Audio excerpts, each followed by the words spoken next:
Good. Going somewhere, stranger? Dave? Gary?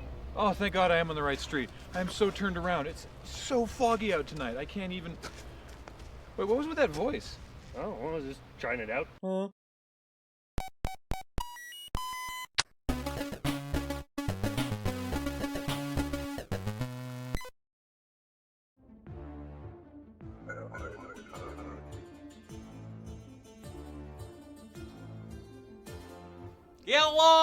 Hello, welcome, come in, it's good, sit down. No, don't sit down, it's not chair, you stand up is good. It's good, how are you? Good to see you. Glory Arstotska, why are you here? You're here for entry. Ah, it's only 5 lu, you give us cash, no American Express. Kidding, of course. Papers, please. Of course, yes, here. It's good, very good. What are you coming for, the glorious Arstotska, entry not guaranteed? I look for work. We have no work here, everyone unemployed. But clearly you have work. I am volunteer. You don't get paid? Paid volunteer. That sounds like work to me. Barely qualifies work, benefits terrible, and no dental. You have work visa? Yes. Work visa says you wish to be teacher. Teachers not needed, children cannot learn. What? Why? None of them can read. Next!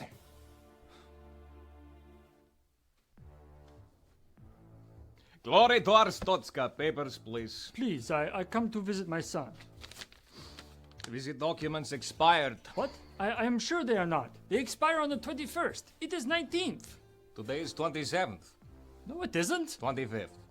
It is the 19th. 23rd is best I can do. But it's the 19th. Fine, 20th. I swear to you, I go no lower. Okay, as you wish. It is the 20th. But my papers don't expire to the 21st. They are still valid. Liars not welcome in Arstoska. Next!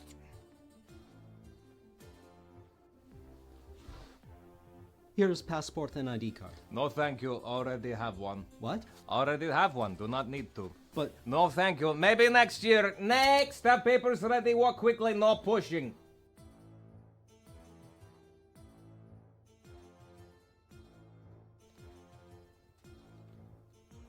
Welcome! Are you hungry? Here you go. Wait, what? You like the ladies? Of course you do. Take!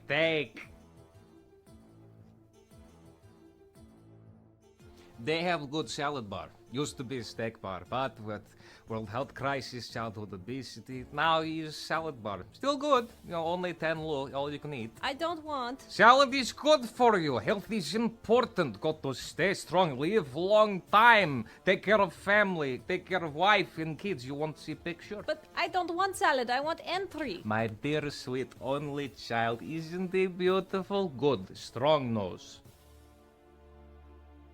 And here is family. In tough times, family important, yeah.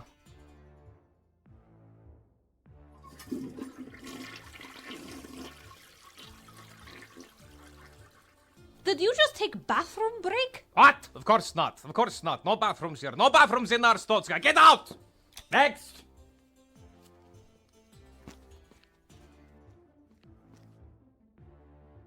Papers, please. You are from culture. Yes. Congratulations! I get in? Of course not. You are randomly selected for complimentary X-ray photo session. Please look at camera. Hey. This not look like you. Rejected! Very good, thank you. Please exit through gift shop. Commemorative photos available, only $19.95 plus shipping and handling. Glory to Arstotska. Next! Yes, sir. Immigration is way down since we replaced the border guards with lunatics from the asylum. Excellent work, Lieutenant. I'll see to it that you're Employee of the Year this fall. Thank you, sir. Glory to Arstotska. Sure, whatever.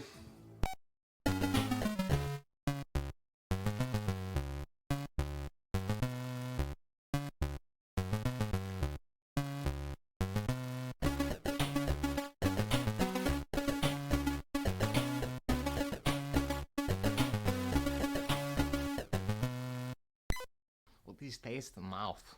What is taste in mouth? It's like gum, but not gum. No, it's like asphalt. I had a little asphalt, too much asphalt today. I need stop, check stamp. Wait, Vladimir, more stamps. We have less stamps than we had before. I only have the 27-cent ones. You know, I've got this one, but I can't mail with that. Could I have more of this? It's just microphone. It's just half microphone. Vladimir, what sort of Mickey Mouse operation we're running here? It's not good. We have Russian Mickey Mouse. It's just like regular mouse, only it's starving and dying of dysentery. Oh, so sad childhood. So sad. Much.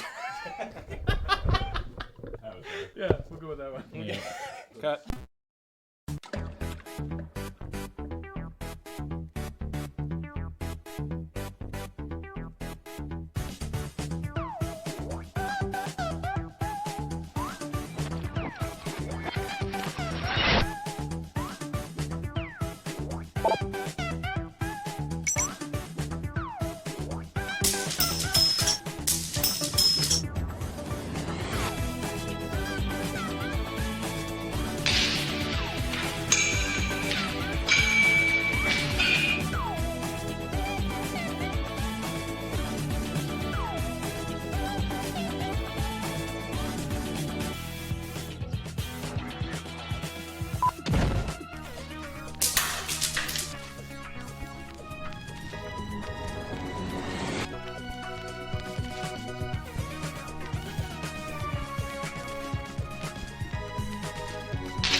Welcome to Feed Dump, where we're boning up on our fundamental interactions of physics. I am gravitation. Joining me this week is the strong nuclear force. You said boning. And electromagnetism.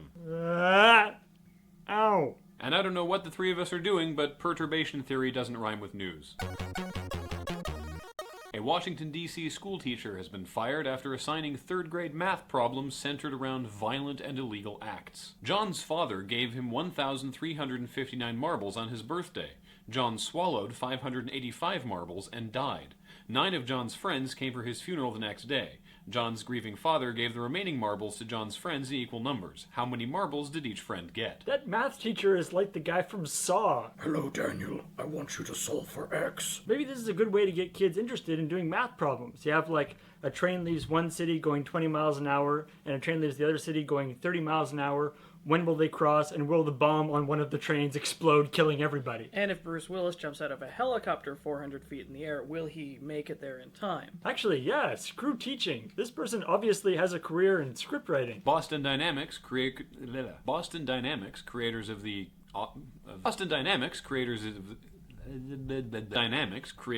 coolest and creepiest robots, have just claimed the land speed record for robots, with their creation, the Cheetah, running 18 miles an hour. And if you listen really carefully, you can hear your computer say, soon. So how long until we actually see a race between an actual cheetah and the cheetah robot thing? Which I presume will start with them both on the starting line, and then the cheetah just running the other way, because it's a freaking robot. And we're under starter's orders. Oh, and the cheetah has deployed the laser beam. You really should have seen that one coming. Really? Time to play the guessing game. A chicken McNugget, shaped like whom just sold for $8,100 on eBay? I mean, the obvious answer is Jesus, but that seems too obvious.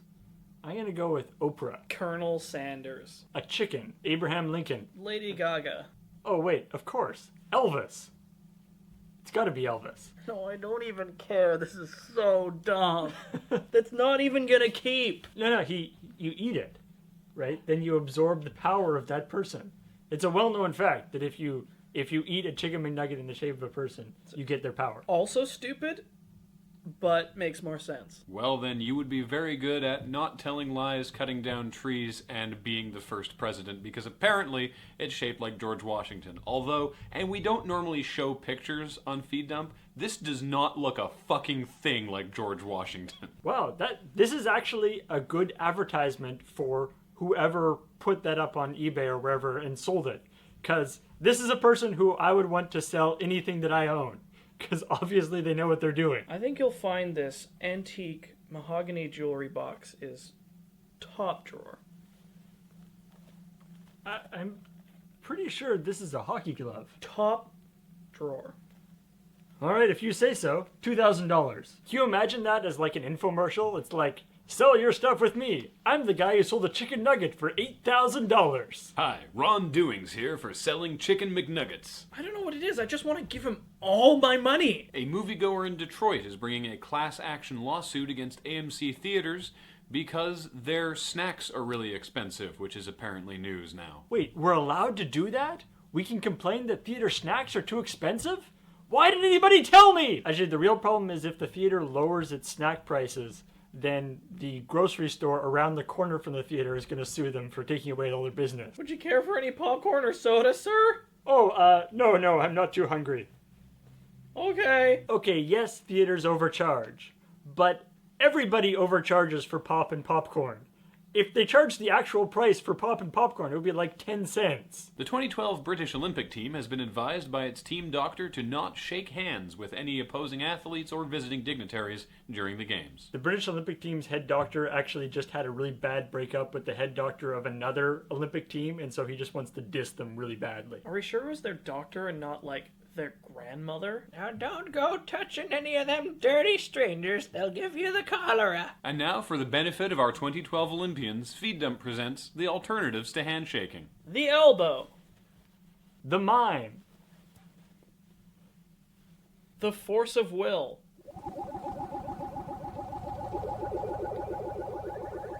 The E.T. Ew, gross. The hat toast. I say go, lad. Tink. Bottoms up. The safety. The super safety. So there you have it. Don't say we never did nothing for you.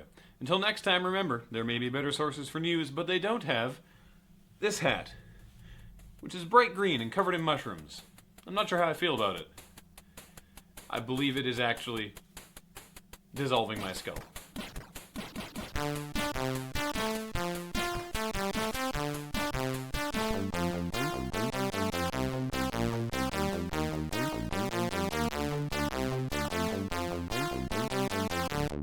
This will tend to make you very high.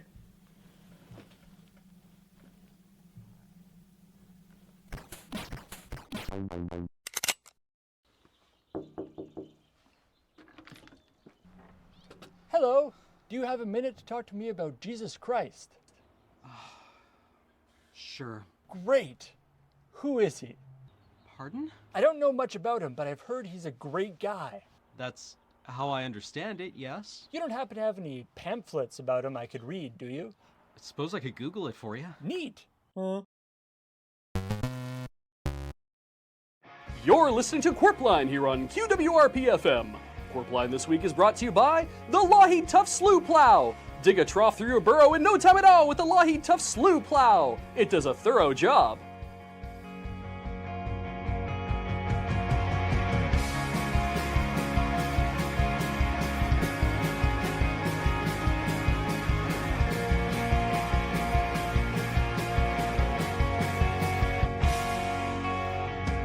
Good morning and welcome to Qwerpline. Big G Money here with A-Train. How are you doing today, Alex? Feeling like 5 pounds of excitement in a 10-pound bag.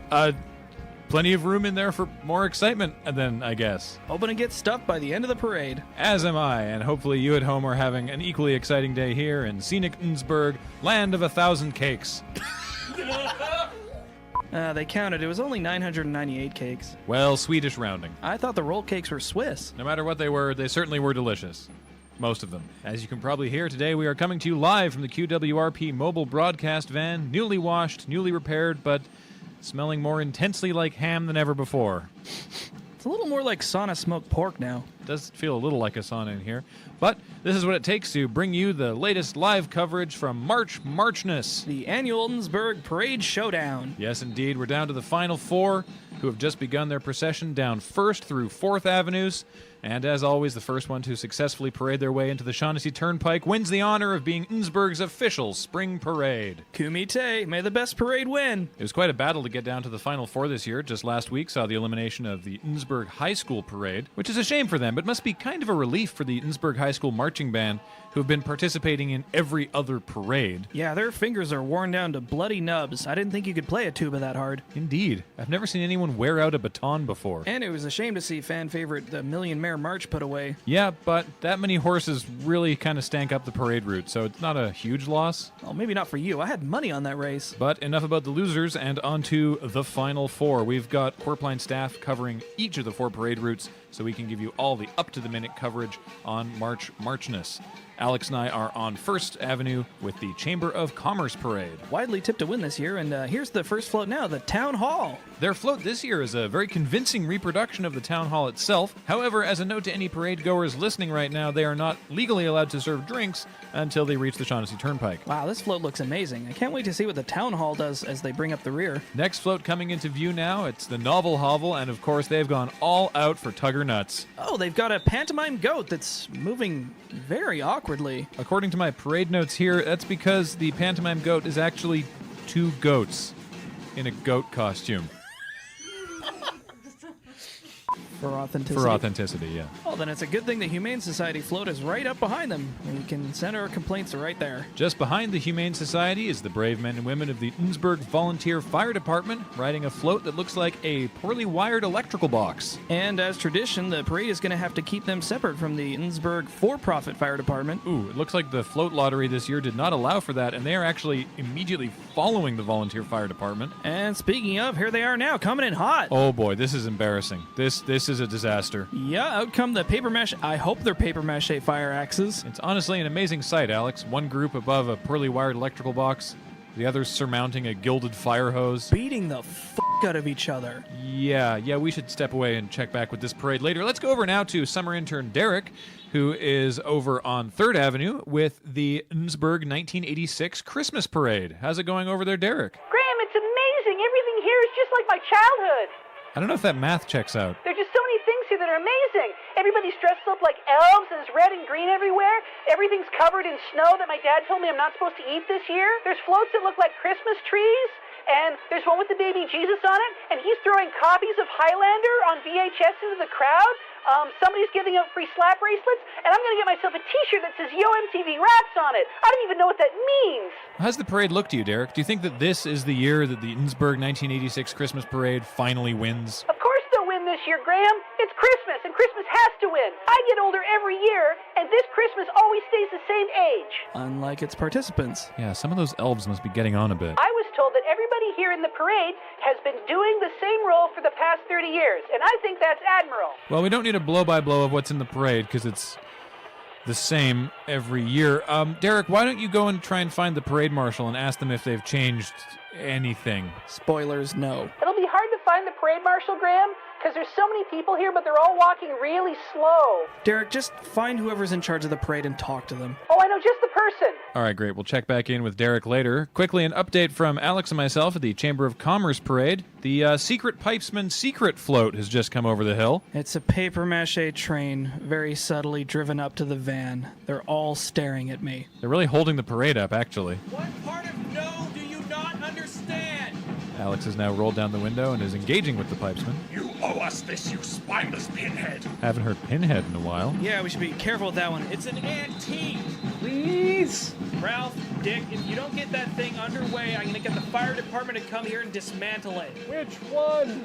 Both. That would be a misappropriation of funds. Looks like the Secret Pipesman's secret float has indeed started moving, which is good for them because right behind them, can't believe I was ever thankful to see them, is Jimmy Jam's Afternoon Jams and the Prank Patrol, driving, as always, the Prank Tank. It looks really, really authentic this year.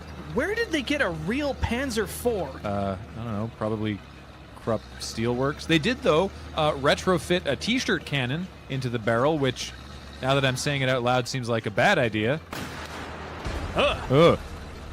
Well, that man may have lost all his teeth, but hey, you got a free t-shirt. They should not be firing that at point-blank range. Nor should they be freezing the t-shirt so they grip the rifling. I know float order is doled out by lottery, but maybe we should contact the parade marshal and get them to move up the Innsbruck paramedics so they could follow the prank tank. They are cutting a swath of promotional destruction through the crowd here. Yeah, let's just hunker down in the broadcast van in case they see us and try to give us a hoodie or something, and throw it over to Edith, who is on second, reporting on the Innsbruck Arts Council parade. How's it going over there, Edith? I hate to be the voice of pedantry, Graham, but this is actually the Innsbruck Arts Council's Nude March, a stunningly original concept that's really raised the parade game this year, I think. Nude March? Man, Alex, we're at the wrong parade. Don't get too excited, Graham. They're not good nude, they're art nude. This year, for their parade concept, the Innsbruck Arts Council decided to deconstruct the very meaning of what a Marchness parade is. They've done away with ostentatious costumes and colorful floats and really taken it down to the core of what a parade is about, which is the human form. To celebrate the human form, they've decided to go completely nude, covering themselves in loose, wet clay to reveal the true inner self. So they look like muddy pink raisins that have been rolled in pubes. That's a simplification of the beauty I'm seeing before me, but it's not inaccurate. Is there anything else in that parade that's a little easier on the eyes? There's something for every sense to appreciate, Alex. Instead of the traditional marching band, the Innsbruck Arts Council has elected to hire the Innsbruck Primal Scream Therapy Men's Choir to do a rendition of O Fortuna. No clips, please. Unfortunately, Alex, Marchness has weighed heavily on the vocal cords of the Innsbruck Primal Scream Therapy Men's Choir. As you can hear in the background, they don't have much O left for their Fortuna.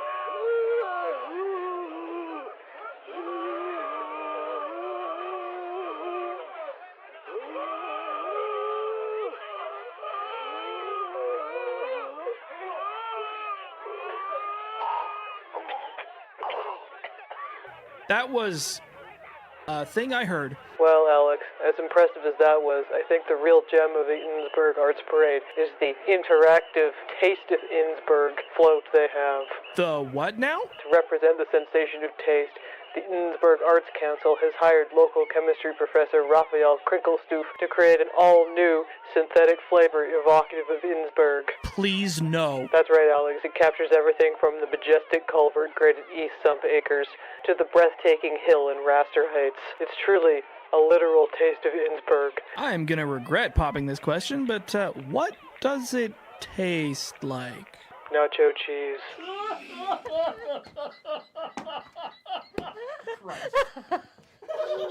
I cannot believe that I'm disappointed. I'm a little disappointed as well, Alex, because I do have to provide a warning to listeners wanting to bring their little ones to the Innsbruck Arts Council's parade.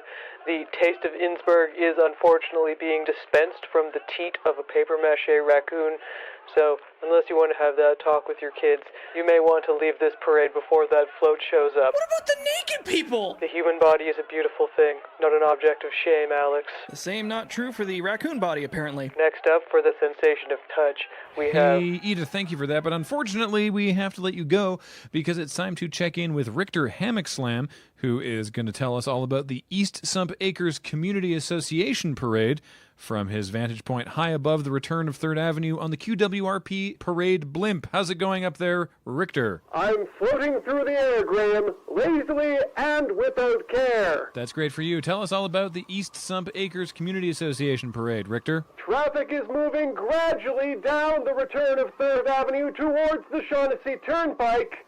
I would advise all commuters to find an alternate route. You're doing this on purpose. Yes, It's my job, and I am proud to give the straight talk that QWRP is known for in its reporting. Could you also tell us about the parade? Certainly, Graham. The people of Sumpacres are my people. East Sumpacres, not those bastards out in the west.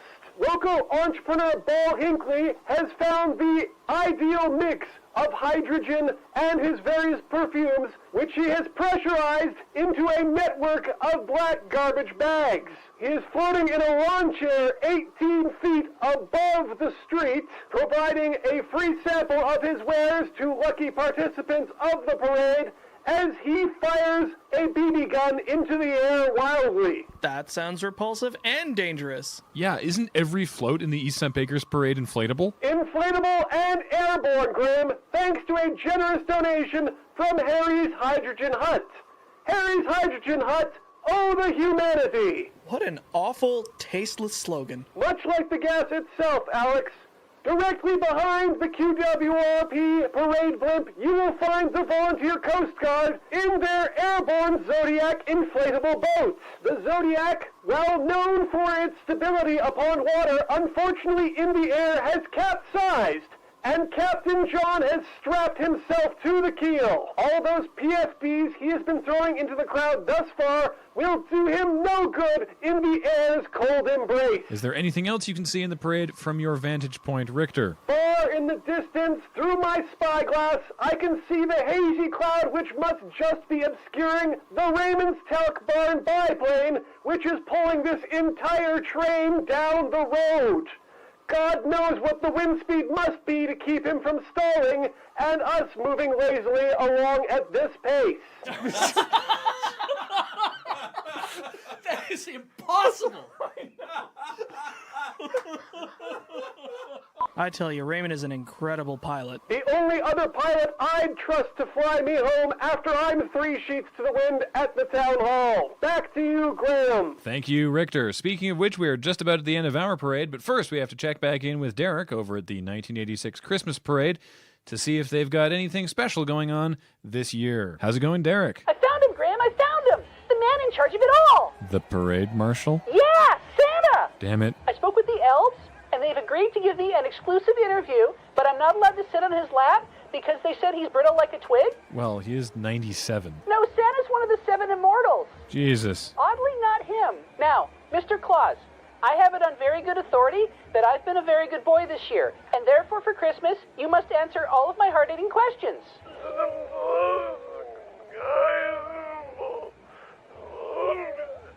How much money? Question the first. Do you have to change your rounds now so you can go to the Amazon to pick up everyone's wish lists? Married the Countess. I see. Very illuminating. Question B. My dad got a new cell phone last year for Christmas. What is your revenue share model with the carriers? Can no longer downshift the phone. Good answer. Now, question 3. Did you influence any new things to show up this year at the 1986 Christmas parade? Please say no. Mr. Claus? Chris Kringle? Old Nick? Guys, I think he did what you've been calling pulling a Richard Thurston. Jesus Christ, and for the record, I've never said that. Absolutely not. No, I only have room for one ghost inside me, Santa. You can't do this. Oh, I think he's sucking it back into his body. Thanks for that. Sound of the Panther Corps. Oh, no, wait, guys, don't panic. He was just asleep. Of course he's asleep. He's 97. He's been doing this parade for 30 years. The man's on a day pass from Rusty Spline's retirement home. They have a Rusty Splines at the North Pole, too? I had no idea they were a franchise. Well, thank you, Derek. But he didn't answer my question for you. Some men have to have secrets, Derek. Finally all relocated to Argentina. Thank you, Derek. Well, it looks like the parades will be converging any moment now because the town hall is now going by, wrapping up the Chamber of Commerce parade. Oh, thank goodness. I could really use a stiff drink. No, the town hall was at the beginning of the parade. Damn it! We can just about see the finish line from the broadcast van, and it looks like it's about to be a photo finish between the Innsbruck Arts Council Nude March and the East Sump Acres Community Association. Though maybe you don't want to take a photo of that. And, oh, wow, Alex, look, smelling victory. It looks like Raymond has put the hammer down on that biplane and is just racing across the finish. Raymond did not think this through. He's torn all the tethers and the floats are drifting lazily across town. Huh. The Arts Council is not taking this lying down, and the Taste of Innsbruck float is flooring it. I can't really see what's going on here. Richter, do you have a better vantage point from the parade blimp? Graham, as I drift aimlessly towards Raster Heights, I can in fact confirm that Raymond has crossed the finish line and, as is a tradition of any pilot, in celebration has released his talkie load upon the citizens of Innsbruck. Guys, it's snowing, this is a Christmas miracle! Christina, what? Ooh. Hey, Gus, roll up the windows and get us the hell out of here. It's gridlock. How are we gonna get out of here? Wait, look, the Girl Scouts have commandeered Jimmy Jam's afternoon jams and the prank patrol. Great. Gus, follow that prank tank. We're gonna take a quick break. Stick around, folks. More Qwerpline after this. You're listening to Qwerpline here on QWRP-FM. Thanks again to our sponsor, the Lougheed Tough Slew Plow. Dig a trough through your burrow in no time with the Lougheed Tough Slew Plow. Quiet as a hiccup.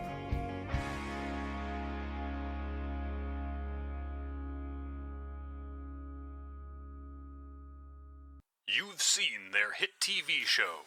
You've heard their regionally syndicated radio show. You've read their blog.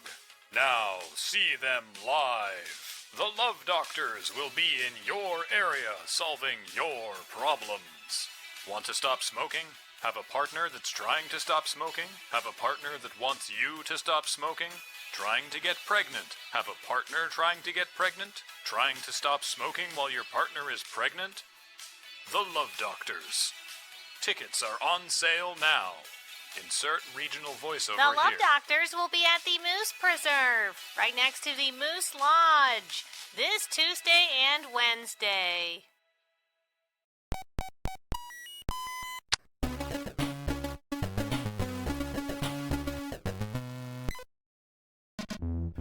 Right, so since Matt's gone to Vancouver for school, and with Cher still in school this year, we gotta make sure our workload is manageable. So, we're gonna split up their duties. Kathleen, you are now in charge of marketing and maintaining the blog. What's your stance on blog posts with cat pictures? In moderation? I worry we have different opinions on what moderate means in this case. Okay, then no. James, you are on social media. I already have my first Twitter hashtag. Hashtag Matt sucks. He still has access to that account. Nope. Change the password. To what? Hashtag Matt sucks. And we've gotten really behind on updating the Let's Play videos, so Beej, can you take care of that? What? I thought we were gonna... I don't work for you. So I'm just gonna... Well, way to be reasonable. Yeah, all right. Yeah, no, you have a good afternoon. I'll see you later. Things are gonna get weird around here.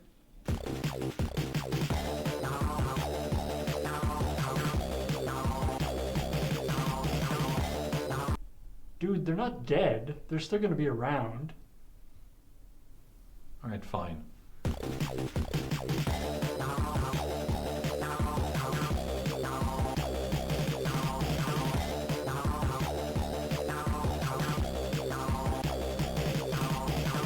At Loading Ready Run, we know you have a choice when it comes to internet comedy videos. And we appreciate you choosing us. In these uncertain times, laughter is important. And we're committed to providing you the biggest laughter return on your time investment. We are writers. We are comedians. We are here for you. We are Loading Ready Run. We are not using that video. I'm in charge of marketing now. This is what works. Maybe for an airline or an insurance company? If you're between the ages of 50 and 75, you're already pre-approved for comedy. Yeah, this looks like it's about to lead into a paid program for a community college. I've done corporate marketing before. Yeah, for a company that Wait, what did you do exactly? We develop strategic solutions for forward-thinking companies to increase lead generation and online presence. Yeah, in Earth speak. I didn't know then, and I don't know now, but it sounds great. No, it doesn't. It sounds like bullshit. In marketing parlance, we call that marketing. Yeah, we're not gonna do that. Let us never speak of this again. That's called tabling the meeting. Kathleen, shut up. In marketing speak, that's called actually kind of hurtful, James.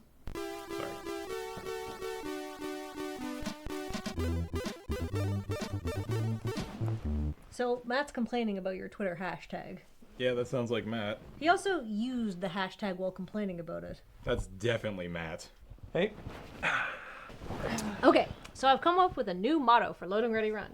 Your trusted source of video amusement since 2003. Ah, yes, your grandmother's sketch comedy. Yeah, that's the worst motto I've ever heard. Our motto literally used to be, like porn but better. That was hilarious. Hey, Mike from the Arrogant Worms made that up on the spot because he had no idea who we were. It was a great motto. Like porn, but better? Yeah. You put that on your business cards. I guess we did, didn't we? And then you gave those business cards to industry professionals for networking.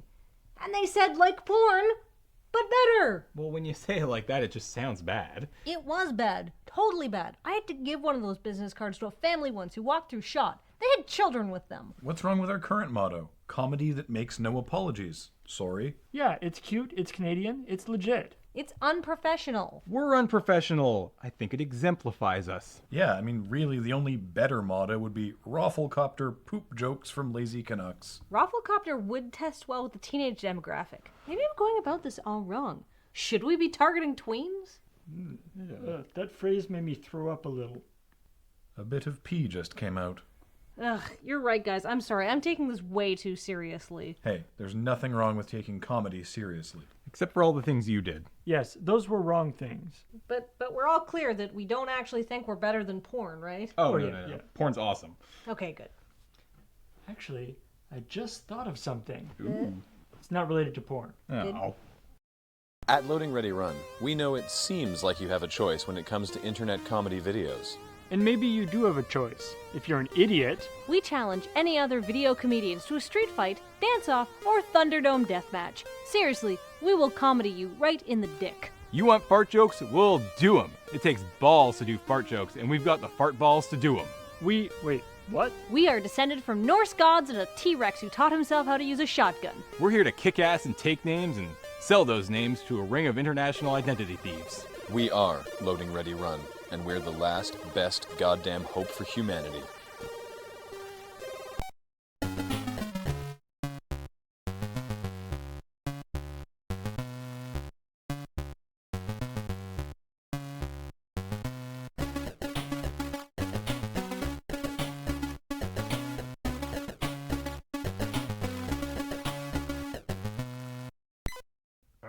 They just don't get it.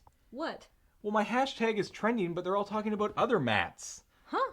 Matt Groening, Matt Lauer, Matt Damon. I like Matt Damon. Well, it was fun while... No! New hashtag. Take back the Matt. Ha! What's marketing speak for that? Not everything has marketing speak, James. You have been blessed with superhuman senses, incredible speed, amazing strength, and can shoot lasers from your eyes. But remember that with great power comes Great responsibility. Yes, I know. I'll try to be worthy of these gifts. What? No. With great power comes great tacos. You think a human being could handle flavor of this magnitude? It's delicious. I know, right? Hello and welcome to the Esquimalt Cool Teen Drop-In Center. We're not doing this. No, we're that too ain't old. us. Yeah. We're going to Ribfest, which is a meat circus. A carnival. Oh. God damn. Wow. So by means of setting the scene and setting up this pre-record, I have prepared 6 fun facts about Ribfest. Oh goody. Oh good. All right. Fact number 1. The first Ribfest was held in Ontario in 1985. An artifact of the Cold War. It was started by like some dude who's like literally lost to history. People don't remember what his last name was. But he like did it for a while and then sold it to somebody else, and then, most importantly, the Rotary Club of Ontario got involved. Oh, okay. Because Ribfests, you see, are big Canadian business. This is not like a small local show. There is a Ribfest circuit where there's like 40 Ribfests in Ontario. For a while there's a kerfuffle because somebody tried to start a non-Rotary affiliated rival Ribfest circuit in smaller towns that were not currently being served by the big Ribfest like Juggernaut? business. Yeah, Okay. like it's a Right. thing. The Rotary clubs put it on, and the rib restaurants. Fact 3, they're called ribbers. That's what they call themselves. Mhm. And there's like an Ontario Ribbers Association. One of our 6 ribbers here today is Boss Hogs.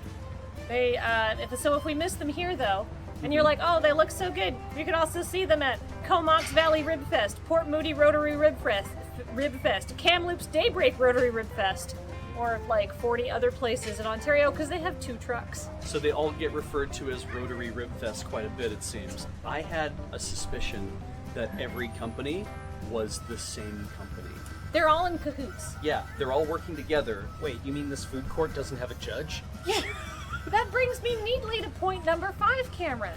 All the awards and trophies that they will be proudly displaying are purely arbitrary because it's all like they all have a union, they all Right. work together, Right. all the meats from the same sources because they're traveling around and just buying all the pork ribs they can. Would there be any visual cues you'd get as to maybe which place had the best stuff? The line? Cameron, you bring me neatly to point number 6. Ribbers build their lines, which is to say that they wait till there's a few people in line and then they slow down dramatically because you are much more likely to join a line of 50 people than 3. Those other 49 people have got to know something, right? I feel lied to. When Yeah. I am trying to check out of the grocery store, I don't join the longest line.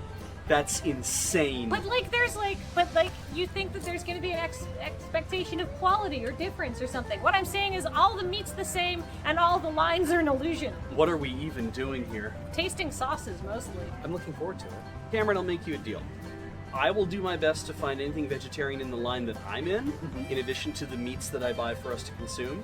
If you will buy some meats for us to consume while you find your veggies. Yeah, sure, sounds good. We're going to get so lit on ribs, Beach. I'm going to be the sweatiest meat boy. All right, well, now that all of the magic and delight has been sucked out of the pretense of Ribfest entirely, let us go forth and experience this with empty stomachs and full brains. There are professional traveling barbecue parties. Yeah, right. So they are carnies. Yes.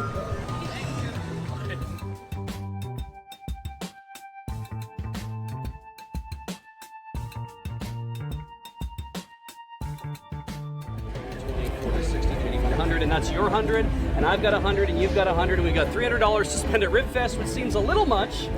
Let's eat meat! Great!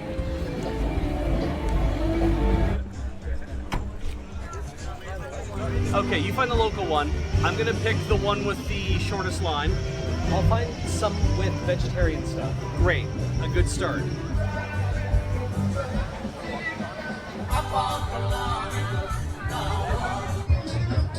Grizzly Barbecue is actually from Vancouver Island. At least they say they are. Because it's not like Ribfest, you can only get it if you're part of, like, the Rib Cartel. So I'm trying the local option. James told me I could eat mini donuts until I die. So, I'm excited. So this is an EDM barbecue rig. And so I've got dueling music. I've got Oons versus Oldies. It's certainly a sensory zone over here. Nothing at Boss Hogs for me. Just wanna feel this moment. Just wanna feel this moment.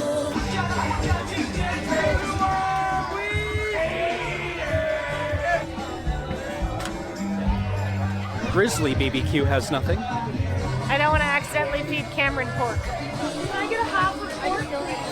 Cameron, rejoice. Oh? Their beans, their coleslaw, and their cornbread apparently all vegetarian friendly. Oh, awesome. So a bit of a shocker there. And then from the meat side, I got what they call the Doc Holiday, which is pulled pork, chicken, and ribs. You were in and out. Yeah. Nicely done, Pete. I'm pretty pleased with myself. I got the most efficient I've ever been at Ribfest. This is what the vegetarian option looks like. Oh, okay. Yeah. I hope you like slaw. Oh, right. Oh, right. Mayonnaise-based sauce. Yeah. Yeah. I hope you like beans. Well, that's heartening. I saw the menu item Vegetarian Nightmare, and as it turns out, it's not vegetarian at all. It's a nightmare for vegetarians. It's a joke. It's funny. I'm glad I didn't stand in line for half an hour to find out. One of the problems of going to a festival is you tend to just lose your entire friend group. I'm currently in line for a colossal onion. It has vegetarian bacon bits, so I'm looking forward to that. Remember when you went to the swimming pool as a kid and the snack bar had like nachos and cheese? So I think I may have slightly catastrophized the amount of like big Eastern Syndicate brand barbecue restaurants. Grizzly is local. Misty Mountain is just like, look, we went to Kamloops. Yeah. And yours, Huckleberry. Huckleberries has won one award and is talking shit about Boss Hogs, which makes me think that they're brand new to this whole thing, even though they're all in cahoots with each other anyway. They all know how the business works, yeah. right? Like, I like that Prairie Smoke and Spice is like, they're flying the Saskatchewan flag. They are proud to be from Saskatchewan. They have a Rough Riders flag. They're on the Western barbecue syndicate. So I gotta hit up the Prairie Barbecue at some point. I have to do that. But for now, we got Huckleberries. We have Misty Mountain, that showed up. What did you get from? I got a colossal onion. You sure did. It's an onion that has been bloomed, and then covered in nacho cheese, soy bacon bits, and green onions or chives. Soy bacon bits. Yeah. Honestly, I'm so glad you went with the nacho cheese. Was that an additional add-on? I didn't bother asking. Presumably. I also went to Misty Mountain Barbecue because they had no lineup and their beans were vegetarian. So I got the Mountain Man combo with like chicken, ribs, and pulled pork. Oh, wow. So that's an interesting follow-on because Huckleberries is also pulled pork, chicken, and ribs. You said just to get ribs. Yeah, I was like, I want to be sure there's my other things just in case we want to try something else. But also I asked them to put the slaw, their beans, and their cornbread, which are all vegetarian friendly, apparently. And also they don't give you a bunch of chicken. You get like a quarter of a quarter. So I went to Grizzly Barbecue, which are from Vancouver Island.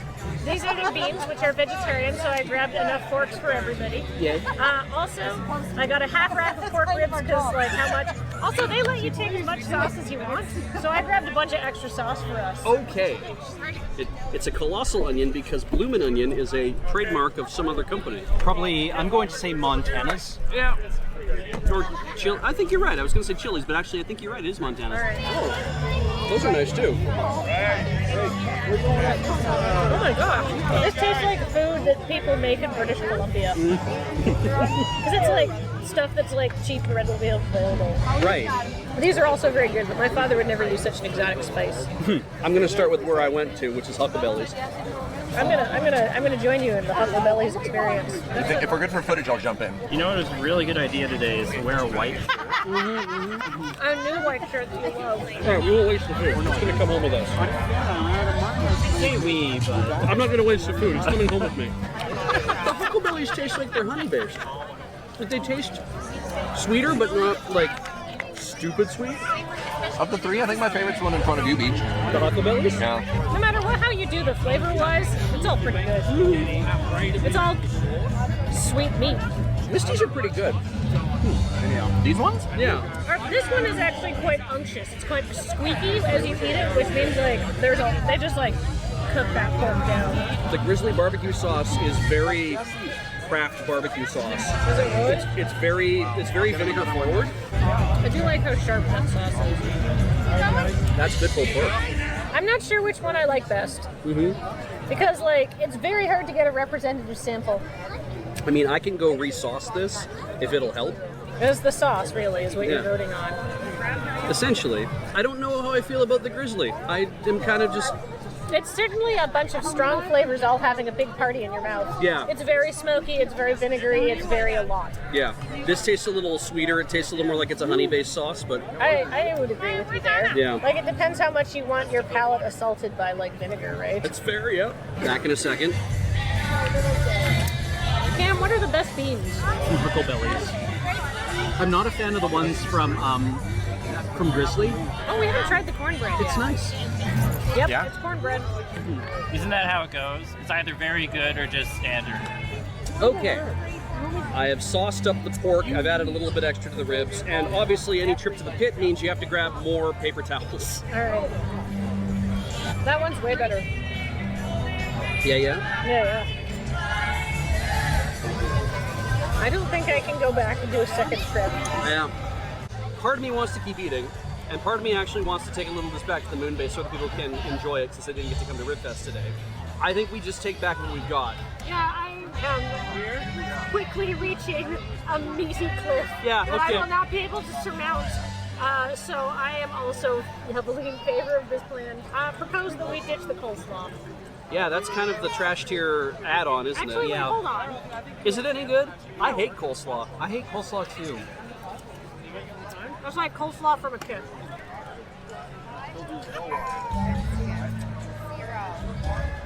It's the exact same coleslaw. Cool. And dessert course? Yeah, we can tamp this down with a Mars bar or Kit Kat fries. Kit Kat fries. How about a brisk walk throughout the grounds to check out the other engagements? Before we commit to dessert, an excellent idea. Ribfest as a whole, there's so many things to do, aside from gorge yourself until your stomach hurts. Let's go find out now.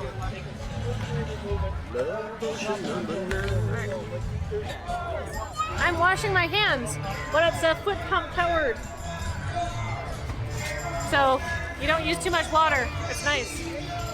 This takes a whole type of coordination that I didn't think I needed. And I imagine if you're drunk on meat, you're probably not going to have that kind of coordination you need. Is that a VR booth? It's a VR booth at Ribfest. Yeah. And it's tandem. For small children. Oh yeah, and there's no way in hell we'd be able to ride that. We'd break it. Yeah, no, we would be too big for VR. Yeah, so we should not get into it at all. No. It's also $20, but yeah, I suppose we're too old for VR, Beach. Yeah, I think it's a technology that has passed us by. It's the world for the young. Mm-hmm. Well, that's fine. Let's move on. Yeah.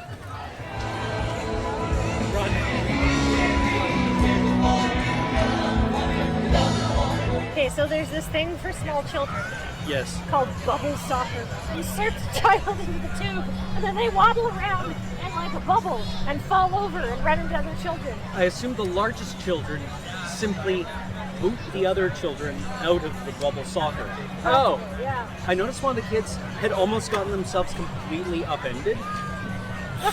At which point I assume they just starved to death eventually. Yeah. Because like you wouldn't be able to upset that It's like equilibrium. a turtle that's, on its back. Should you interrupt nature? Yeah, like you were walking through a Ribfest when you see a bubble soccer on its back. I'm seeing a lot of bubble. I'm seeing no soccer. Where's the ball? The children are the ball. So are you trying to push each other into the? Is there even a goal? I think it's just lightly controlled chaos. Honestly, I mean, it good. was super fun and I want to do it, but everybody else participating is 6, so It's kind of not fair for us to really just beat the shit out of a them. little fucking rule at bubble soccer. I would be finally good at a sport. Yeah. They never play my favorite Beatles songs, which are like the freak out ones. Oh, yeah, from the yeah. later years. It's always She Loves You.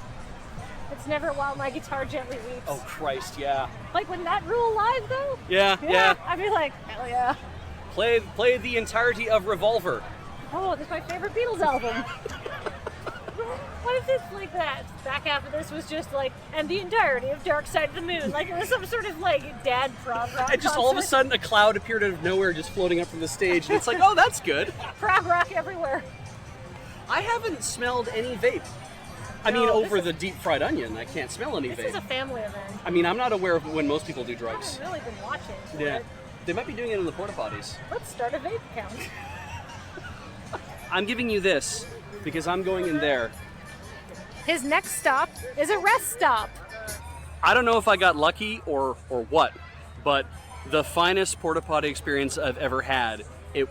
There was like water everywhere, which is whatever, it was water, but everything was clean and smelled good, and it is still early in the day, but yeah, I was like, this is remarkably nice. Any concerns we had about feeding a vegetarian at Ribfest seem to have been unfounded because I am packed with bean and colossal onion.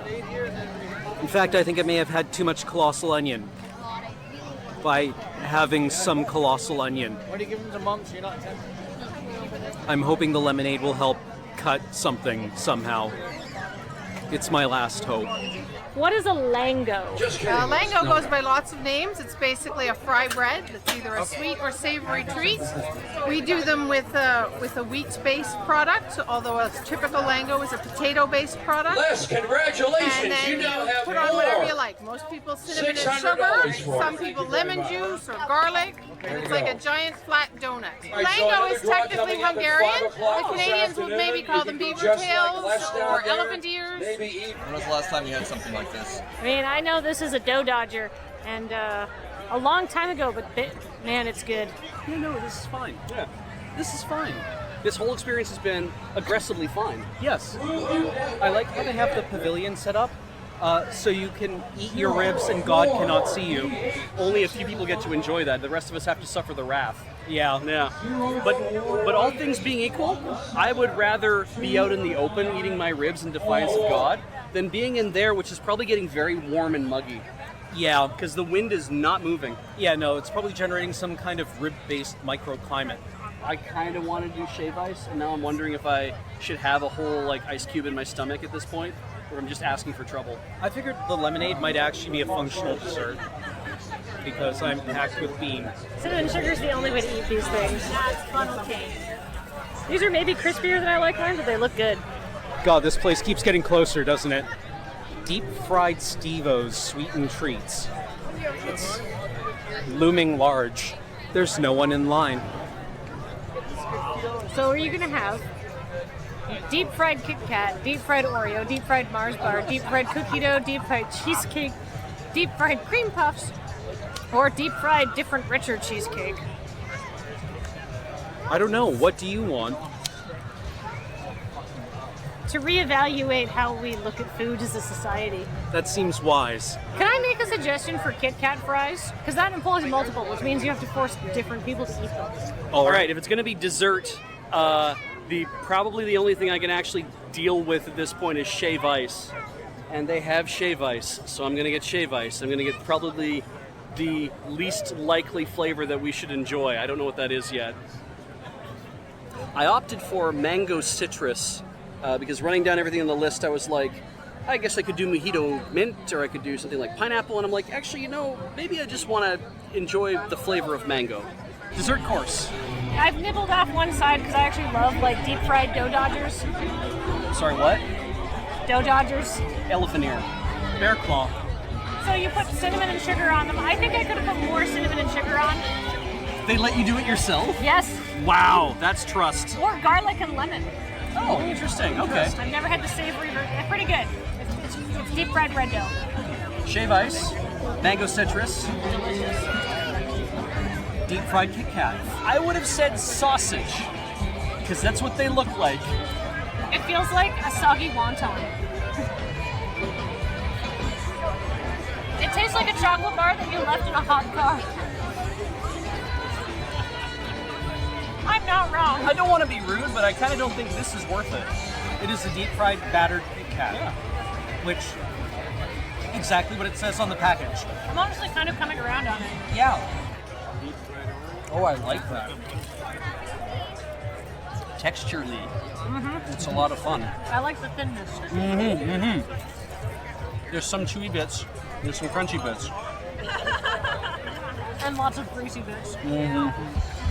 More or less exactly also what I expected, which is good. This is better than this. Yes. Yeah. All right.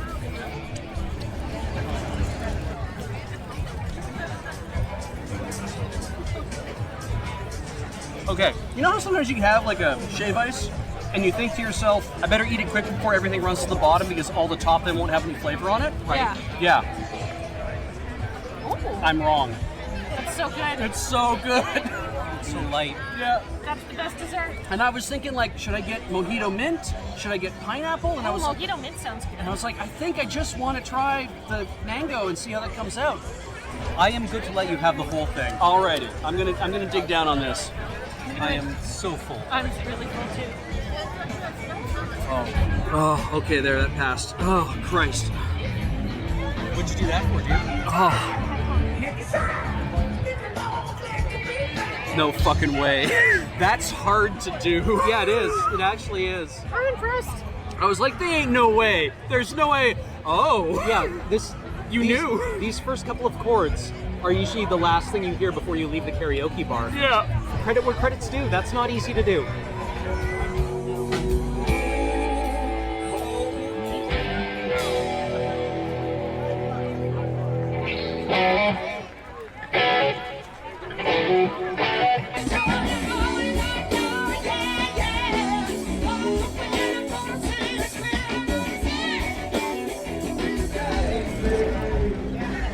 That's Ribfest. That's the Esquimalt Ribfest here in Esquimalt, British Columbia. I have $65 left over. You did really good. I bought that platter, and then I had to buy the blue onion and then the lemonades, and I also paid at the door for us. That's right, you did. And then how much do I have here? You have $55. In my pocket. It's in your pocket. Some bags of nuts? Mhm. Why are there bags of nuts? I thought, in case I'd be hungry, waiting in line. It could have happened. I appreciate that you're prepared enough that you brought snacks to Ribfest. Yeah, you know how it is. I feel that we've done good work here today. Yeah, we've sufficiently gorged ourselves and proven that everybody can have a good time at Ribfest if you get here early enough to avoid the lines. And with this classic car backdrop rumbling around us, it's time to leave. Rumbling metaphorically. Like our stomachs? Yes, yes, back to you. Oh, Camptown races sing this song, doo-da, doo-da. Camptown racetrack 5 miles long, oh, doo-da-day. What are you doing? Why, this is my claim. I'm digging for gold. There's a seam under here. I can feel it in my bones. You're in a vacant lot in the middle of a city. Well, during the Klondike Gold Rush, over 100,000 brave souls traipsed up the mountain to find gold. Only 4% of them found any. The rest either died or turned back. So I figure, the odds being equal just about everywhere, I might as well dig where there's indoor plumbing and less foot rot. I found the tooth. Awesome. Oh, the filling's gone. I wouldn't know anything about that.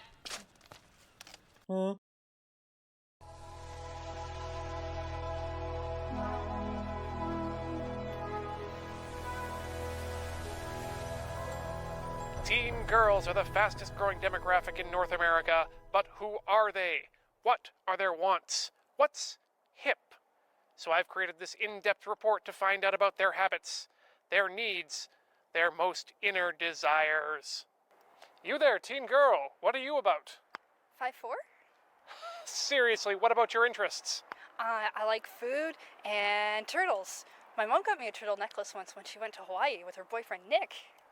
Oh, Yeah, Dad doesn't like Nick very much. that's great. Next girl. Teen, what's your problem? Drugs. What? I have to take them every 8 hours or I die. Modern medicine is amazing. More teens! You there, third actual teen. What occupies your mind? Well, I've been thinking a lot about the Hegelian concept of the Geist and like what kind of age we live in, because there's a lot of writing about how this is the modernist age, but I'm also thinking that maybe we've finally moved into a postmodernist era, and like it's very interesting to me. I'm also wondering if Connor has a crush on me. I don't. I think he does. Next teen. You there, penultimate teen. What's your problem? I'm worried about my mom. What's her problem? Oh, she said that Dungeons & Dragons is a dark path to Satan, but I have an 8th level druid and I don't want to throw away all that time. I hope you can come to an understanding with her. Oh, it's cool. My best friend Tina and I put a hex on her. Final team. Hello, yes, I am teenage girl. Terrific. What are your interests? Going to bed early, finishing homework on time, and crushing on sweet Dreamboat Connor. What the fuck, Amy? We just work better together. Also, he has held my hand twice. Suck it, Cindy. No more teams. There you have it. This story has a beginning, and in this reporter's opinion, an end. Back to you in the studio.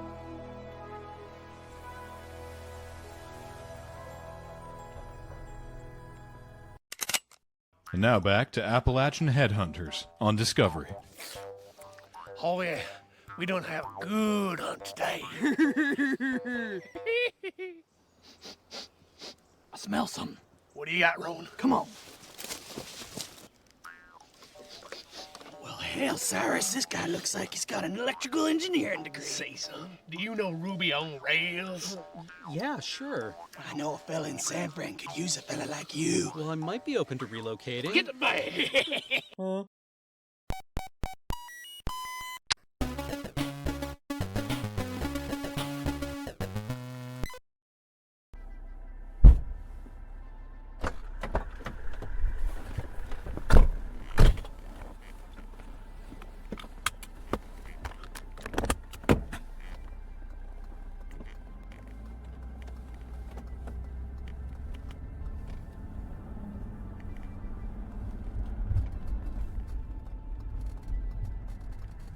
Hello? Guys? Can you hear me? I just wanted to let you know that there are no hard feelings. I know that you two are just doing your jobs, and I'd like to commend you on your professionalism. As something of an industry veteran myself, it is nice to see goons who still take pride in their work. Speaking of pride, this is a really nice trunk, by the way. These days, everyone is so concerned about fuel economy, I always seem to end up in these tiny compact car trunks. Once I even spent 6 hours in the trunk of a smart car. That was awkward, let me tell you. I had to keep ducking so the guy could see out the rearview mirror. No Toyota Corollas or Honda Civics for you guys, though. I feel like I can make snow angels in here. If I wasn't tied up, of course. Now, I know you were in a rush, what with the police coming and everything, but I gotta say that these ropes are a little loose. And tying my hands in front of me, that's just sloppy. Sorry for my frankness, but I'm trying to provide some constructive criticism to a respected colleague. I know your work probably keeps you busy, but you might want to consider looking at The Ashley Book of Knots by Clifford W. Ashley. It's a little old now, but it's pretty much the definitive work on the subject. As it is, I've almost completely untied myself now. If your car had one of those interior trunk releases, I could be running down the road in the opposite direction by now. I know that sounds unlikely, but you would not believe how many times people forget to remove that thing. Ow! Well, I probably deserve that. I'm such a chatterbox. That's why I became a snitch in the first place, you know. I just wanted more people to talk to. By the way, it looks like your left brake light is out. You should definitely get that checked. And I'm not just saying that because I'm the one in the trunk. A 2010 study in the UK found that defective indicator or brake lights were directly responsible for over 200 car accidents per year.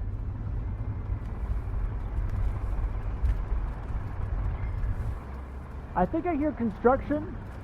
Say, are you guys speaking 3rd Street? I don't want to tell you your job, but 3rd Street is going to be seriously backed up. I would suggest taking the bridge to 7th and then go through the park. It's a little longer, but there should be no traffic this time of day, and the park is really pretty in the afternoon. I can't see it in here, of course, but there's no reason why you guys should deprive yourselves.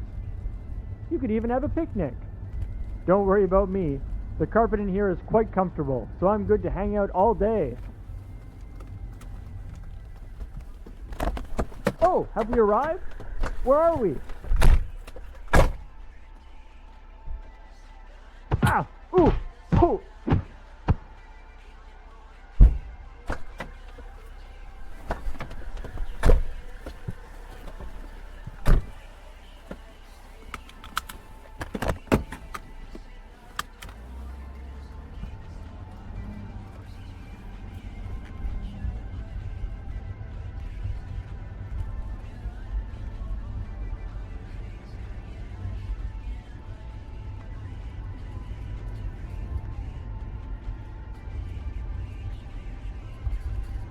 Okay. Message received. I guess I was getting a little nosy. I have to say you guys have very soft hands though, especially the one that was punching me in the kidneys. Do you moisturize or anything? I only ask because I don't really like the hand cream I'm using, and I was hoping you had some recommendations. I was actually on the way to the spa when you guys grabbed me. I know what you're gonna say, but you know what? I like to treat myself sometimes. There is nothing better for getting off that old trunk smell than a relaxing carrot and sesame body buff. Tell Julio that I sent you and he'll give you 10% off. I don't want to criticize guys, but I'm starting to feel like I'm doing all the work in this conversation. Just because you're up there and I'm back here doesn't mean that we can't be friends. How about we try some road games? I'll start. I spy with my little eye something that is black. Come on, guys. Something that is black. You have to start guessing or you will never get it.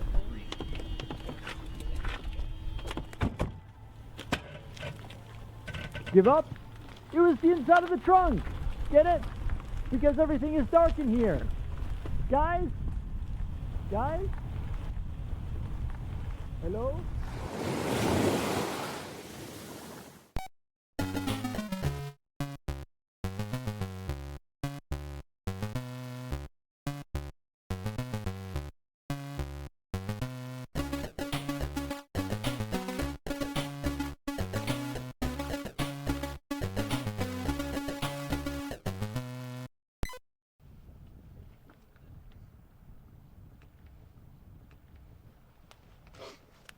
Son, can you describe the men that abducted you? Can you be more specific? The ones that put you in the trunk. Which time? Today. When today? What? Look, I can't be expected to keep track of every single person who abducts me, throws me in a trunk, and tries to drown me, okay? Now, if you'll excuse me, I have a meeting to get to. Sir? What do you... Sir? No, that's...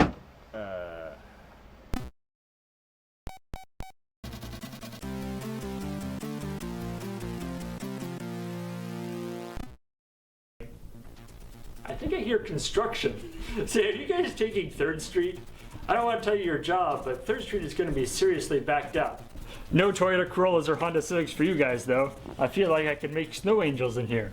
Now, I know you were in a rush, but with the police coming and everything, but I gotta say, these ropes are a little loose. So they sort of look startled, and the other guy's like, no, it's okay. Then goes over and gets into a car's trunk. I don't know if we'll be able to pull that up. We need a second car. Just be in the car lying down. It'll be like, just have his foot on the brake back, so it won't actually go in the water. It'll be the back of the car. Yeah, exactly. It's not going to be inside. Yeah. Yeah. Or no, he can't be both, because there's a shot of the thugs getting out of the car and leaving when it rolls in.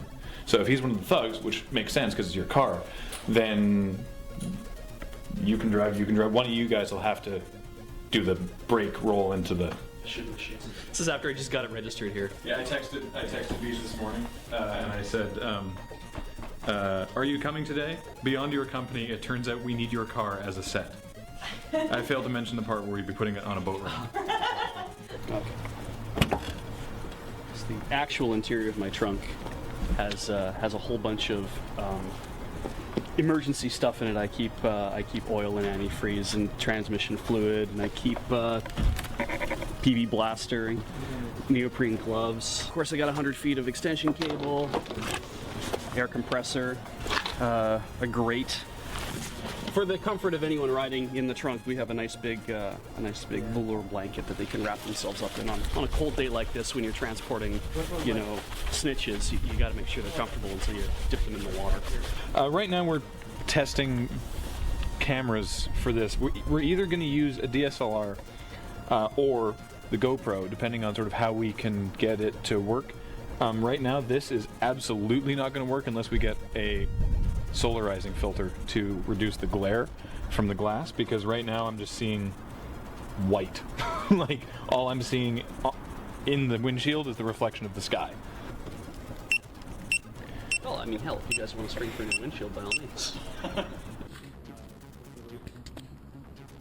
So So this is from outside the car, but I don't think this is going to work even with the GoPro. No, there's not. So inside, we can mount it there with one of the mounts I have. This is one of the suction cup GoPro mounts that we bought for Strip Search, because that show had a lot of GoPros. We only own one ourselves, but on our biggest day on the show we had 20.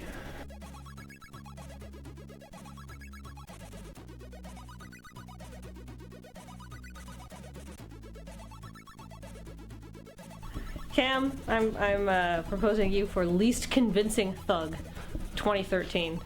Yeah, it seems plausible. Hey girl, you like this sweater? You know what it's made out of? Boyfriend material. Gold chain. You like that? Yeah. I'll take that out. Yeah, perfect. Good. Actually, that works pretty good, Beige. And then we have some gel for you too. Oh, good. We got a leather jacket. There, because while I'm driving, at least, be able to see my arms while I'm driving. Yeah. Like it's a subtle effect, but it's a nice effect, right? Yeah, exactly.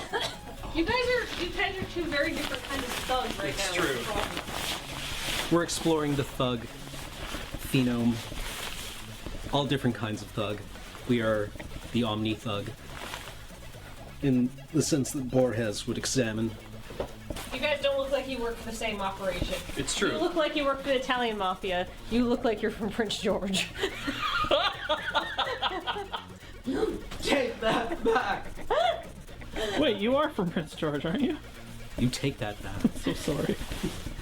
Which direction do you see this going in?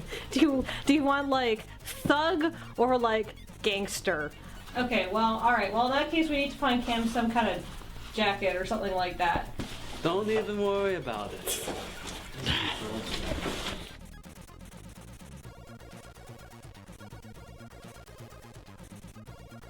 I need a gold tooth. Right now, I am disassembling the headpiece that Matt wore for the legend of Matt Wubbins when he was Mattendorf.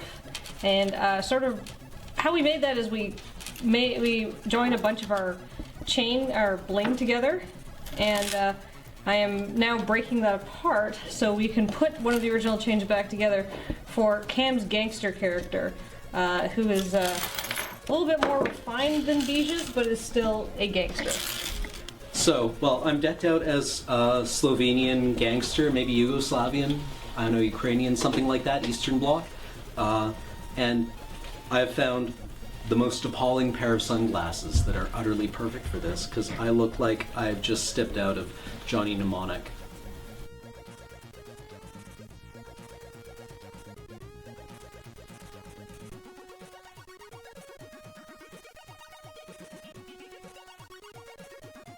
You can take a left on Quadra. Yeah. Godspeed. If not, then we'll figure it out. I'm sure I can do it.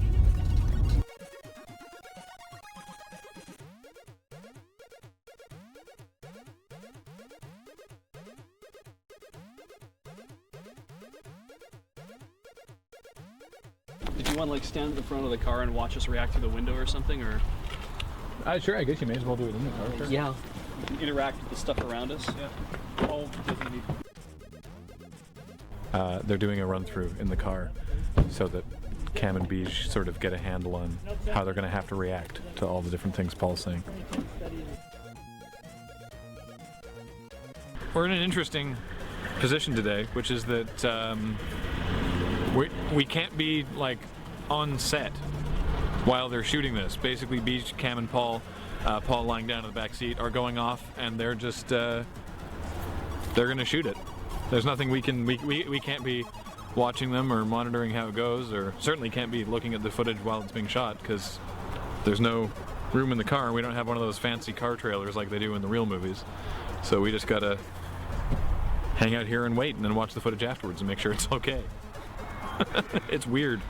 It feels very strange to be like it's one thing to be out of town and for other people to be shooting stuff, but for me it feels very weird to be here and just sort of like, all right.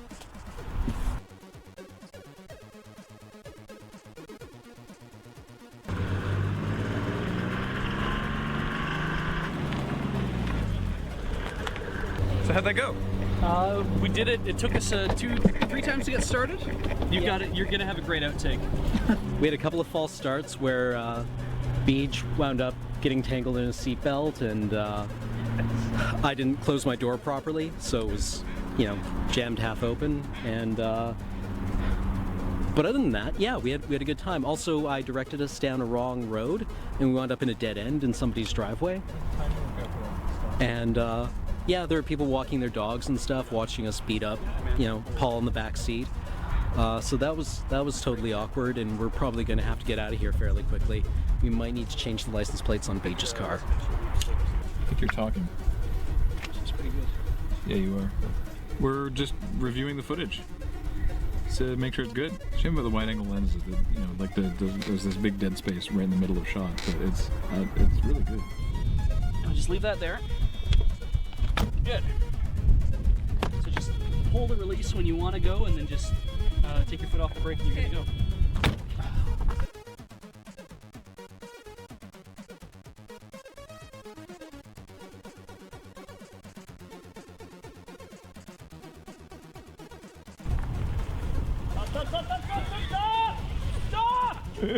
They're on the phone with her. We have it. Don't worry. Being the sort of smallest member of the Loading Ready Run crew with a driver's license, I was sort of sitting curled up in the passenger seat, or the driver's seat of the car with my foot on the brake, and sort of sharing the seat with Beige. So when he got out and slammed the door, I slid down, pulled the parking brake off with my hand, and then eased my foot off the brake and let it roll. And so I had Beige on speakerphone, so he could tell me when to hit the brakes, right? And so it's like, let it roll, let it roll, let it roll. And I'm like, really still? Let it roll again, really? Let it roll. I'm starting to get really nervous, and then suddenly, stop. And I'm like, oh, thank God, foot on brake. And I was like right down by the water. Yeesh. All our things are running on fumes now. We've done so much shooting at the office lately that we were bad with batteries. So the main camera battery died, and we had to switch to using the loading time camera to shoot. And the audio thing is almost out of batteries. And also we haven't had lunch, so technically we're out of batteries.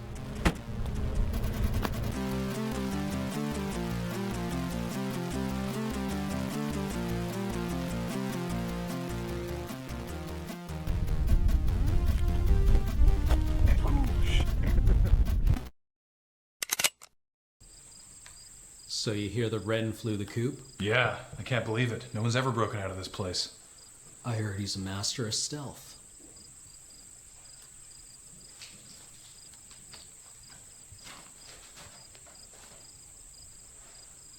You know, they call him the chameleon. Huh?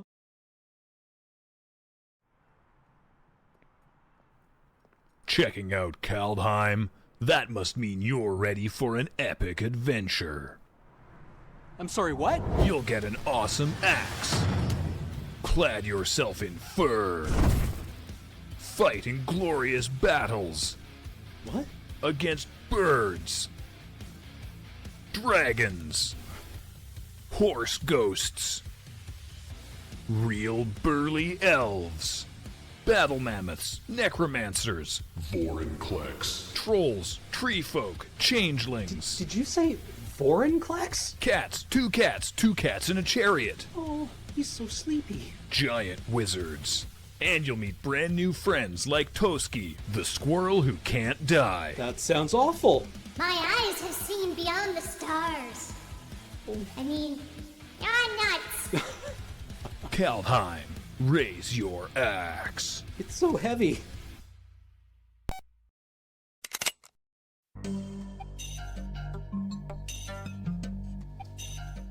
Alright, I finally found a buyer. They'll meet us at the usual place in 20 minutes. Who is it? Turns out Senator Baker's got a taste for the white stuff. That's all I need to hear.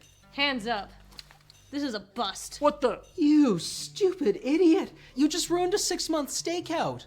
Wait, what? We've been trying to nail these guys for gun running, not drugs. My whole operation is hosed now. Well, I've been working on this drug sting for the last 8 months. Guys? Yeah, we've been after these money launderers for over a year.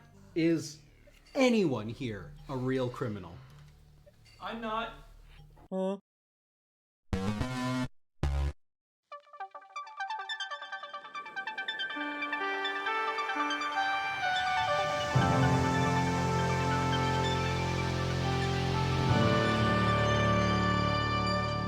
Hello and welcome to the Panelists, the only internet panel show that gives its guests everything on Maslow's hierarchy of needs. Unlimited air containing at least 20% oxygen, an environment guaranteed to be free of tigers, a team to be part of, faint praise, and vexing questions designed to unlock the mind's full potential. As usual, there is no prize unless you count the mental transcendence you may experience, and also we're paying you. I'm your host, Kathleen DeVere, and this week I'm joined by Team Preparation H. It's because we're cool, soothing. And we really like your butt. And Team Mirror Mirror. Mirror, mirror on the wall, who's the weebest of them all? Well, I'm glad we've finally gotten that sorted out. And in further good news, Kraft Foods is here to talk to you about your incredible palate. They are trying to revitalize the Jell-O gelatin dessert brand in order to appeal to a younger, more food-savvy, and Cosby-adverse millennial audience. Oh, experts, what flavor should Jell-O add to its lineup? Isn't like the easiest, cheatiest answer just to say like umami flavored? Yeah. Like, because millennials are the kind of people, speaking as one, the millennials are the kind of people that we like to get everything brass tacks. Like we like it organic, we like it fresh and whatnot. And if we strip everything away and we just go to one of like the basic like senses, umami is right there. And then if we just make the Jell-O like that. Riding that minimalist wave. Yeah, yes. The whole way. I like That's that. actually the catchphrase that we're going to be putting when we advertise this to Jell-O. I was confused for a minute there because I thought you want to make your mommy as a flavor. Like you want to have mommy flavored, umami flavored gelatin. Like I literally thought that mommy Jell-O was going to be this new flavor you're going to come with. And since you haven't picked it, that's what I'm picking. Because if there's something that adults under 40 want, it's the comfort of home. They want to remember where they're not paying bills, where they used to play video games all the time without any sort of like problems, where homework was relatively easy to deal with. And trouble was kind of this thing that you got into, but it's really just an imaginary concept. And I'm like, that's what people want, is they want the flavor of home. They want to taste their mommy. See, what I thought you had said was mommy, like the over mommy flavor, which personally I think is great. I think it's like your idea, but more cosmic and more boiled down to the very essence of what it means to be mommy. So the mommy is benevolent, is what you're saying. I would imagine, but I don't know. There's some people with some really complicated relationships with their mommy. So I actually think that particular flavor might be a little too complicated to actually pull off. She might be wielding like some sort of like galaxy-sized wooden spoon behind her back, and you don't want to cross her. So if we established whose mommy this is it the flavor is the flavor different depending on who eats it? How about Gaia, the Earth Mother? Oh yes, yeah. How about that, Mom? I don't think Jell-O is going to condone you putting a big hunk of dirt in the flavor. I don't know what it's called. I assume it's called the flavor extractor. Yes, or Whoopi Goldberg, who was the voice actress for Gaia in Captain Planet. I don't think either of those two are good options. You can't milk Whoopi Goldberg. Okay. Maybe this is too complicated, Beej. All right. Let's think about this. Sure. It's 2018. Mm-hmm. We love simple things, right? Yeah. What do kids love? Because we're going to aim this at kids, right? Yeah. So kids love dabbing. Yeah. They love bottle flipping. That's right. And you know what they really love? Oversized smartphones. Tide Pods. Oh, you're right. No. Oh my God. Dear Like Lord. So bright orange and bright blue swirl Jell-O. Yeah. They could be like a mixture. Yeah. And you like open it and it's like, you know how they have snack packs and they have like the chocolate and vanilla? Yeah. It could be orange and blue. Mixed in Tide. together. Yeah, and it tastes like faintly of like Dow Chemical. Yeah. Yeah. And failed experiences. Okay, at the risk of like being completely self-deprecating to the brand that I have created, all of the things you listed are so outdated in terms of memes and like things that kids care about. Like your flavor might be great for like all of just like a meme a week. Counterpoint. Yeah. 2 points. Okay, that's This good too. set is already blue and orange. That's true. We're already advertising Tide Pods. Yeah, we're already making. That's why adults under 40 are being drawn to us right now, and we're all adults under 40. We're all technically millennials. Yeah. That's why people enjoy this show so much. Second point. Slap's roof of pudding. You can fit so many chemicals in this bad boy. That's right. Right? Our idea is limitlessly churnable. Yeah. The thing is that you could just keep going over and over and over. You put up your new flavor of Jell-O on the shelf, and in a week when they're all sold out because everyone bought them for a gag, you just make new boxes with new memes on. You put those up, and people go buy those because it's the hot new meme. It's like you're basically making the same flavor over and over. Who cares what it tastes like? What matters is what you're selling, what the sizzle is on the outside. And if the sizzle changes every week, you're employing dozens of graphic designers. And who are graphic designers these days? Millennials! You know what the most horrifying part about that whole conversation you just had? Is that you literally just described standard marketing practices. Nothing is new. That's what my degree is in. What are you talking about? That is a brilliant idea, but I'm afraid I'm going to have to try and bring it back around to the original conceit of they're hiring you for your palate, not your marketing acumen. So while you may actually have some fresh, tasty memes, you're not... Well, fresh is a little generous for some of the ones that they've been saying so far. That's very true. Yeah. That's very well-aged. I mean, that's third generation recycled. Yes. Yeah. Beans, I don't want acid washed memes. Beans, I don't want to admit defeat. Mm-hmm. But he's kind of right, because we ate all those chemicals testing for the gelatin. Right. And I think we have brain damage. I'm inclined to. You know what? Like, our taste buds are fried. It's true, but we were called in for our incredible palate. Yeah. And given the sheer range of things that we were able to taste, what if we made it taste like the only thing that we could actually taste now? Yeah. And that's more of like, to me, it's like, that's a mystery flavor at this point. Okay. Like our incredible palates, what if they are so well refined at this point that this Jell-O flavor we come up with is really only appealing to us? There's strength there, because what if bespoke flavoring is what millennials want? What if they want to take home a chemistry set and make their own Jell-O flavor that no one else has ever tried? Okay, point of order. Your answer to the question can't be, hey kids, I don't know, fucking figure it out yourself. That cannot be the answer to the question. Like, not, we don't know flavors anymore. Here's like 7 packs of watermelon, 6 packs of lemon, mix it around, maybe you'll discover something new. No, be just saying, hey kids, here's a lot of dangerous chemicals. Yeah, we'll put a big question mark on the box, and then and people will buy that because people bought all those fucking Snickers bars or Aero bars that were like, big question mark on the outside. What's it take? Maybe it's some weird thing. And they all bought it hoping they could win the golden ticket. But no one's gonna win that golden ticket. Some fucking mobster in like New Jersey got it from the dude who was putting the ticket in the first place. Cracker Jack is a shitty popcorn, and the only reason people buy it is for the toy. So we can have a shitty gelatin product as long as we have a good toy. Speaking of toys, I think we're getting played. Yeah, a little bit. I feel like we've gone on a roller coaster of emotions, and I'm glad that at the end of all their screaming and shouting, they've arrived at, I don't know. Fucking figure it out. Yeah. I'm good with that, because I believe we have a fine and strong idea to appeal to a wide range of people, because we are bringing it down to the most minimalist thing in the world. Umami. Monosodium glutamate. Hey, at least it has a name, unlike yours. That was a really big word, and I'm going to take that as an insult.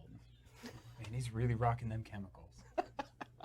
Okay, so what we've decided is that Beige, you are very good at marketing, and you should never ever be in marketing, because I'm frankly terrified, and that takes a lot to scare me. Good job, I guess. 5 points for that. I can't wait to put this on a shirt. And Ben and Jacob, you guys also get 5 points for remembering what the topic was and sticking to it, because that was great.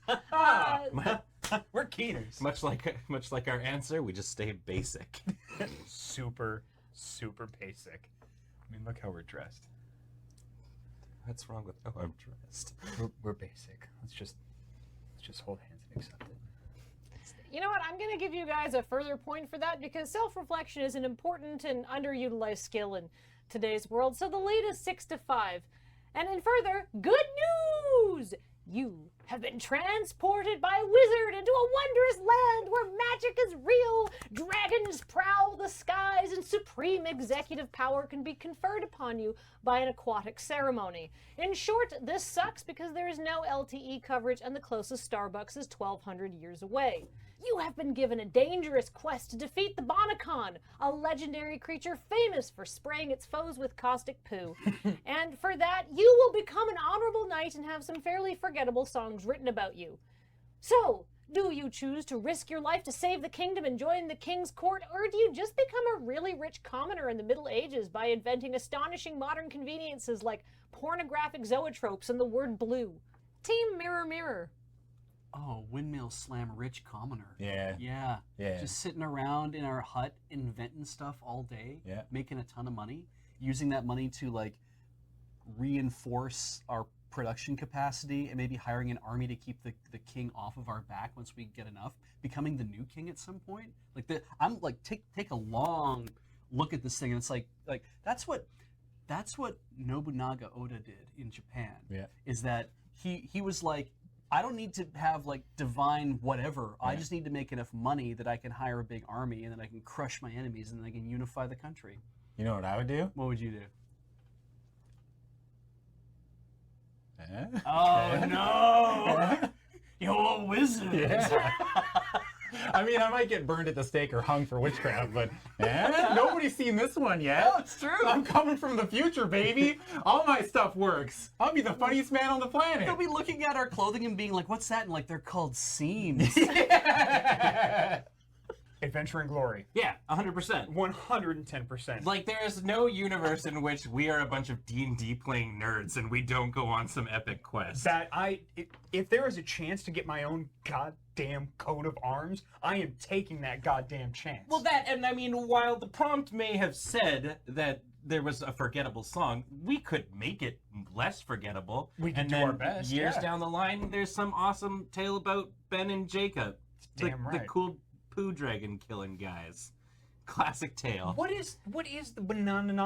The Bonacon is a real medieval creature of legend, and I'm not making it up. Like, people thought these things existed, and they're basically cows or bulls that would, like, if you got behind them, they would just like spray you with a film of horrible poo and farts. Nice. And that was how they attacked. That's like a real cow. So, Beej. Yes. They had fairs back then, right? Yeah. But did they ever have Bonacon, where we all go and celebrate the mythical monster? Yeah. And all these adventurers go out. We could sell plushies. Yeah. We could have face painting. We could have like people draw like dirty anthro like comics depicting them interacting with a Bonacon in like of a sexual nature. Yeah. Yeah. Yeah. Bonacon waifu pillows. Mm-hmm. They don't have body pillows back then. No, we can invent those. Yeah. That idea actually only helps us. Yeah. Because then we become like we become like this like known figure in all the world. Like there's the band Bonacon. The Bonacon. Bonacon. I thought that was the name of the It's the also festival. the name of the creature. Oh, so they're not they're not even inventive, really. No. Yeah. No. Okay. Well, puns are no. That's no. not a pun. That's That's not a pun. This is re-saying the name. But like con at the end though, it's a right. Yeah, like conventions. We'd hyphenate it. Yeah, Bonacon. Bonacon. Yeah. Or it could be Bonacon Con. Think about it this way: is that you could be you're going to be out there having to do all the hard work of wearing like armor and swinging your sword or axe or mace or whatever like medieval thing you've kind of opted for. We're going to be like sitting back, with a sea of workers in front of us who will be like slowly sewing body pillows and stuff. But in a way though, we're going to be acting as your hype men. Right, we're going to be telling the amazing story of you, but as also of the Bonacon at Bonacon, and we'll be doing one of these like every year, inviting people to come out and like, indulge in some casual idolatry. You know what I'm going to really enjoy? Literally killing their business. Yeah, like chopping the head off of like their cash cow. Their cash cow, right? Yeah. And you know how you kill it? How? You stake it. Oh. Because it's a cow. Right. Good. This is back to that pun thing that I'm You not quite really in. hate them, don't you? It's not that I hate them. I just don't understand what is a pun and what is a wordplay.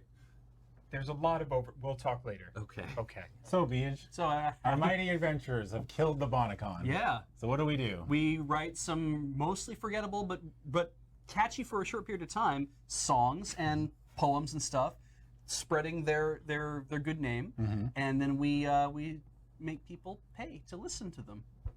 Or Or we dress up a cow as a Bonacon. oh yeah. Okay, I'm with you. And set it out and be like, oh no, I saw a Bonacon. We just slip a couple gold pieces to some random farmer. Yeah. Like, oh, I saw a Bonacon just a couple days ago. Yeah. It was out there in the hills, and then some adventure, and we give a map. Yeah. We sell maps Yeah. to the Bonacon. Exactly. And we're like, here you go, here's the cave, this is where it goes. Yeah. It'll be 30 gold pieces. Grand adventure. Yeah. I like how we keep saying con because we are fucking fleecing people with this. On that track, we kill the Bonacon. We do. We get knighted. We do. get royalties. We do all that. We did Coat of one arms. thing, and we're probably just as rich as these nerds. That's absolutely We just correct. so you go through this whole. We just get to sit back. We just get to relax and whatnot. But it sounds like you've done a lot of like late night meetings. You've had a lot of like boardroom executive kind of things. Probably terribly smelling because you brought in like your peasants and all that kind of jazz.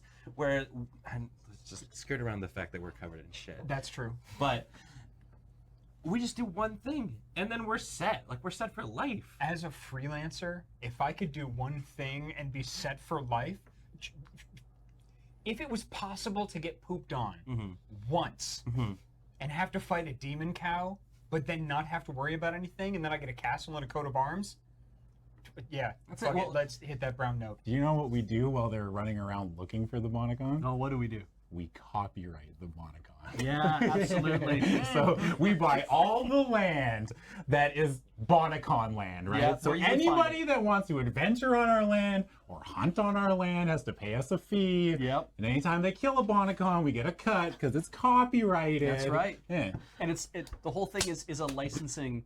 It's a licensing agreement, is all it is. Yeah. And the more that the more that anyone wants to come and do that kind of adventuring in our land, in our space, that they want to, like, the Bonacon belongs to us. And it's like, yeah, but you can kill it if you want to. That'll be this much money, and don't worry, there'll be another one in like 6 months or a year. Or whatever. You can come kill that one too. You have to pay us again because the license is only temporary. Time out.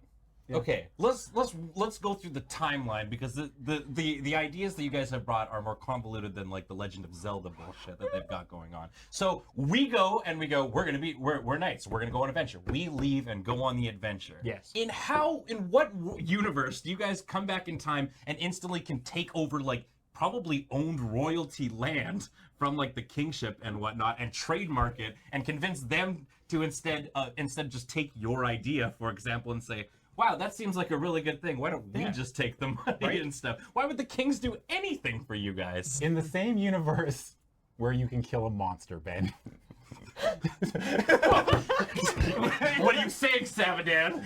I'm saying that have you ever fought a monster before? I'm saying, have you ever tried to trademark an entire land base from a It's a established royalty? It's a fantasy setting. In this fantasy setting, maybe I can kill a monster. But then that means we can do all the stuff that we just said. One involves just force of will. Force of will to kill a monster? Yeah. That's physical skill, my friend. Yeah. And That's different. This is more of a time walk situation, I think. Yeah. You have to. This is definitely a timing situation. By the time it's going to take you to build the capital, probably quite literally, in order to get the funds to buy all of this land and do this thing, we're going to go kill a Bonacon and get pooped on. You make it sound like it's like, there it is. It's just standing like in the middle of a field like, I mean, if people know about it. If people know about it and it's there and they're like, oh, there's the Bonacon lair, nobody's been able to slay it. Oh, you too, bearded and handsome knights. Please head on out there and do that. What's your weapon, by the way? Probably, I was going to say flail because that wasn't the one that Beach ragged on earlier, but like maybe a pike because then we can do it from far away. I like that. Yeah. I like that. That's really good. How are you acquiring these weapons of war? We say that this is the Warriors of Light scenario, right? Like we just go up and we're like, we will take care of your Bonacon problem. All you need to do is equip us. And they go, oh, thank you, Sir Knights. Yeah. Hey, can't we be the merchants of light then? Can't What if we just show up and we're like, yeah, we're here to do commerce? Like, you've been prophesized. Thank you for showing up. Write us this ledger. And I'm like, oh, okay. Yeah, but no merchants of light go up and go, we have really good business ideas. And the king goes, oh, great. Here's like half of my treasury. Yeah. We were given this quest buy royalty for this kingdom. They're going to equip us. You two showed up and were just like, yeah, capitalism. Yeah.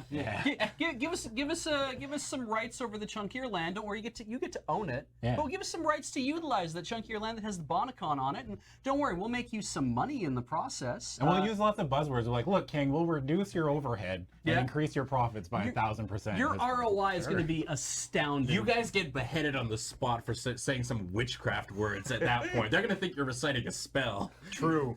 I mean, someone's always going to take the brunt of it in capitalism, right? Yeah. I guess it'll be us. Yeah.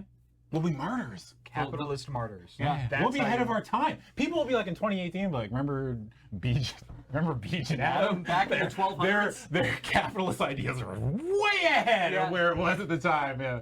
You know what? I'd rather die by caustic poop than be a capitalist martyr.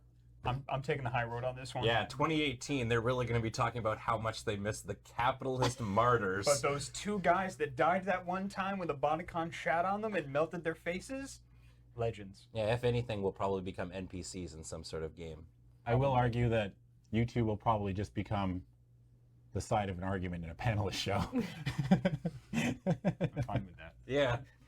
So what we've decided is that the reason why medieval times sucked so bad, aside from the fact that you could die of dysentery at any moment, was that capitalism hadn't yet been invented to exploit people to the fullest. Perfect. And that you guys are almost certainly going to get killed by a Bonacon, but look great doing it. Damn right. You know, at the end of the day, I would love to just have a song about me. People remember Green Sleeves. And that was about somebody with... No, that was about a prostitute. I can't use that. If you think that she's not using that... I'll beat you get a bonus point for knowing exactly how this is coming together in editing. But I'm going to give... I'm sorry for not stopping you. I'm giving Ben and Jacob 10 points because that was great. I'm giving Adam and Beige 10 points because that was great. Oh no, but I gave you a bonus point, so that would mean you're tied 16-16. But it doesn't actually matter because there's no prize and everybody's getting paid. Yay! Yay, capitalism. So thank you so much for tuning in. This has been The Panelists. Like, share, and subscribe.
Great, we can probably shoot this next week. I think the ending needs music. Yeah. I think it needs some more wub. What? You know, wah, wah, wah, wah, wah. Like dubstep. It's really popular right now. I don't think that's... Graham, dub it up with me. Cut the mid-range, drop the bass. Like that. I think maybe we'll just ask Bradley to do something. Oh, not even like a little wub? Precisely 0 wub. Oh.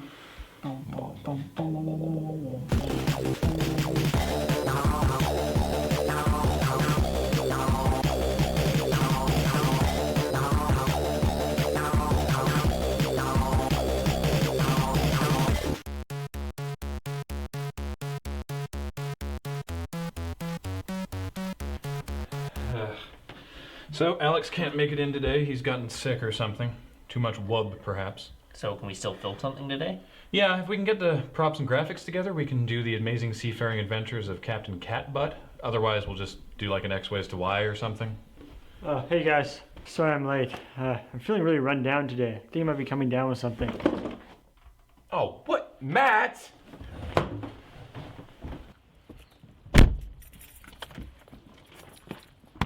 Matt! What? Where are you going? Home. What? It's the first... Could you roll down your window? Tell Paul to back off. Paul, could you back off, please?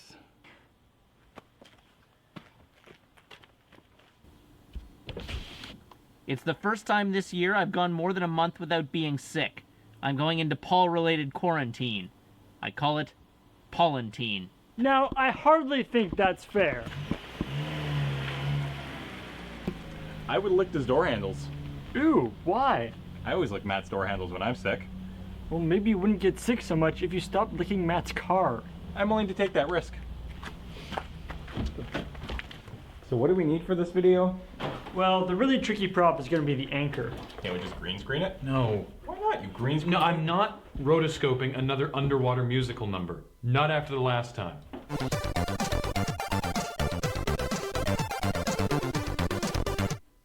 I'll find one. I can be the prop mistress. I don't know if I'm okay with that title. I don't mean it in a sexual way. Or do you? I demand to be credited as anchor wrangling technician. Cher, can you do the photoshops for the opening titles? I'll prepare the Photoshop engines and fire the forward trolling through Google image search array. Great. I can't really do the narration today, so can we get together tomorrow and then we'll shoot it on Friday? Sure.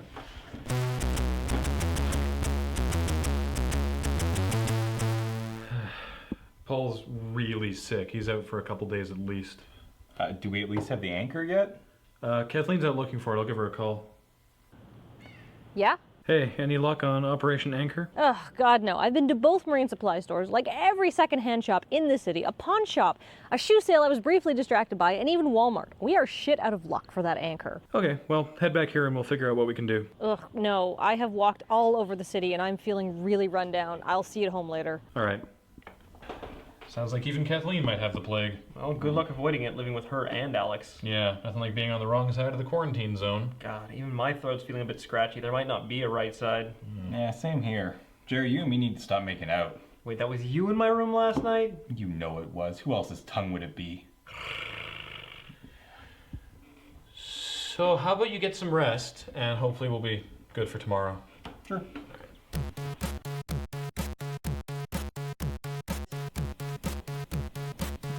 Guys? Hello? Oh no, I seem to be all alone. I hope nobody jumps out and scares me.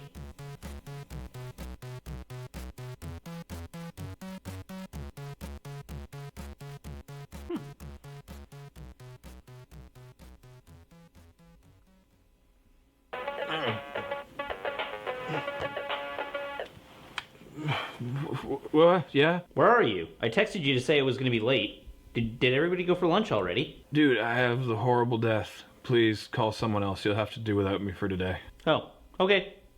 Bye.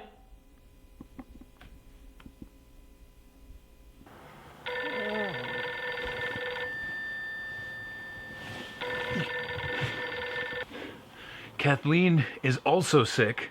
Call someone who doesn't live with me. Oh, sorry.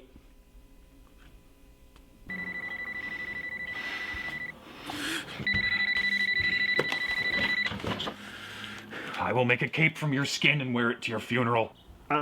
Is Alex there? Oh, no, he's sick. We're all sick. He's asleep. Bye. Bye. Matt, cape, skin, funeral, you Ah, okay, I'll try everybody else.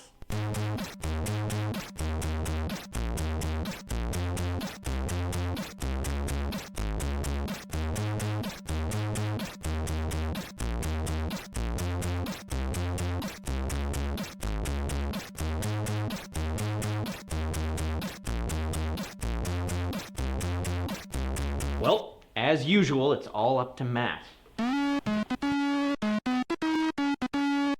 You actually shot something last week? Yep. Sure did.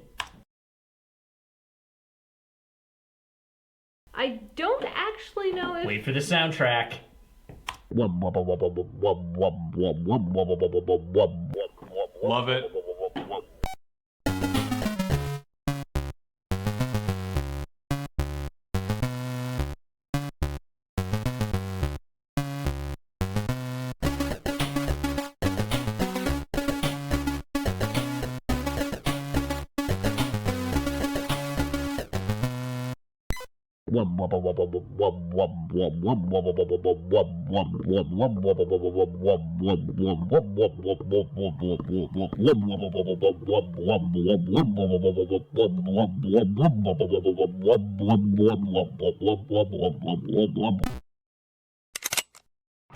Has your house been ruined by a home improvement show?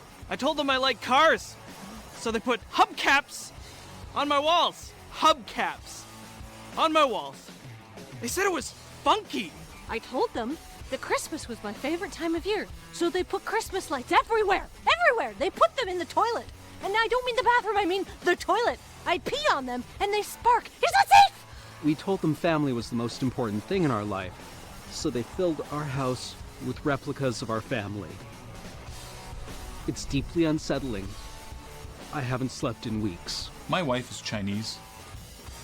My house is now impossibly racist. If I invite my in-laws over, I'll have to get a divorce. That happens every 30 seconds. Coming to HGTV this fall. Unfuck this house. They fucked my house. They fucked my house. My house? Fucked. Unfuck this house. We'll make it fine. Huh?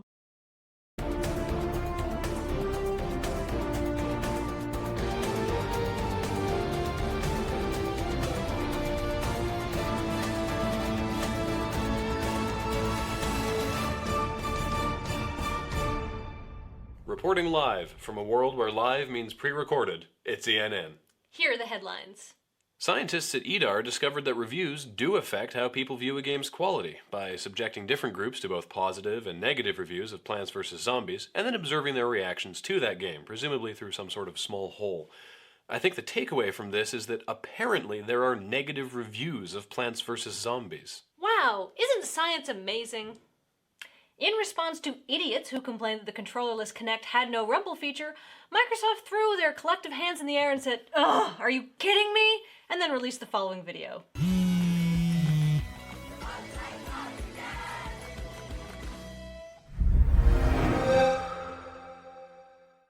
Hideo Kojima has alluded that work on Zone of the Enders 3 may have been pushed back to allow him to work on a new Metal Gear title, despite earlier comments that he was done with the series for now.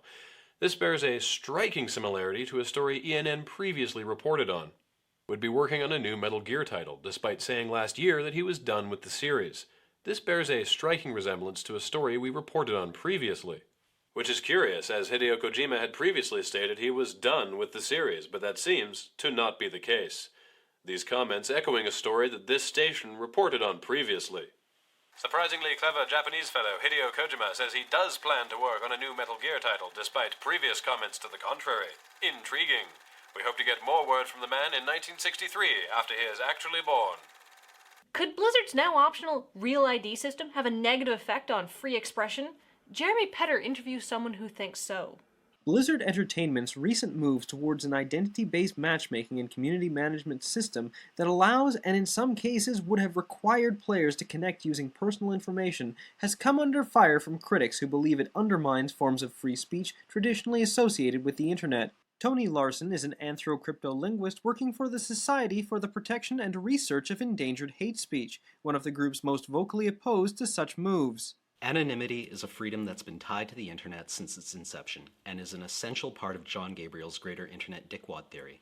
Removing the ability to hide behind an ill-contrived username and potentially offensive avatar not only limits freedom of expression, it places an already fragile hate speech biosphere under extreme stress. Blizzard sees its past and present moves in this direction as positive and has focused its public relations push on what it calls the revolutionary community features inherent in the new system. Assistant Manager of Community Outreach, Brian Frechette. The point here was never to diminish anyone's freedoms. It's always been about making people responsible for their actions, and there are two sides to that coin.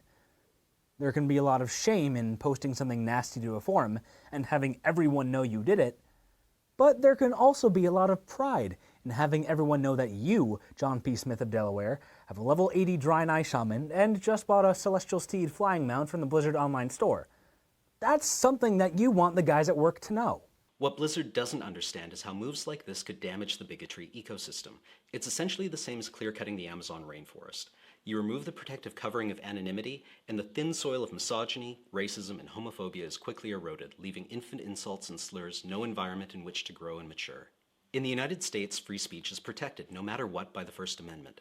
But in less developed countries, like Canada and Germany, forms of hate speech are punishable under the law. This means people of those countries could be held criminally liable for noble acts of discriminatory creation, which would foster these endangered words and phrases and allow them to one day evolve into fully fledged hate crimes. Honestly, we don't think there's a problem. The youth of today are totally into compromising themselves over the internet. It started with Facebook letting them give out photos, but the kids want more. I've seen teenage girls committing identity theft on each other just for fun, and then mercilessly telling homeless people about how they broke up with their boyfriends for giving them HPV. Honestly, we're fine with people slinging hate speech as long as they take responsibility for it. We're just catering to market demand. Market demand should never be placed above scientific study. Anthro-cryptolinguists such as myself have barely scratched the surface of this ecosystem. There are thousands, if not potentially millions, of new and evolving epithets that have developed slowly, over thousands of hours online, and have yet to be cataloged and studied. Once they're gone forever. All the benefits they could have brought to mankind are erased. Benefits? Take, for example, Chun Smuggler. What does that mean? It means to take a pitiful interest on someone as they actively molest a horse in a homosexual manner while filming it for posterity and personal masturbation purposes. Or it could have. But now it may never mean anything. This is just one example. Every day words like this are being destroyed, and with them, the richness of the human language is diminished. While the value of words like chun smuggler remains up for debate, what is certain is when you pit discrimination and bigotry against hate crimes, everyone loses. Or wins. Either way, I guess. For ENN, this is Jeremy Petter, Irvine, California. Thanks, Jer. Where do you get these people? Join us next week when we'll put the lime in the coconut and get an achievement for doing it twice. Oh boy. It is getting hot in her. I'ma take off all my clothes. It's not hot in here. I'm quite pleasant. It's No, warm. the call and response is, I am getting so hot, I'ma take my clothes off. We would have to be reporting from the inside of an active volcano, and I would have to be physically on fire before I did that. Tell you what is on fire. The roof. The roof. I'm just gonna stop making music references if you're not gonna play along. Good.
Welcome to Feed Dump, where, as you can see, I am not Graham. Deal with it. I am, in fact, a delicious bowl of Cocoa Pebbles. Joining me this week is a Weetabix Puck. Children may hate me, but I hate them right back. And a bowl of All-Bran. Contains 100% of your daily recommended dosage of beej. And now, an interesting selection of stories known as Muesli. Famous right-wing battle axe Margaret Thatcher died this week, but that's not who most people thought died. Turns out, after the hashtag #NowThatcher'sDead trended on Twitter, a lot of people misread it as now that Cher's dead. What can happen now that Cher's dead? What happens in the aftermath of Cher? Do you believe in life after death? Can we auto-tune that? I come pre-auto-tuned. I just came pre-auto-tuned. This blew up on Twitter. And Cher is on Twitter. At any point did Cher actually respond to this and be like, no, I'm not dead, I'm not dead? I'd like to think she just rolled with it. I mean, after all, when was the last time any of us thought about Cher? If only Cher could turn back time. Did you do that on purpose? Did you make us all think of Cher in that fishnet bodysuit for fun? Or for some sort of evil gain, Beej? I spent 3 years on road trips with my mother listening to her play the greatest hits of Cher over and over. I can recite Gypsies, Tramps, and Thieves verbatim. I'm sharing the pain with everybody.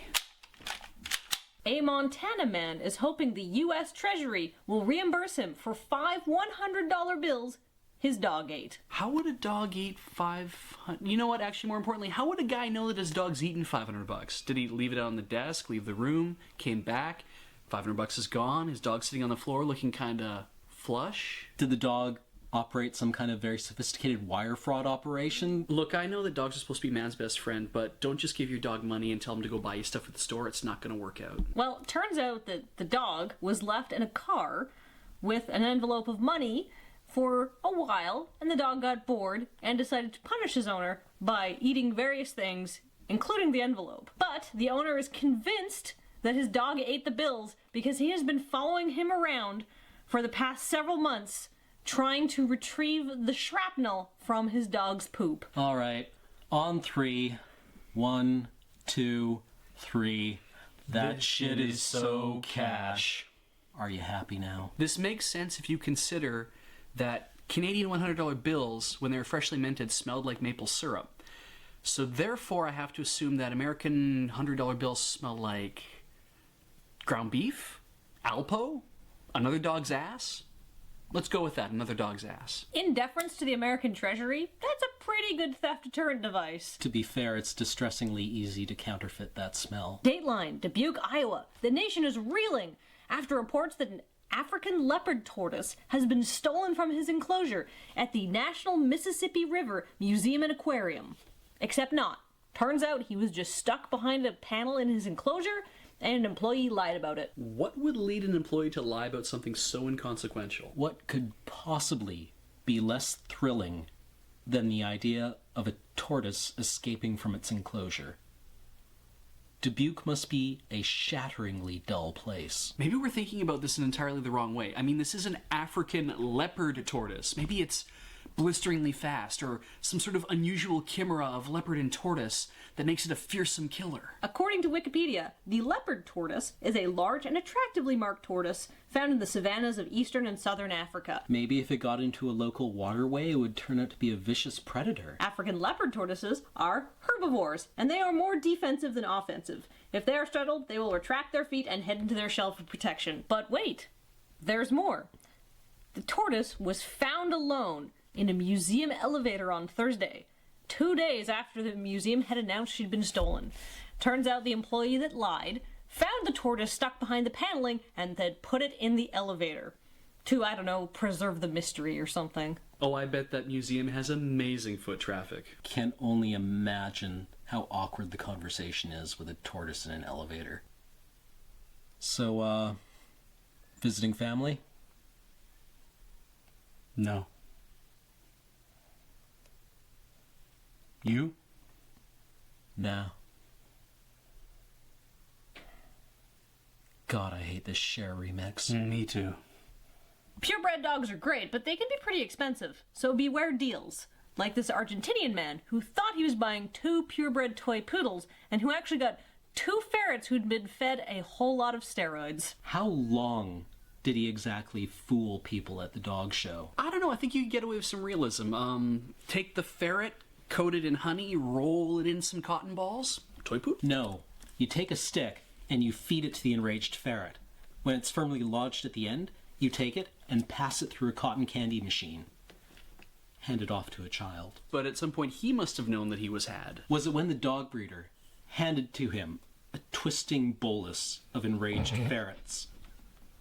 And he looked at it and thought, this man is making a fool of me. I think that's a terrible idea because you have now in your hand 2 steroid-fueled revenge engines. I gotta see this. I gotta see what this jackass thought he was buying. Well, actually, Cam, the guy who sold the fake poodles had groomed these ferrets to make their coats look like, well, more like toy poodles. Aww. That's not bad. I'd keep one of those in my house. Well, it's clearly not a poodle, but it's actually totally adorable. I queue like about 100 hipsters seeing this picture and being like, I have to get one of those for the apartment. 101. You want to purchase and voluntarily keep inside your home, where you keep the things that you like, a weasel that has been fed steroids since birth. Look, I live no less than 200 yards away from an elementary school, and I'm pretty sure I can throw a ferret that far. 2 words for you. Meat tornado. And we're just gonna cut the show right there. And remember, while there may be other sources of news that advocate you throwing a hulked out tube rat into a group of children who have not yet developed the proper fear response for that kind of situation, they don't have this hat, which was given to us at PAX East but came from the Colorado Big Cat Sanctuary. Rawr. I'm a lion now.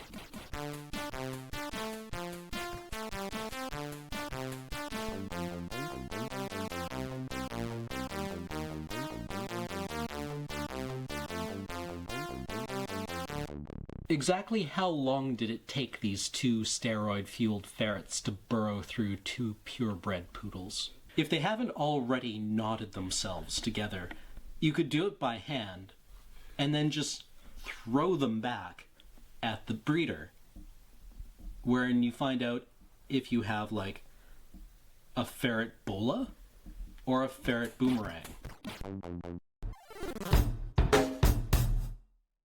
Welcome back to Sensei's Divining Talk. It's a very exciting week for us here as the Sword of Hearth and Home has been previewed for Modern Horizons 2. Not only that, but the Sword of Truth and Justice is being reprinted with the old border, which has greatly affected the sword down. What are your favorite swords? Let's run the full list. Well, first off, it's the Sword of Meat and Potatoes, always been the bread and butter of my decks. Sword of Cut and Run. It's great at dealing damage, but it is a pain to re-equip every turn. Sword of Pride and Prejudice. Got to get that one in the 1995 frame. I prefer the 2005 printing with Keira Knightley. Sword of Sweet and Sour, easily some of the best flavor on an equipment. Sword of Death and Taxes, which weirdly doesn't get in Death and Taxes. Well, it is a very tight list. Sword of Mac and Cheese, which everyone loves. Fun fact, that was localized in Canada as the Sword of K and D. Another good one, Sword of Simon and Garfunkel. That one's always playable, but only one mode is really relevant.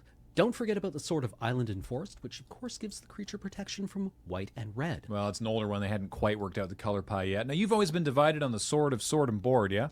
Always seemed kind of like a Winmore, what with the 2 swords? Yeah, second sword's a bit much. How about the Sword of Jack and Coke? Is Pepsi okay? Sword of Trial and Error is another good one, but it takes a while before you see the results. Yeah, I haven't found the deck for it yet. Now, what about the Sword of Hop and Scotch? That one's challenging to balance. Sword of Kiss and Tell? You know I can't run that card. Sword of Bait and Switch? I can't believe they printed an equipment with ninjutsu. Yeah, it's unreal. Now, the Sword of Sticks and Stones. That one hurts. Yeah, it's a real bone breaker. Sword of Arts and Crafts, auto-include in my green and green decks. Sword of Wattle and Daub, brilliant and constructed. Sword of High and Dry, very playable, both in Commander and on guitar. Yeah, but don't bend over backwards for it. Sword of Again and Again. I feel like I see this one a lot. It's okay, but you really only need one of them. Sword of Huff and Puff, I never remember if I'm supposed to always pass this or never pass this. Sword of Turks and Caicos, interacts well with Treasure. Sword of Wine and Dine forms the core of the Dine and Dash deck. Does that one go in Aristocrats? No. There's the 5 of Swords. That's a tarot card. I don't think it's that bad. It's certainly no Sword of the Rich and Famous. With an equip cost of 45. Of course, there's the Sword of Like and Share. Pro tip, put a die on top of your deck so you don't miss the upkeep trigger to click the little bell. And finally, the Sword of Buy and Buy. Bye!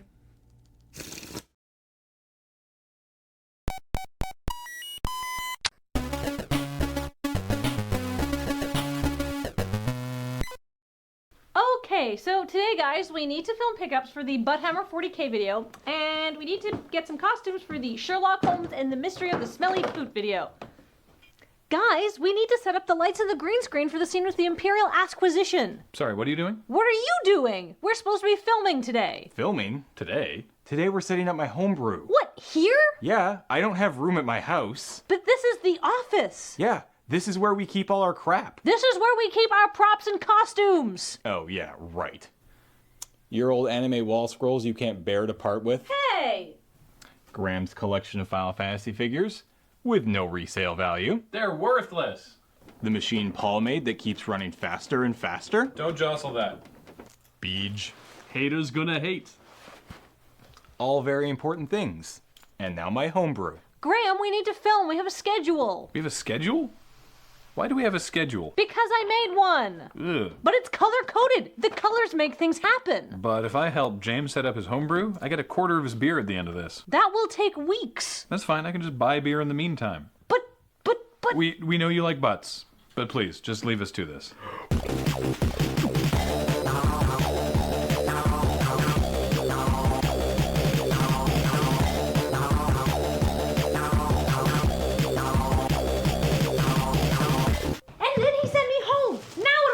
To do? Relax? What? How can I relax? I still have to finish cleaning the house. I've got to scoop the cat box. I need to make cookies. Whoa, none of that is what is classically known as relaxing. Cam, you know I can't relax unless my house is clean. Do you have any hobbies? What do you do when you're not working? When would I have time not to work? You need a hobby. What makes you say that? I'm just a little stressed. It's perfectly normal. Have you tried knitting? That's the worst idea I've ever heard. Well, the website says 2 weeks fermentation time. I don't want to wait that long. I don't want to involve Paul. What about the meme beacon? He made that. That works fine. He bought it at Canadian Tire. Which means he's learned his limits, applying his skills where appropriate. True story. I worry what will become of this. A blanket, I guess. Or maybe a very wide scarf for the sofa.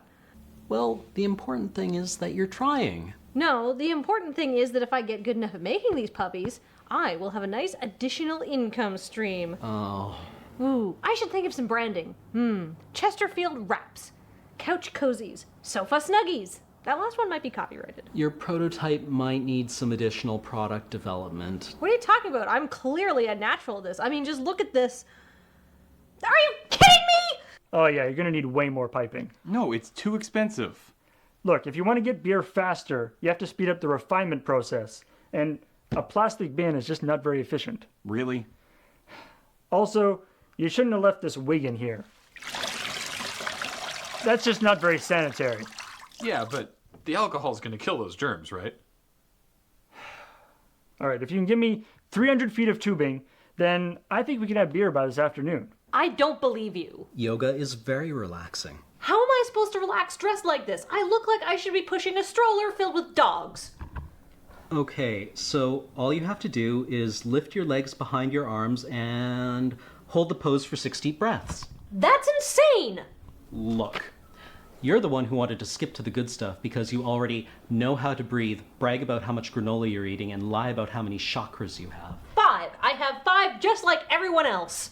Now extend your arms. I think something just went pop. That's bad, right? No, it just means that it's working. A little faster than expected. Keep pedaling, Beej.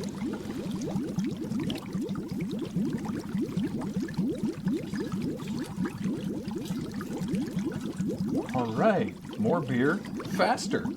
No, that's bad! It's over 9,000! Oh, crap! What?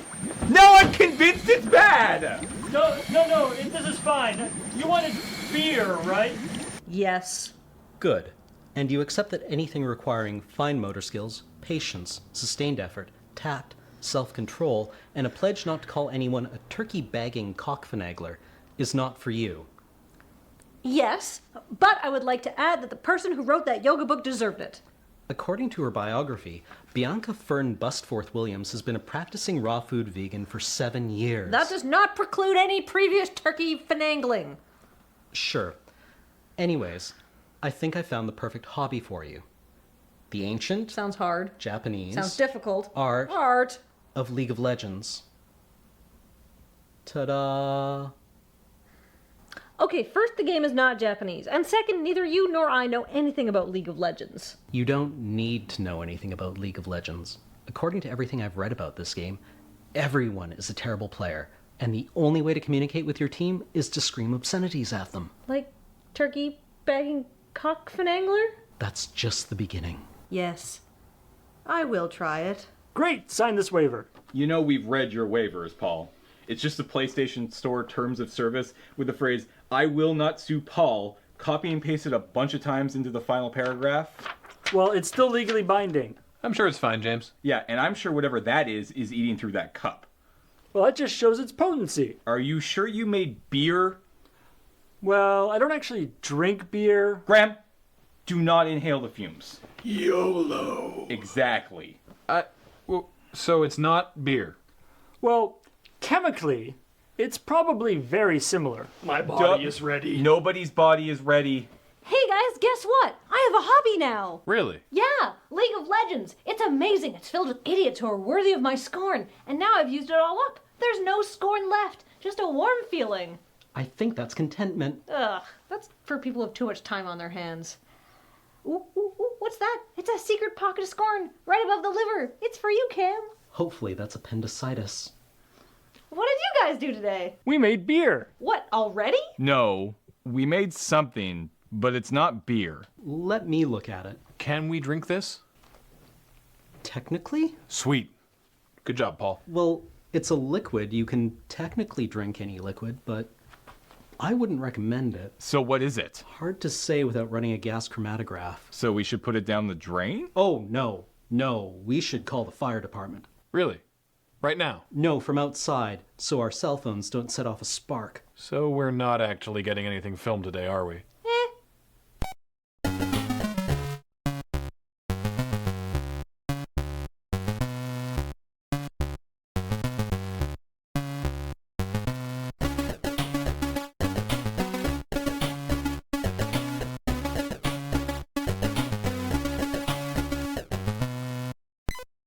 Yeah, and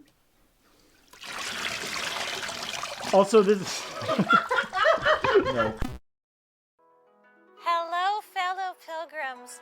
This fall, do not let the slow slide of the earth into her wintry grave get you down. Instead, use my new seasonal tincture to guide your spirit and moisturize your epidermis.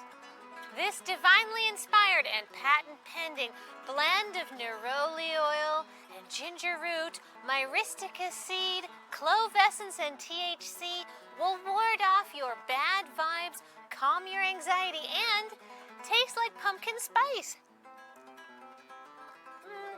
So yummy. Find your bottle today, either at the garage sale my sister Terry runs every month or my stall across the street from Dulcimer Warehouse.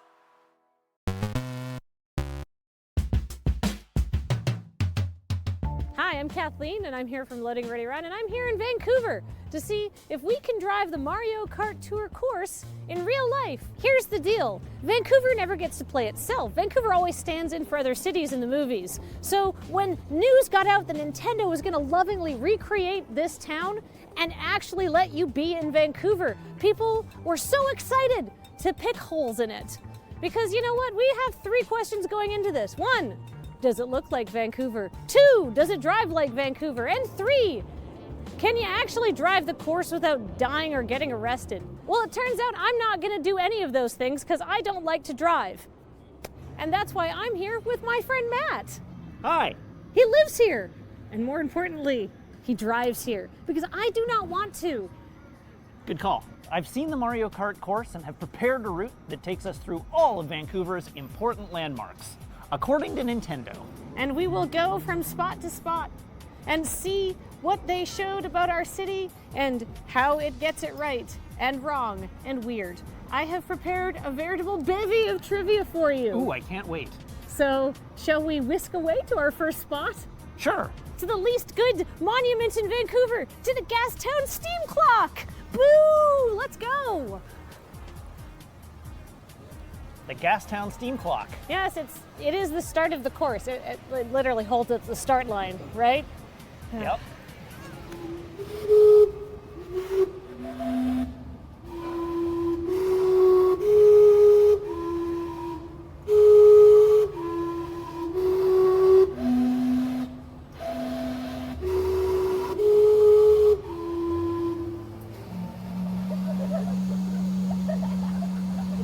majestic.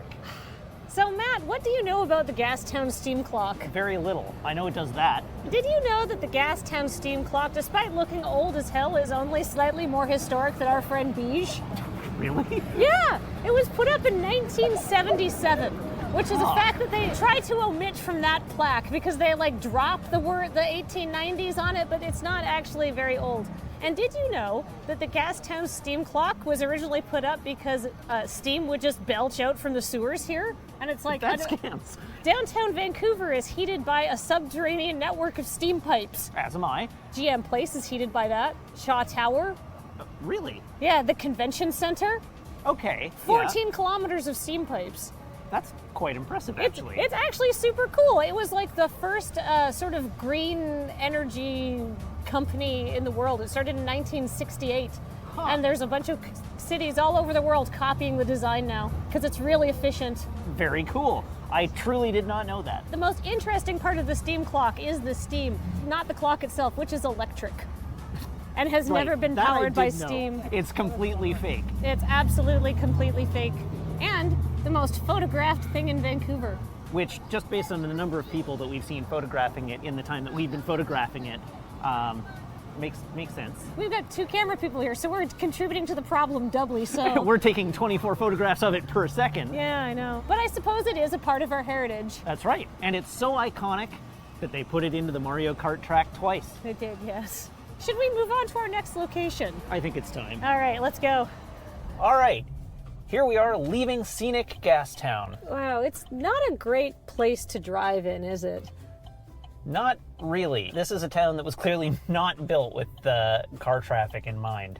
The main Gastown strip is mostly a pedestrian walkway these days. It's named after a guy whose name was Gassy Jack. How did he come by that nickname? Well, he was a steamboat captain, so hopefully that way. But maybe also he had some problems, but I don't know. If he's a steamboat captain, I would expect him to be named Steamy Jack. A Steamy Jack sounds like a sex act. Whereas Gassy Jack is just a warning. You know what is not gassy, though? Our car. Our car is not gassy. Yeah. It's so quiet. We rented an electric for this. What is the lore in Mario Kart? Are the carts themselves electric? Or are I don't know. Are they little 2-stroke gas powered? I think all the carts are different. I used to work in downtown Vancouver, you know. Me too. Where did you work in downtown Vancouver? I worked over by the old Canada Post building. I worked in one of the Bentall buildings that are literally connected to Burrard Street. Right here. Yeah, Burrard Just Street. on our left.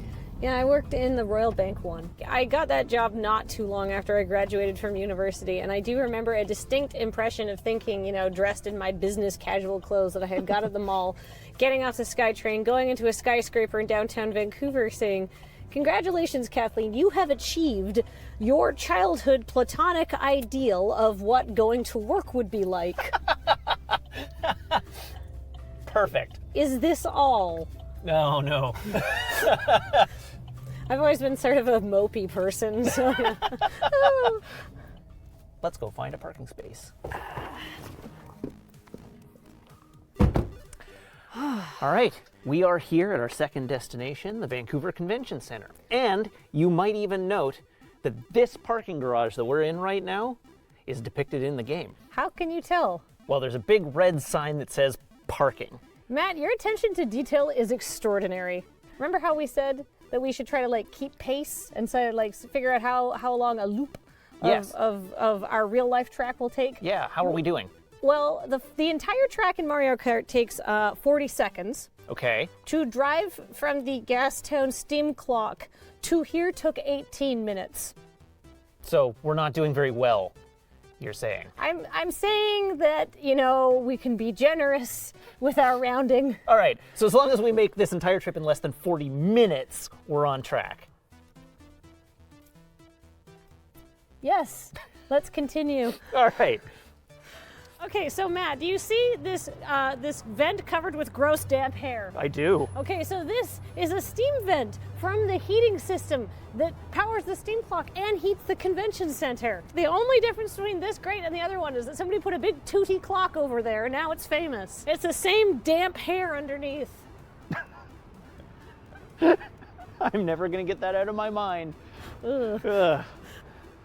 So it's really hard to see, but the Vancouver Convention Center and its green roof are just like barely visible in the Mario Kart track, just sort of off to the side. This brings us to our next destination, the Vancouver Olympic Cauldron. Yes! So I have some trivia for you about the Cauldron, Matt. All right. This is from 2010, Matt. Really? When the Winter Olympics were held in Vancouver. So I will give you some actual trivia about the Olympic flame, because it was supposed to be delivered in secret, because it was supposed to be unveiled as the Olympic flame. They did all the setup for it, and they brought it into position between the hours of 2 a.m. and 4 a.m. one night. Wow, that's really impressive. Yeah, it's a grand public monument, and they wanted it to appear. Huh. You know, I remember watching the opening ceremonies and seeing Wayne Gretzky light this. Why isn't it lit now? Because it costs like $1,600 an hour to light. Oh. Well, that would do it. Yeah.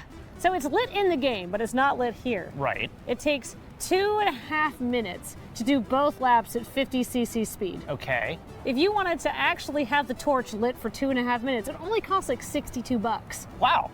You know, I've spent more than that on microtransactions. In Mario Kart? I have no idea if Mario Kart has microtransactions. It has so many microtransactions. I do want to point out that in the course, you drive underneath the fountain. Oh, that seems problematic. And like across the ocean into the North Shore Mountains, across the bridge that's not like there. Yeah, the bridge is over there. Except you can see the bridge over there from the bridge you take, so technically you're going over the Second Narrows Bridge. Which is over there. But then you end up in Stanley Park, which is over there. So what does this mean for us, Matt? Well, for us, our next stop is Stanley Park, because there's no bridge here. Oh, this seems safe. Safer than trying to drive across the Burrard Inlet, yes. It's a pretty kicky EV, but I don't think we can make it. And the C-Bus doesn't take cars.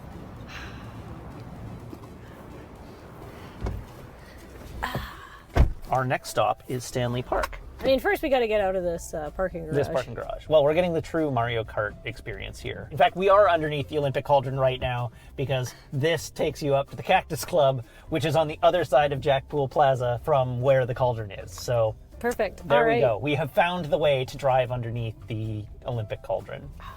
Let's start making some haste on this trip, because it's taken absolutely hours to get up downtown Vancouver. We've been here for like 2.5 hours. Just behind us, to our left, is the Fairmont Pacific Rim. The penthouse unit is the most expensive single property to have gone on sale in Vancouver. Ooh. I believe it last sold for something like $28 million. It is the top 2 floors of that hotel. You know, Matt, I don't spend a lot of time driving in Vancouver, but as I'm noticing that it has taken us almost 15 minutes to get like 6 blocks from the convention center, I don't think Mario Kart has given people an accurate idea of what vehicular traffic is like in this city. That's true. I mean, for the typical Mario Kart player, traffic in Vancouver is much more akin to Mario Kart 64 Toad's Turnpike than it is to the traffic represented in the Vancouver track in Mario Kart Tour. I mean, at least we're going with the flow of traffic. It's good that Vancouver's been acknowledged in a video game in some way. Let's not get hung up on the details. Mario Kart Tour, not the first game to represent Vancouver. Vancouver's biggest claim to fame prior to the advent of Mario Kart Tour was probably Mass Effect 3. Oh, right! Where the seat of the Human Alliance was based in Cole Harbor in downtown Vancouver. We're now in the lanes that say Stanley Park. Yes, we are. But in the game, it's not Stanley Park, it's Vancouver Park. Vancouver Park. All right, well, here we are in Vancouver Park. I'm not sure what Lord Stanley would have to say about that. Well, Stanley Park, did you know it belongs to the Department of Defense? Really? Oh, well, yes. I guess that makes sense, because there is actually a naval base here in Stanley Park. Yeah. And the 9 o'clock gun is actually at one point was like a shooting gun to protect Vancouver. And now it's a shooting gun that annoys Vancouver. Correct. Yes. But with a loud bang every night at 9 o'clock and every morning at 9 o'clock. I believe the city has it on a long-term lease, and I think they pay $1 a year. Ah. Because we live in a capitalist system in which nothing can be free or given That's right. away. Stanley Park, very beautiful place, built on First Nations land. As is the rest of the city. Yeah, but it's important to remember there used to be a bunch of villages and stuff around here. This was an important clam gathering area for the First Nations people. Really? Yeah. None of this is in the game. Stanley Park is rather abbreviated. It goes right from Stanley Park into like a series of suspension bridges. So this is where we get into the suspension of disbelief part of the loop. But we can appreciate the nice things that we're seeing. Well, I am all aboard the suspension bridge of disbelief. This is the skyline view, though, essentially coming back in. Because you jump over the Burrard Inlet and you see like the Canada Place Sales and you see Harbour Centre and a couple of other buildings. All right, but now we're here. We are indeed. At Stanley Park.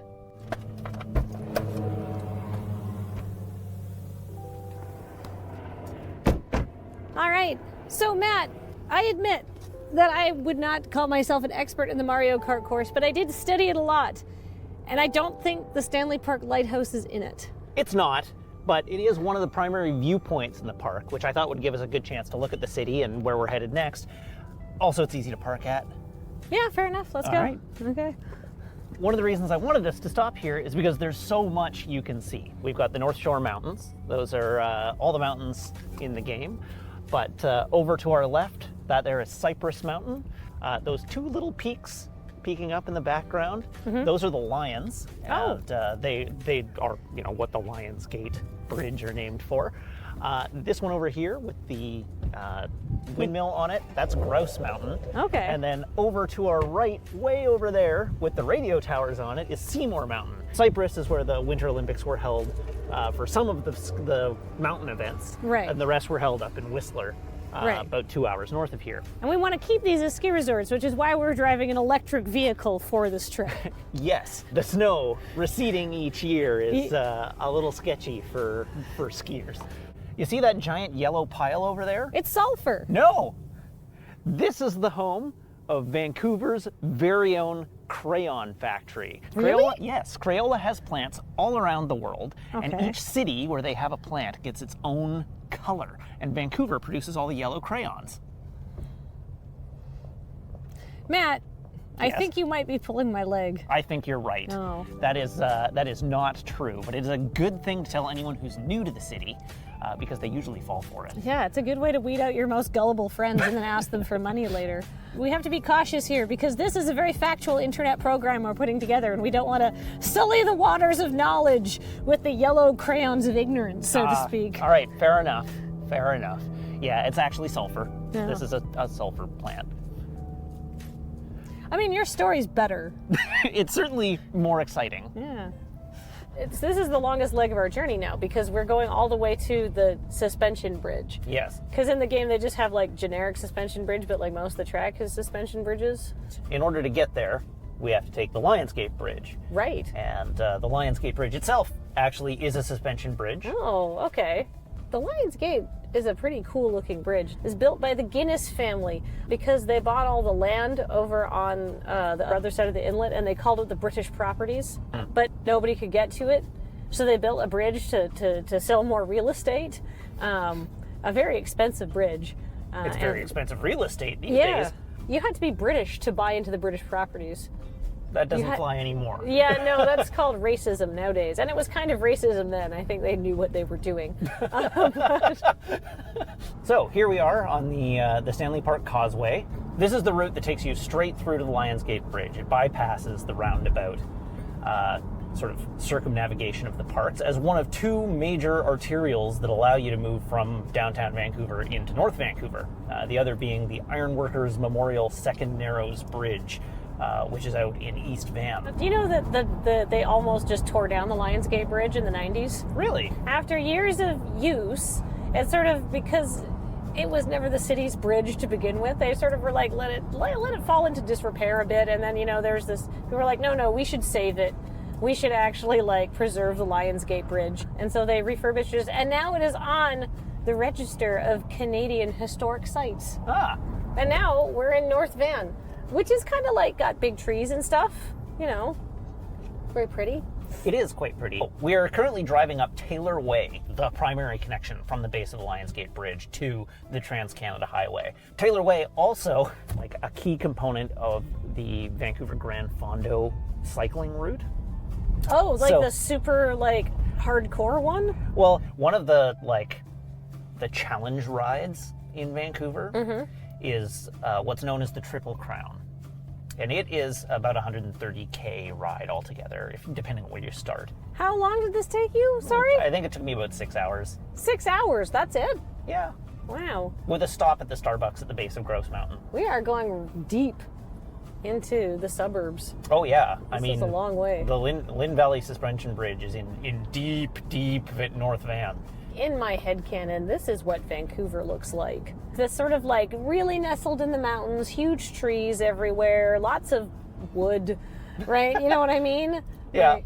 All right, we have arrived, or we're arriving, at Lynn Valley Park. Home of the suspension bridge. So there's 2 suspension bridges in Vancouver. There's the more famous Capilano suspension bridge, but that costs like $55 for an adult to get onto. And like, no, this one's free. All right, let's pull in here and park. Doesn't this air smell good because we're not paying $55 a person to breathe it? It sure does. This one, however, is free and right there. So we're going to wander down and excellent stand on the bridge. Here we can see the Lynn Valley Link route and the various trails that are connected to the Lynn Valley Suspension Bridge, which is where we are right here. I have no facts about this. They're all just shitting on Capilano for being so expensive. All right, fair enough. But they did do the torch on the bridge. On the bridge, yes, they did. You know why I bet they did it on this bridge? Because it didn't cost them $50. Yeah, exactly. That's at least $100. What do they think the Olympics are made out of? Money? Oh my goodness. I know we can't drive across a suspension bridge, or at least we shouldn't try to. But like the wood planks here are a pretty good like representation of the track. Yes, they are. So, you know, kudos for that, Matt. The most impressive aspect of this bridge today, though, I think, will be the river. Having just had one of the wettest Januaries on record, should be pretty high. Whoa. And flowing pretty rapidly. Look at that. It's certainly scenic. It's so scenic. Also, it's really wiggly. Like, well, yeah, it's held up by cables. Dag. Okay, I don't think we could fit a go-kart. What about a Segway? Segway would fit. I think you could do a Segway race on this bridge. I feel like a 50cc cart might fit. It would only just fit. There'd be no passing lane. No. No. This is one way only. And this is not necessarily where I would want to be hit by a blue shell. Although with the nice high railings, I wouldn't feel too bad about a banana. So this section of boardwalk is actually part of Vancouver's Baden-Powell Trail, which runs along the length of all the North Shore Mountains and is indicated by these little triangular plaques that are pinned to various trees along the route. Oh, cool. The track is actually more accurate than I thought. But I do want to point out that we are walking this part, not driving. That's true. So I guess like a +2 for realism, but minus several thousand for drivability. Yeah, fair enough. Yeah. So that's basically the route. You start in Gastown, you go through Stanley Park, take a right, cross a suspension bridge, and then leap over some cranes back into downtown Vancouver after taking air across the Burrard Inlet. It took us 33 minutes to get from the Stanley Park Lighthouse to Lynn Canyon. Ah. So Matt, Yes. we're done now, right? No, we're not done. But we did all the loop. We went over the bridges. Well, we've done half the loop. We've hit the major sites, but we still have to get back downtown. We're only We're halfway only done? halfway there. Oh, we're living on a prayer. But that does conclude the destinations that we had planned to hit in North Vancouver. They have really cut down the quantity of North Vancouver to really just a suspension bridge. Do you know why I think that the Vancouver Mario Kart route includes basically zero Vancouver driving? Why? Because there's no freeway in Vancouver, and Vancouver has always been historically opposed to it. Yeah, virtually every road through Vancouver involves traffic lights, stop signs, one-ways, intersections, street parking. Lack thereof. As the case may be. Do you know why the freeway completely bypasses Vancouver? Why? I'm going to tell you in the car where it's warm. Great idea. Let's go. Matt. Yes. It's getting dark. It is getting dark. It's almost 6 o'clock. It is almost 6 o'clock. It's taken us literally all day to do this. You're definitely not making the 7 o'clock ferry. This is 40 seconds to do this looping game. So, Matt, when you're talking about all of the things that are filmed here, that just makes me realize that it's so rare that Vancouver gets to be Vancouver. It gets to be celebrated for what it is. I'm not from Vancouver. I don't live here now. But my dad was born here, and I've lived here several times, and I always feel like Vancouver is part of my home. And I feel like some ownership over it, because I spent some formative years in Vancouver. And so I was just like really excited to see, oh, is this the Vancouver I love and I know? And no, it's not. I lived from the ages of 0 to 10 in Vancouver and surrounding communities before moving to the island. And so I can appreciate that sort of identification with the city. So we're going over the Ironworkers Memorial Bridge. We are. Which just feels like sort of like a natural extension of the highway. Well, it is. Like, we are still on Highway 1. Yeah, it's sort of the highway happens and then the highway is above the water. It's not a memorable bridge. It's true. It is memorable because its name is the Ironworkers Memorial, because 17 ironworkers and then 1 diver recovering bodies perished after it was found that a span was under-engineered to support the weight. Ah. Yeah, that's not the happiest story about the construction of that bridge. No, but did you know that in British Columbia, engineers all receive an iron ring? I did know when they about graduate, because it's to remind them of the failure of the Ironworkers Memorial and to remind them they're taking lives into their hands. With their engineering, yeah. Yes. An engineer has a very serious job, and when they are wrong, people die. Yep. We're sort of headed back into Vancouver off the highway. You were going to tell me a story about why there are no freeways in Vancouver. In the 50s and the 60s, it was all about urban renewal, because the suburbs had just been invented and cars were getting popular and people were fleeing. Vancouver's downtown was very depressed. And you have to remember that Vancouver hasn't always been this super overpriced place. Vancouver was a very rough and tumble town when it was founded, because it was a logging town. It was like miners and loggers and stuff who would work there. And it was marginalized communities who lived down there. So it was like Strathcona and Chinatown and stuff like that. And in the 60s, they said, all of this is a blight. Let's put in a shiny new freeway to connect it to the suburbs.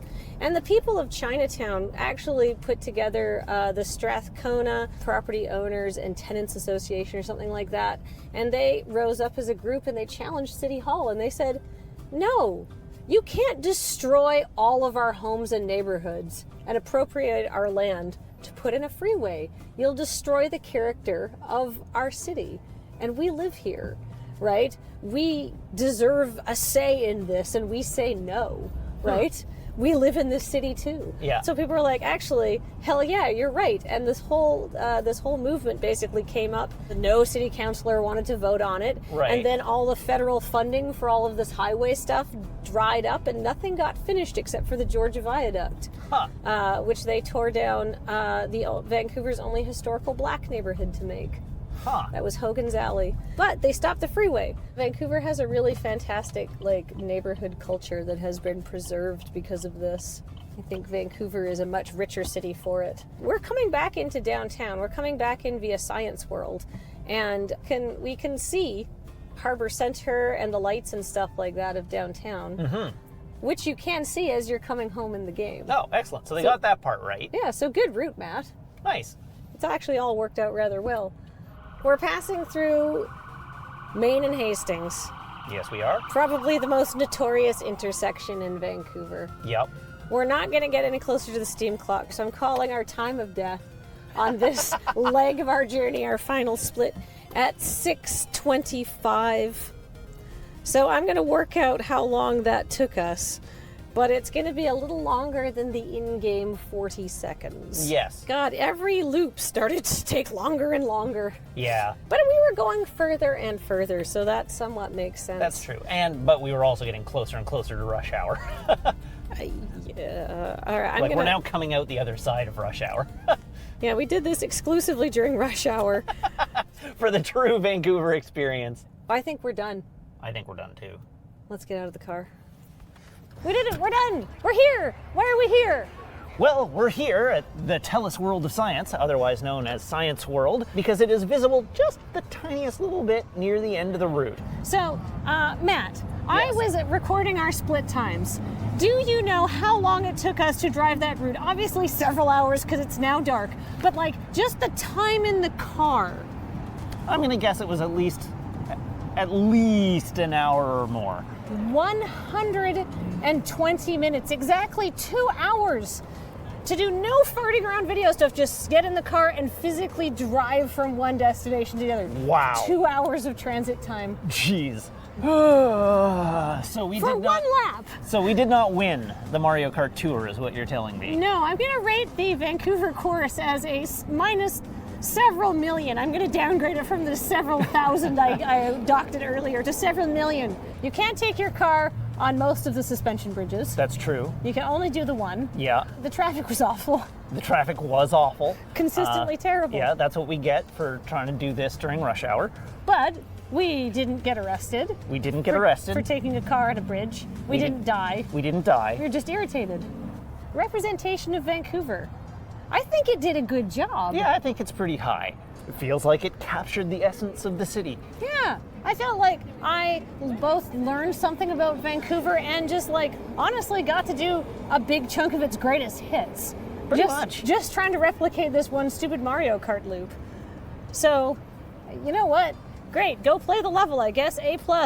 I feel like I have had an authentic Vancouver experience by participating in this and by going on this drive.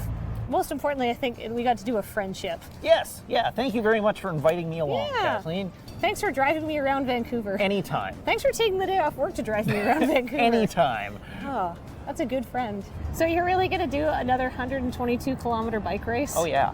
Oh my God, why? I know why. You loved It's it, so but like, scenic. aren't you dreading it already? No, Like, I'm looking forward to it immensely. how do your thighs feel though?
Okay, how about this?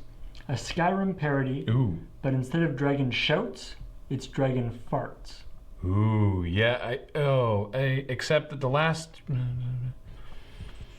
8 videos we've done have all been Flatus related. And that joke in Checkpoint. 9 videos we've done. We should probably try to branch out. Yeah, maybe you're right. Okay, forget the farts. Okay. How about projectile vomiting? Nice. Oh, hey guys, check out this tweet I got. Some fan drew me as a My Little Pony. That's disturbingly adorable. Why is there an angry cat on your pony's butt? It does not matter because it is awesome. I think the really important question here is how chunky do we make this vomit? I'd say really chunky. Super chunky. Yeah.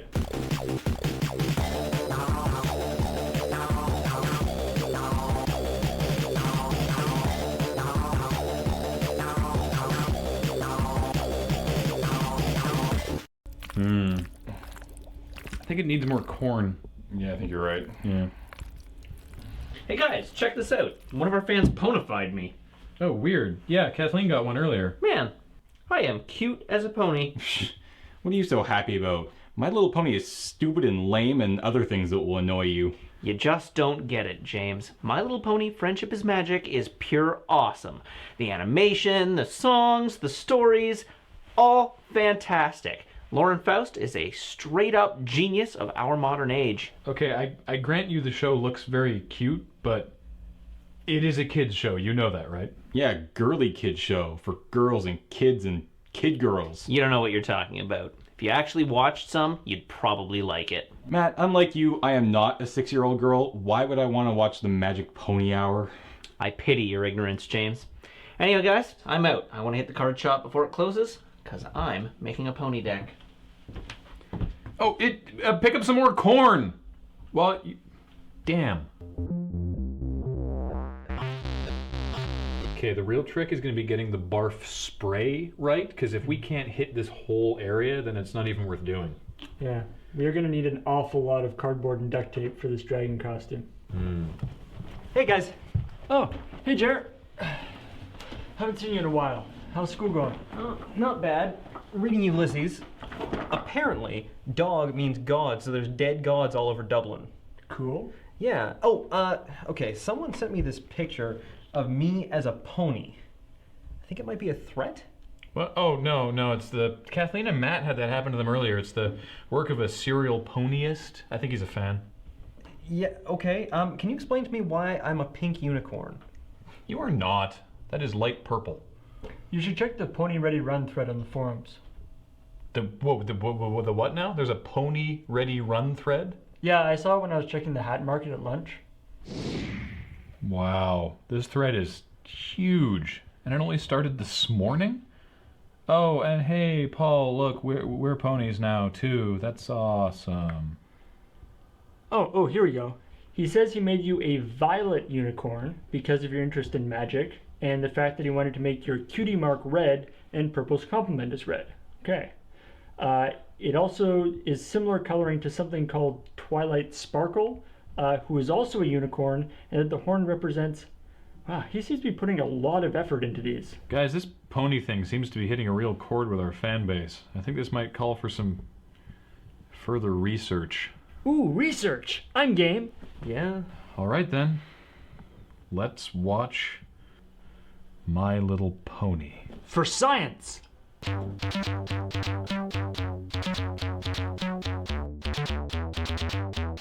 What are you guys doing? Research.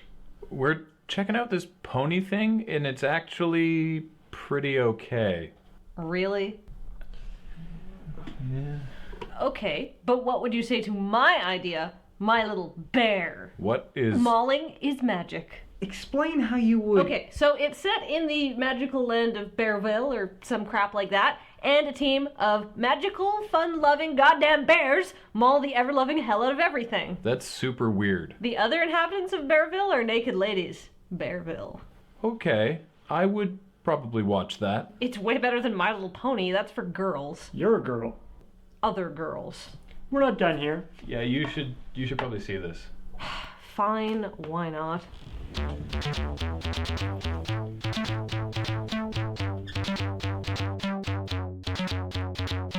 Hey, I heard John Delancey. Are you guys watching Next Gen without me again? Nope, it's My Little Pony. But John Delancey does play an omnipotent super being with malevolent intent. He does not. Let me see this.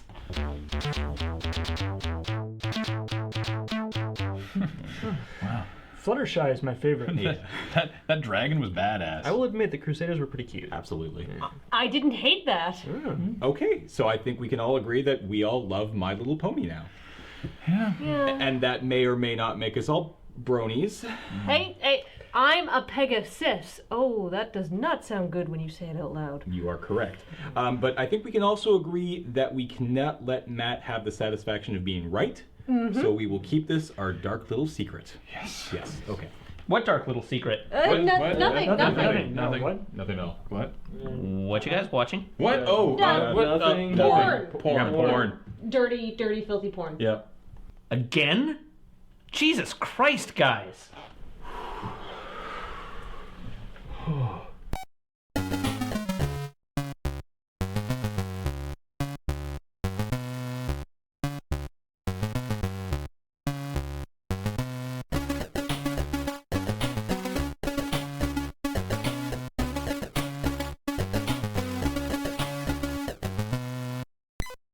These aren't ponies at all. These are all horses. Yeah, it turns out they've only ever actually printed one pony in the history of Magic. And, well, and a tarpon, whatever the hell that is. Looks like a pony. Anyhow, they've all been retconned as horses anyhow, so I made a horses deck. I don't know why it's more lame that you tried to make a ponies deck and failed, but it is. Good job. All right, you ready for this, Matt? Yeah, I'm the dragon, right? What Correct. are we doing here? Don't even worry about it.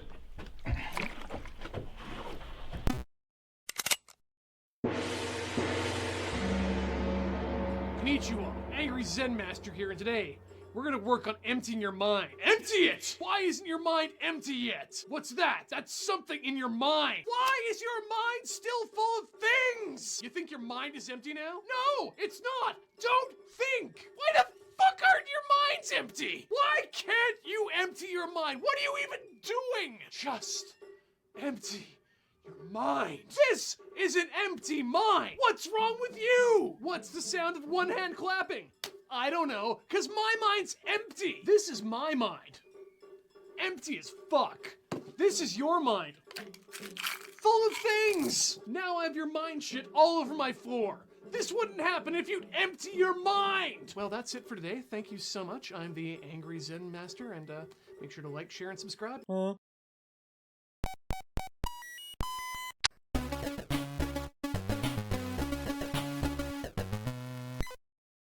It's Questionably Legal Man, with the powers to bend the rules a smidge to help citizens in need. Oh, Questionably Legal Man, I need money to help pay for my mother's knee surgery. One moment.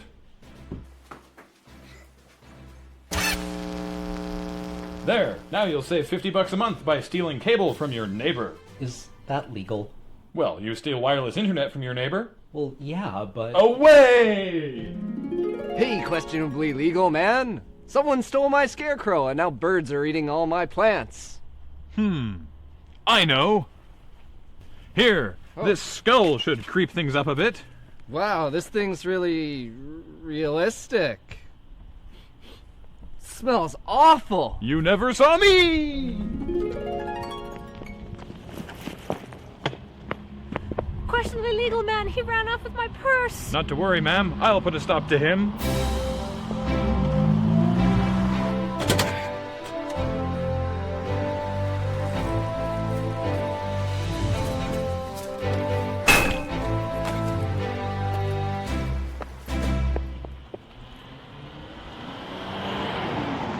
Shouldn't you put the stop sign back? This'll look great in someone's dorm room. Oh there, citizen. Hi, Questionably Legal Man. I just missed the bus, and I'm starving. I know what to do. Wait here.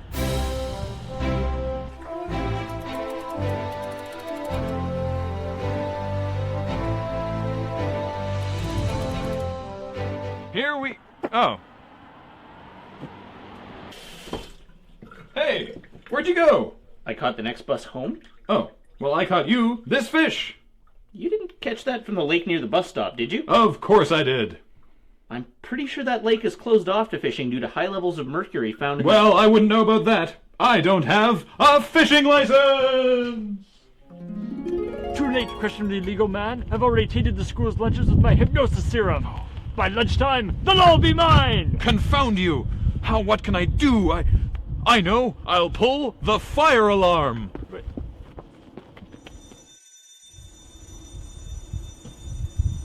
Is that legal? I don't know!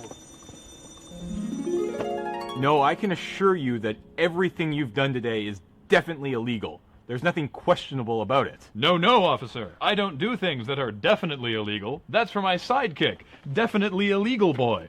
So, Dib, how would you have handled that delicate situation at the school? I'd call in a bomb threat.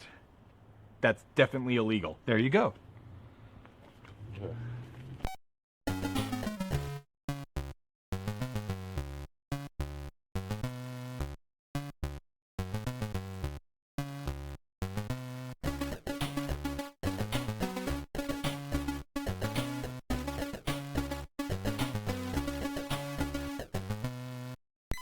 And so I caught him a fish.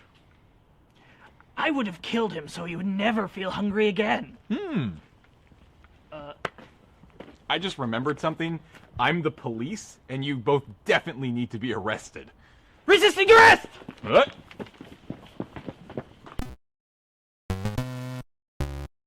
You're listening to Qwerpline here on QWRP-FM.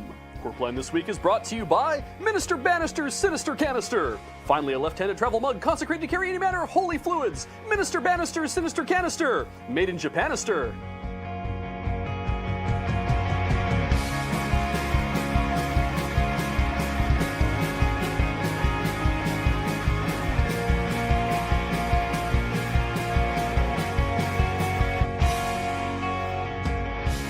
Good morning, Innsbruck. Welcome to Qwerpline. Big G Money here with A Train. How's it going, Alex? Oh, too much crab. You know we have a cough switch for a reason. That wasn't coughing. How much crab is too much crab? This much. Huh, at once? No, in a row. Oh, it's a little more reasonable. Come on, man, I'm not a monster. Good to hear. I hope that everyone at home is having a great day here in beautiful Innsbruck, the best darn town north of the Mississippi. When did the tourism board come up with that one? I don't know when exactly, but they were definitely holding the map sideways. Yeah, that adds up. And now it's time for the news.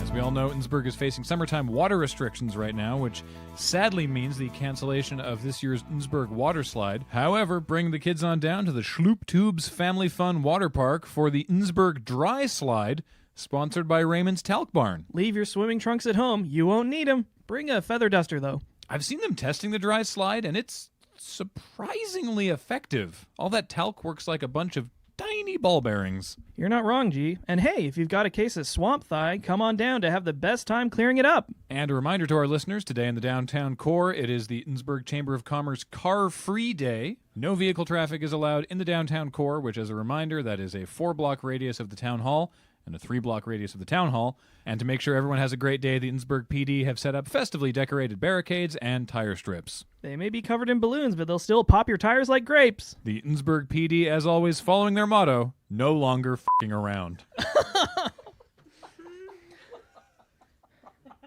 I'm kind of surprised that one won. Next up, against our better judgment, we've allowed Gus to book us a very special in-studio interview, which is definitely going to go great with local entrepreneur Darren Von Sprunt. Luckily, this interview is going to take place through the glass in Studio B with our recently promoted business reporter, Michael O'Leary. Take it away, Michael. Thanks, G $. It's me, Michael O'Leary, your new business reporter. With me today is Darren Von Sprunt. He invented a new element? Well, Michael, you see, I can hardly take credit for inventing an element. No, I have merely discovered it. Creation is for nature to do. That's fascinating. How many elements have you discovered recently? Just the one. It's a very momentous occasion for science. What does it do?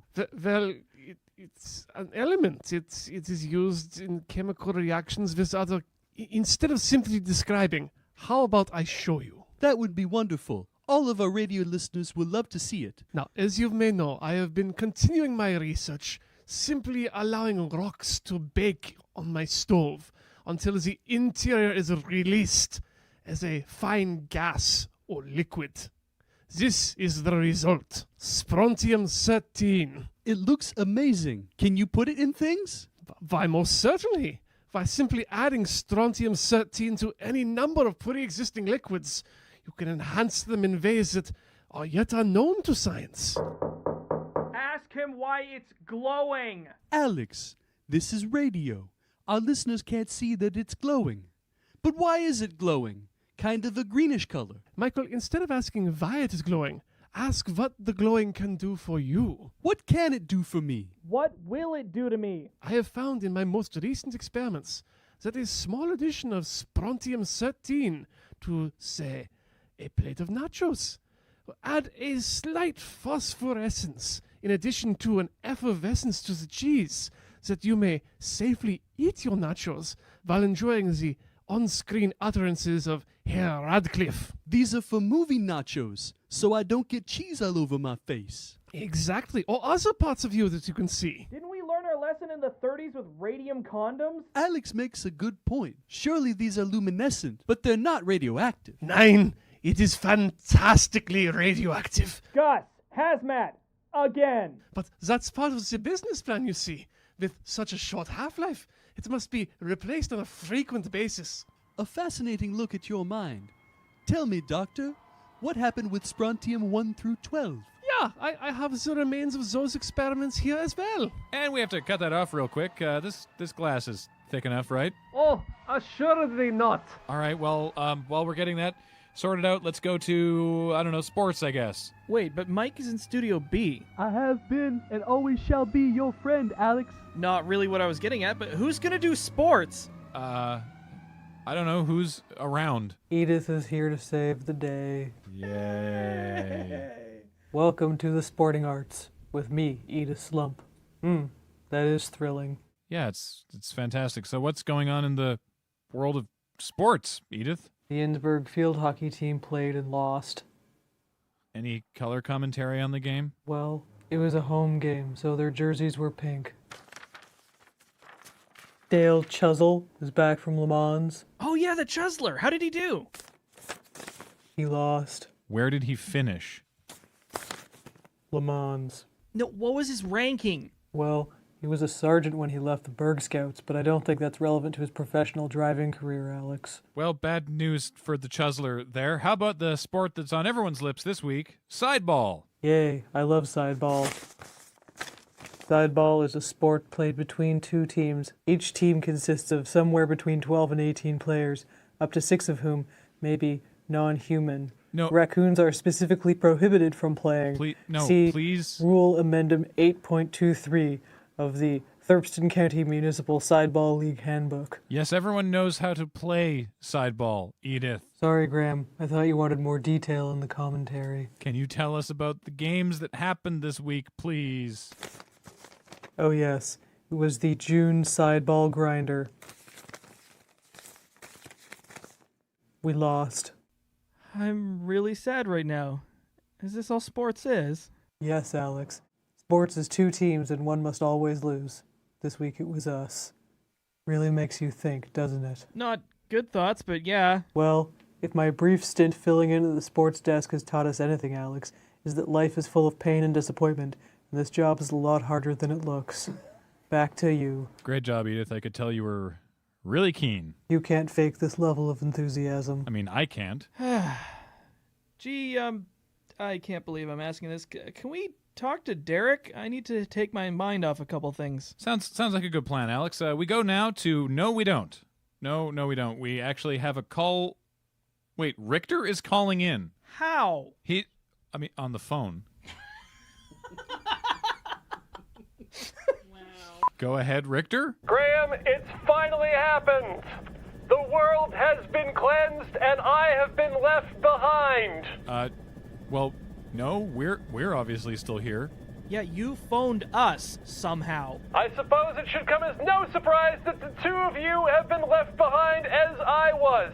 However, my intention was simply to broadcast out across the land seeking any remaining, and the radio is the best choice of reaching those left behind. Our station doesn't even reach Julesburg. Richter, what in the hell are you talking about? Nothing, Graham. Absolutely nothing.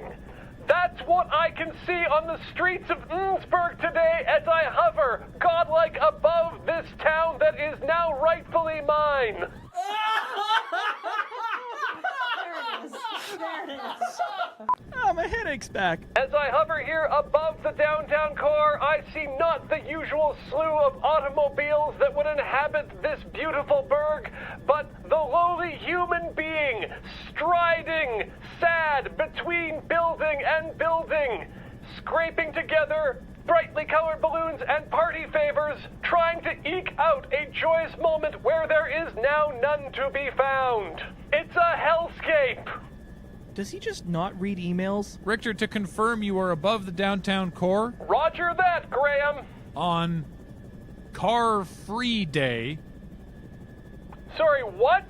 Well, the Innsbruck Chamber of Commerce. An apt name, Graham, for this a most horrifying of days. A downtown core free of cars. Yes, Richter, that's what car-free means. And so it shall be forevermore. Back to you, Graham. Reminder to our listeners, Car Free Day ends tonight at 6 p.m. Hopefully, Richter will still be watching. Now can we go to Derek? Yeah, let's do that. Derek is on location today at the Innsbruck Property Lottery. Yes, right. Your bi-quarterly shot at trading up or trading down your property. I always forget, bi-quarterly, is that twice per quarter or every other quarter? It alternates. Of course it does. How are things going down there, Derek? Hi guys, I'm not late, am I? What? I was rushing to get down here and parking's a bitch.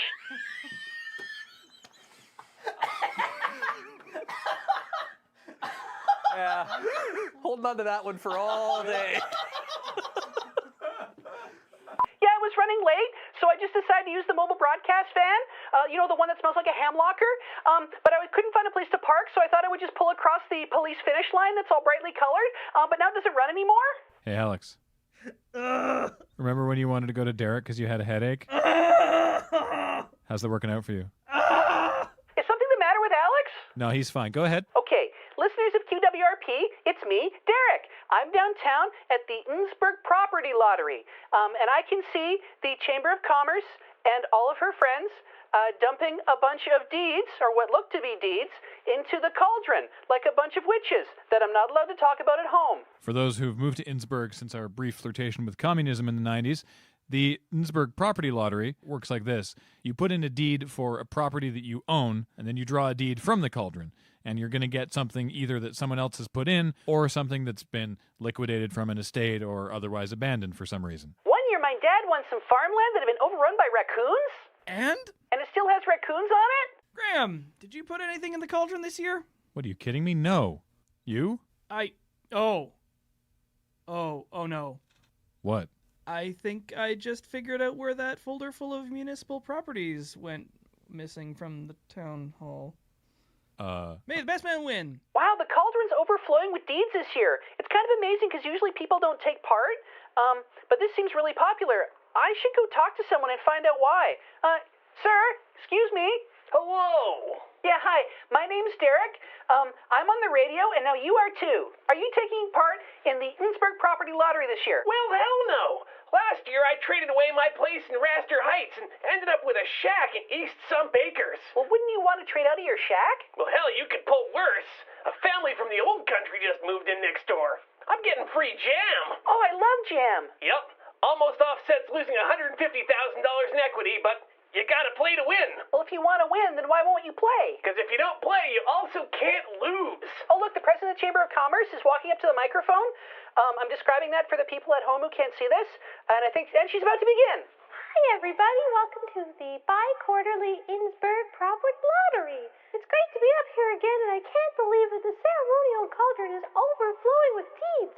Most of them are in unmarked manila envelopes, which is so exciting. I'm used to coming up here bi-quarterly and assist the same 3 shacks trading owners, but this is fantastic. This just brings me back to the days of 1993. Alrighty, so as you know, after you throw in a deed, we take your name and then we draw the names randomly ahead of time. When I call your name, come up and reach your hand into the cauldron and see where you'll live now. First up, we have Hinkley Ball. Yeah, that's me. Go ahead, Ball. Yes, I hope I draw a good one. Oh, wow.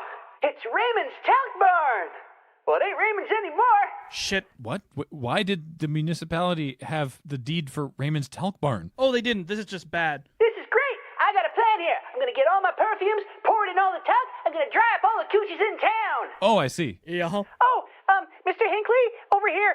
It's Derek from Qwerpline. The people want to know, will you still be providing talc for the dry slide? Hey, you bet your ass. There ain't no more efficient way to drive them coochies. Hey, Derek, I don't think we can wait around all afternoon for everybody to draw their lots. Please don't. So we should probably let you go. Okay, but I'm going to wait around here and see what I end up drawing. What property did you put in that you own? Well, as an investigative journalist, I figure I should always enter all the contests that I cover. But I didn't have a deed, so I borrowed the one from the broadcast office. Fuck!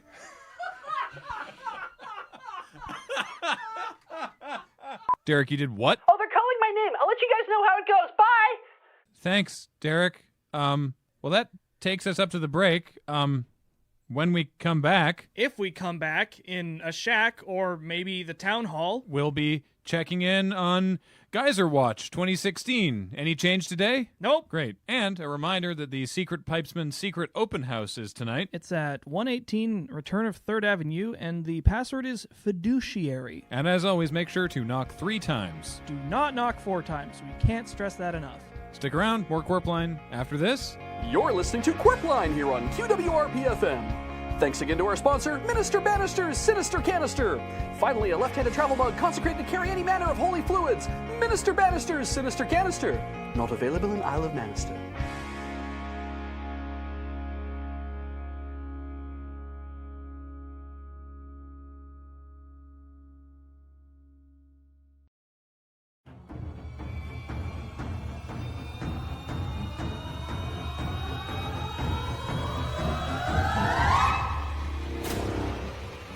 You cried out in fear at the horror classic Murdercide. Then you shrieked in terror at Murdercide: The Bloodening. Your blood curdled in the face of Murdercide 3: Inferno. You suffered a series of minor strokes at the mere sight of Murdercide: Revelations. Your spine shot straight through your skull upon witnessing the opening seconds of Murdercide 5: Rebirth. And now, your bowels will liquefy and slide out of your body the moment you hear the name Murdercide 6: The Bloodening 2: The Final Pint.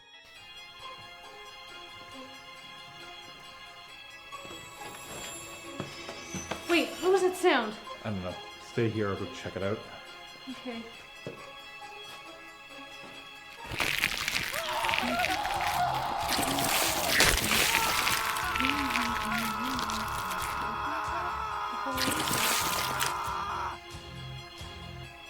The movie so disturbing, nobody would fund it. That is disturbing. So frightening, it's been banned in theaters. I'm so frightened. Experience the spleen-rupturing terror that can only be seen direct to DVD. It's a real thrill ride. The actors had a blast working on such a beloved horror franchise. Do you know what I had to do for this movie? They made me sit for 6 hours in something called a viscera tank, which is exactly what it sounds like. Look, I don't care that I'm not supposed to talk about this because spoilers! You need to know what they did to me. We used so much fake blood that we actually disrupted the special effects industry this season. The people making Killmonger 4 Shadowborn hate us right now. It's really more of a love story. Hello?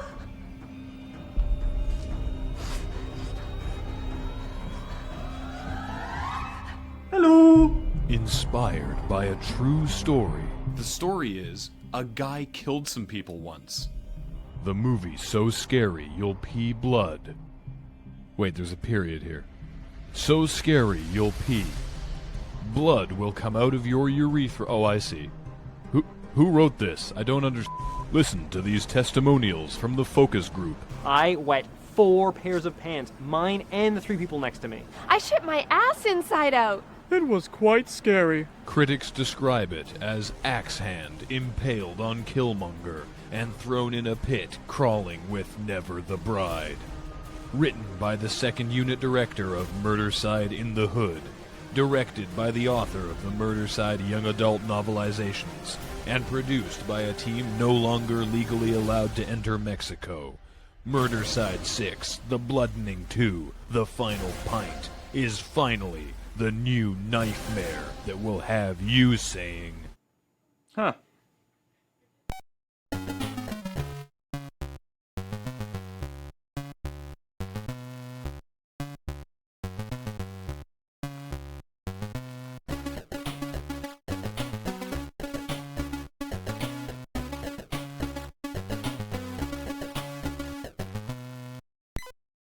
Drowned in blood. It was fake blood. You can still drown in it.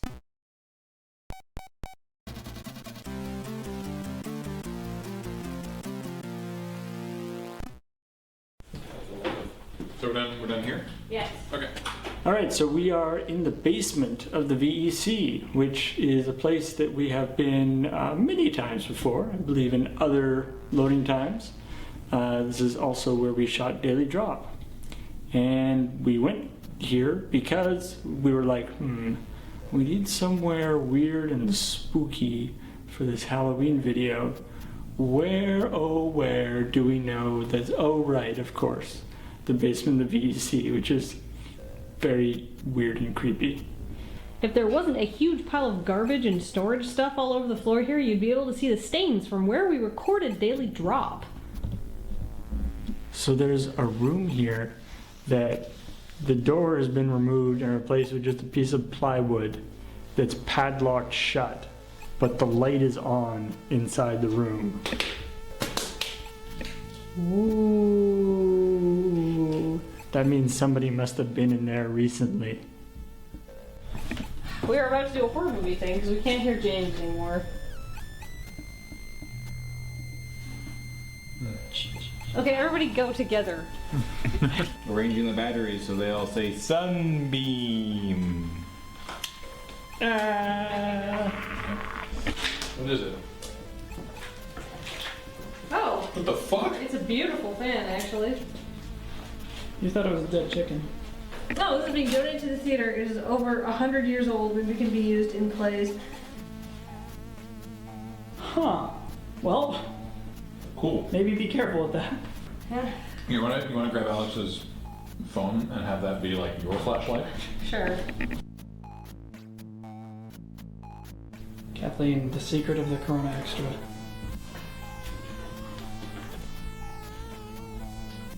Where did Paul go? Uh-oh. I didn't get any coffee because I had to carry your food. Hello! What was this thing? We are in the parking lot of Yo Video, which is a place that you may have seen the inside of if you watched the first series of CommodoreHUSTLE. That was where Jeff worked. And right now, we're going to go there for the smallest shot. But unfortunately, we realized when we got here, because we're awesome, that we don't actually have a person to do that one shot because all of us are already in this video. So we're like, damn it. Wait, we'll get the guy who works at Yo Video, who we kind of know. We'll get him to do it. And so Graham and Kathleen are going to see if they can get a guy who works at Yo Video to look at a DVD and go, huh. Which I feel like that's definitely a doable thing. Do you know what I had to do for this movie? I actually have clinical PTSD now. I had to spend 6 hours in a viscera tank, and that is exactly what it sounds like.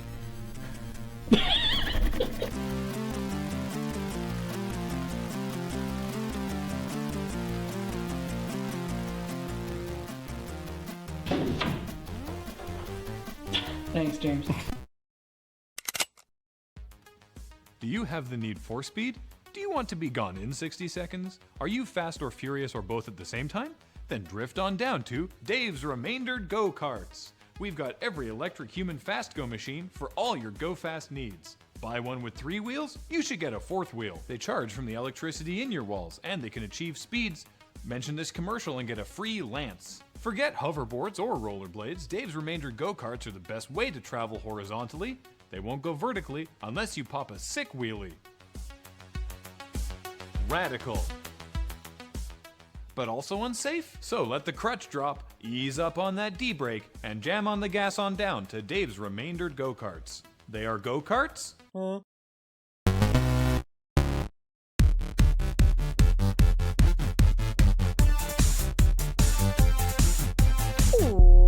Welcome to Feed Dump, where it's a very special episode 300! That's right, it's cause to celebrate. I'm going to be drinking a beer this whole episode. So this week, we're all shows that have gone for more than 300 episodes, just like Feed Dump. I'm The Simpsons, which has gone for 615 episodes, nearly 100 of them Good. Joining me this week is Common Rider. Check out ghostwatch2016.xyz. I haven't been paid to make this endorsement. Oh, Jesus. And Monte de Hergerte, which is some sort of Mexican soap opera. Ay, ay, ay, Dios mío! And One Piece. Is he the Pirate King yet? And Monday Night Raw. It's the longest-running weekly episodic television show in history, which is a category they made up because they're the only show that qualifies. And Firefly. In my universe, Firefly ran for 10 seasons, and now it's a sports anime. And Law & Order SVU. They made the suspect fight a newborn baby. Told him it was his younger self time-traveling from the past trying to take away his birthday. And Gaki no Tsukai. And Degrassi. Really, Cameron? Degrassi? No, it's true. Degrassi's been on the air forever, which means it's only lasted slightly less time than my subjective experience in high school. French performance artist Abraham Poinchevel has succeeded in his latest piece, which was to sit on chicken eggs for 3 weeks and then hatch them.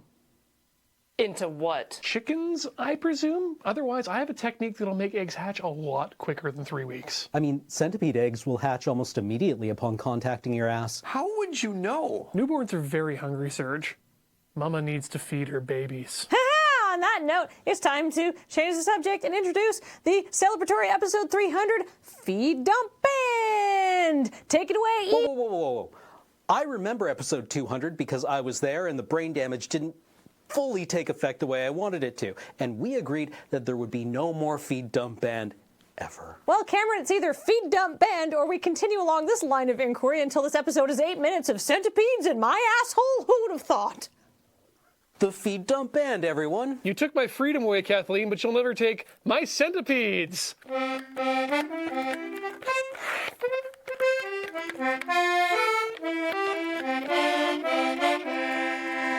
Nice circular breathing, Kendrick. Feed dump was a mistake. Speaking of mistakes, an 18-year-old teenager from Louisiana may spend 3 months in jail after he swore next to a pensioner. Swore to do what? Probably just an expression of surprise that there's still people collecting pensions in the United States. Ah, air horns. Flack. Ha! Bear, bear, bear, bear! Okay, that is assault. I think we need to find out what word they said exactly. I'm sure the office poll will know. Guys? I hope it wasn't ass, because ass ain't worth 3 months in jail. My ass is. BJ smoke and your ass ain't worth candy cigarettes.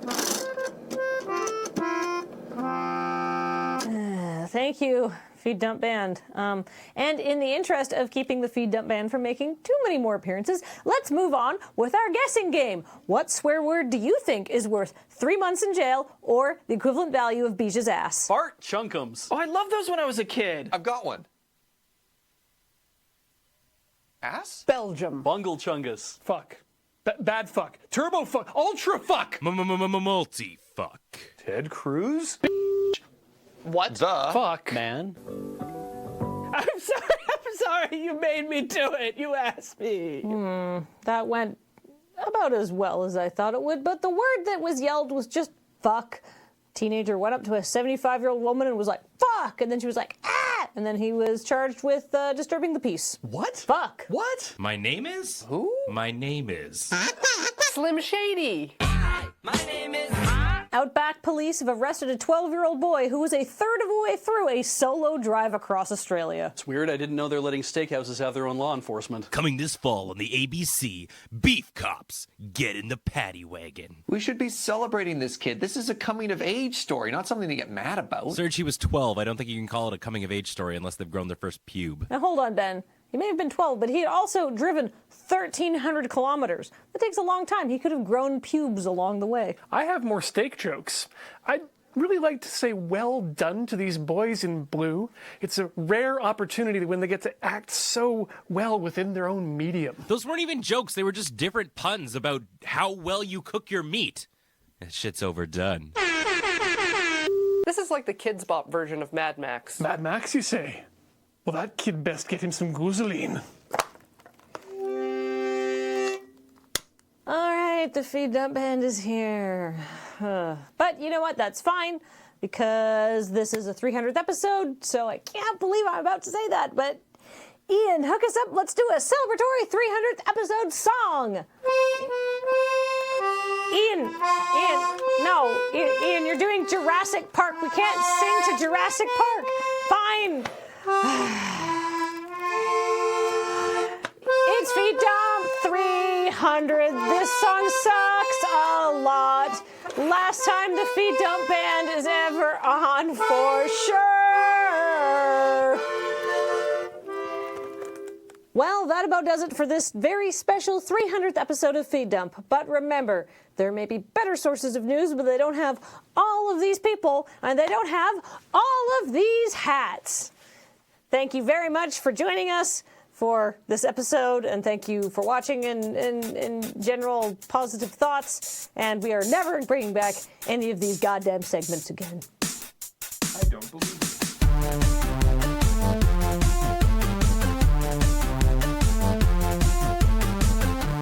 This is like the Kids Bop version of Mad Max. Speaking of which, you sent me an album full of Orgel covers of Smith's hits.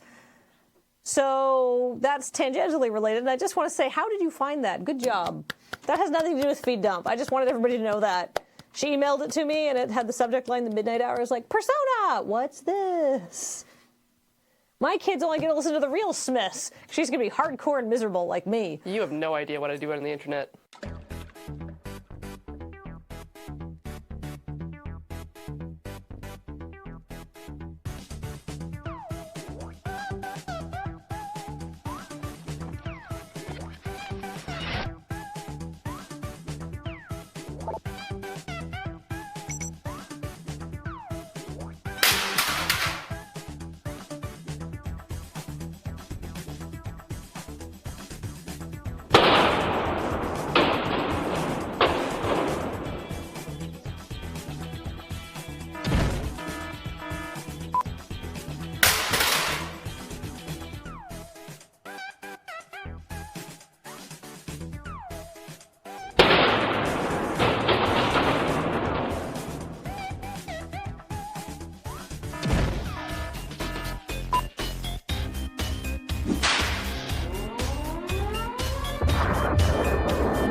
You guys called a housemate meeting? What's up? Violet, I don't know how to say this, so we're just gonna be like super blunt. We don't want to live with you anymore. We've called the resident supervisor to force you to move to another room. What? You do weird stuff all the time, and it's become a big conflict of interest between you and us. But I don't hang out here. All I do at the dorm is sleep, eat, and study. Ugh, that's what I'm talking about. Like, you're just totally dorking up the place. What? Look, you're always like, oh, I have to study. I have a test. Because I do have to study. I do have tests. Yeah, okay, but it's like you have them all the time. Yeah. Yes, I do. I'm in university. That's what I do is I take tests. What do you do? Look, Violet, it's the last straw. We organized the big annual jock fucking fundraiser. Fuck a jock for STD awareness. Every jock fucked was $1 donated to the campus herpes clinic. Right? And you totally freaked out. Your stupid dorkiness just puts a damper on everything. You're totally impeding our lifestyle. Ah! Out! Out of my room! Out!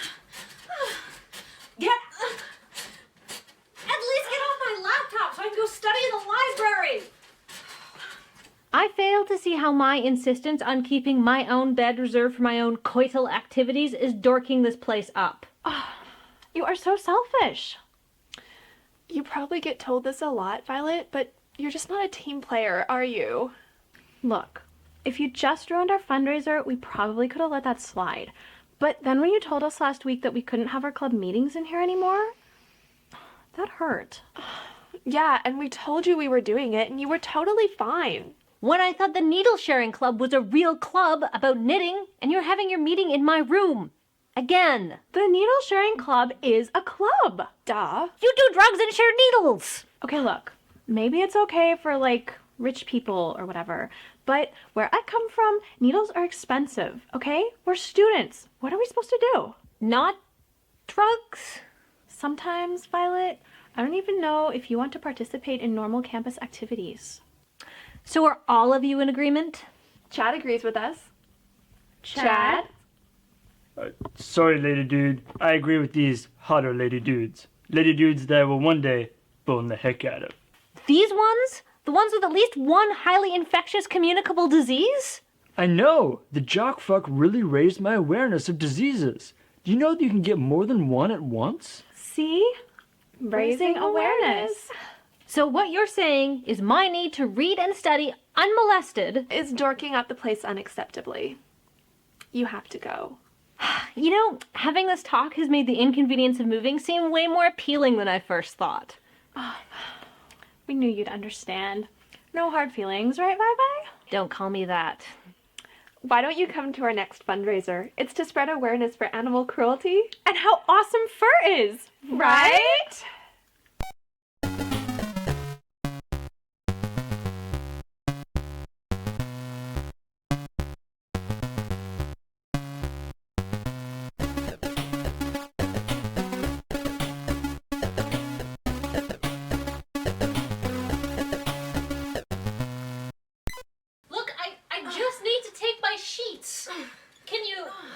Can you please? You know what? They're yours. Keep them.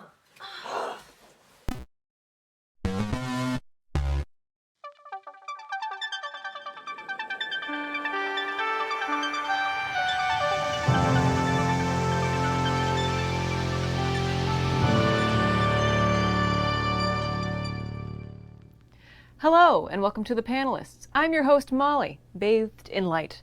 And joining me, ensconced in shelves, are four experts. To my left, we have Team Cam and Beige. What is your team name? We've decided to go with Resting Game Face. Consider me gamer intimidated. Game intimidated? Game intimidated. Intimidated. Game-did? Oh, this is going to be an easy match. Yeah. What? And to my right, we have Team Jacob and Adam. What is your team name? Oh, you don't mess with perfection. We are, have been, and shall remain the Golden Lovers. Yeah. Omega, Obushi. Damn right. Yeah. Ibushi. Ibushi. Yep. They kiss. With their butts. Yeah.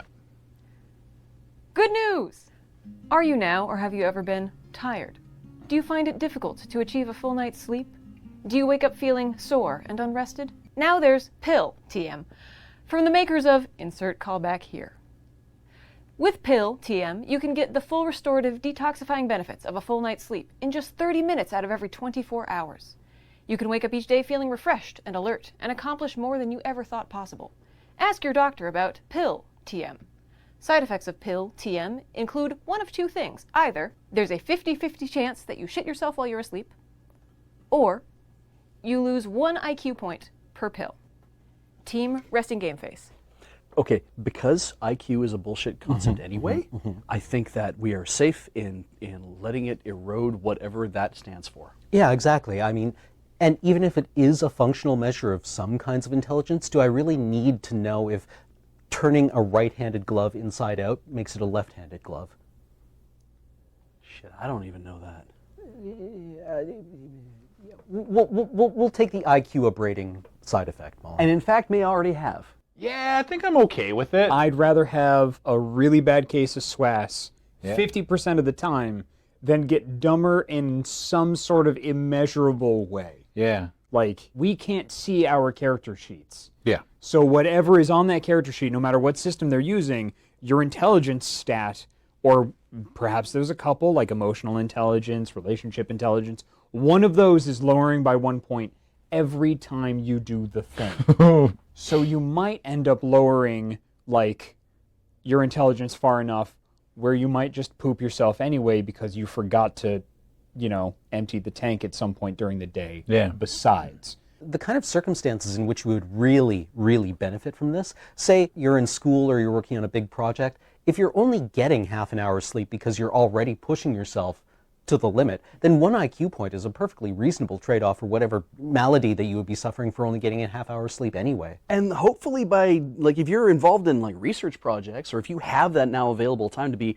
learning more and doing more, maybe it's not a zero-sum game. Maybe you are actually using that time to get smarter, and yes, it shaves off a point, you know, every time you use the pill, but maybe you're gaining 2 or 3 points because you're doing something valuable for your mind. Yeah, let's pretend IQ works that way. Yeah. And the nice thing is it'll get easier to pretend IQ works that way. Yeah. I'm not gonna lie to you, I would not be careful. I would abuse this power completely. I would shit my pants every single day. So you'd go so far that you'd never be able to go back. Yeah, no. Just straight up. I would I would live a life of excess and avarice and just eat that pill every single day. I'm glad you know this much about yourself. Yeah, I have that personality where if you give me that power, I will abuse it. Oh, think of all the tabletop games you could run with that time too. Yeah.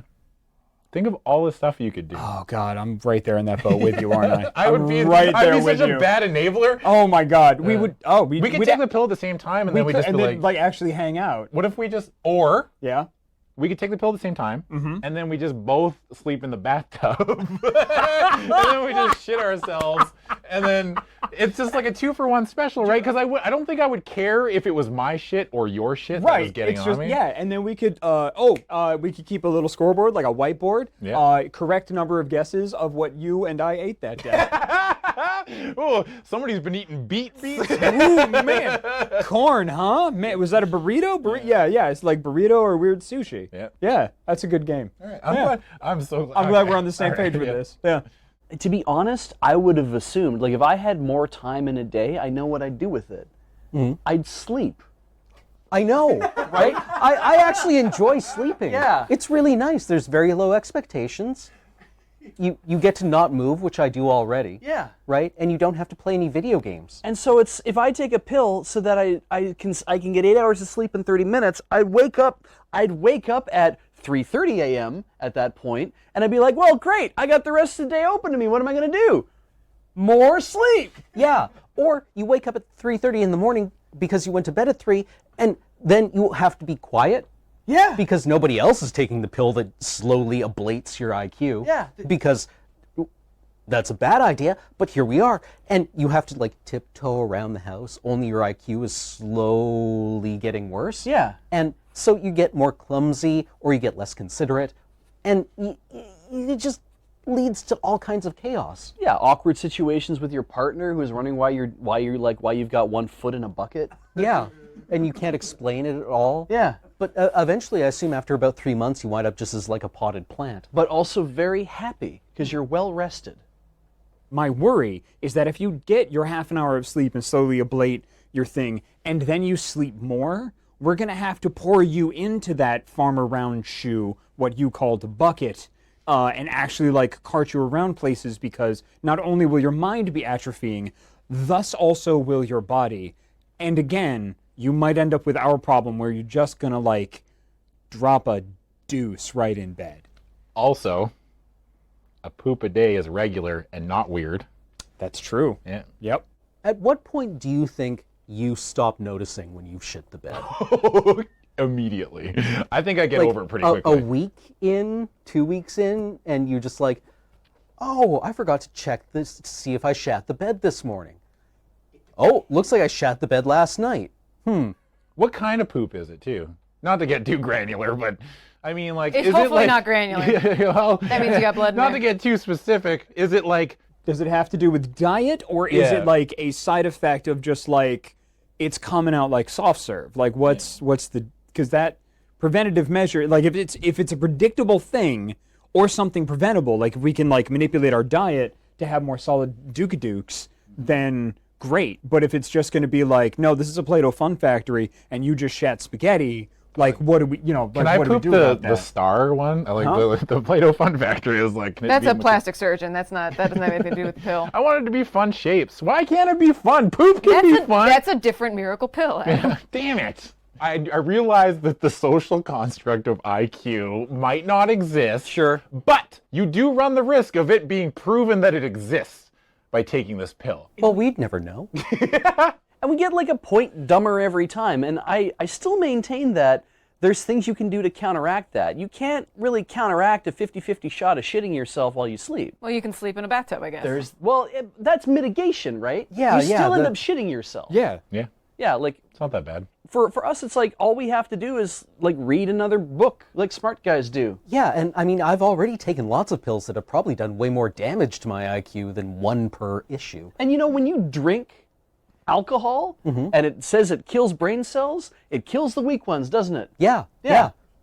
Absolutely. That's what I heard a comedian say one time, and I have to believe it's true. It's actual science. Well, it's like the joke about, you know, how every cigarette you smoke takes like 6 hours off your life. And It's those the are ones just at the end. The ones at the end, and Yeah. those ones suck anyway. I heard a comedian say that once too. And if nothing else, as we've proven as comedians, that we are a font of human wisdom. Exactly. And if we're that smart, that any sort of erosion to our IQ is going to be undetectable. Because your IQ is so high, or because it's the opposite? Yes, absolutely. I think there's something to be said about... But what specifically? I think there's something to be said about reverting to our natural state as babies. Beautiful and naked in a... I can't believe I'm saying this. Beautiful and naked in a bathtub as we shit ourselves to get 30 minutes of sleep. Absolutely. Yeah. No, that's beautiful. Yeah. We will sleep like babies. Yeah, we will. Yeah. Yeah.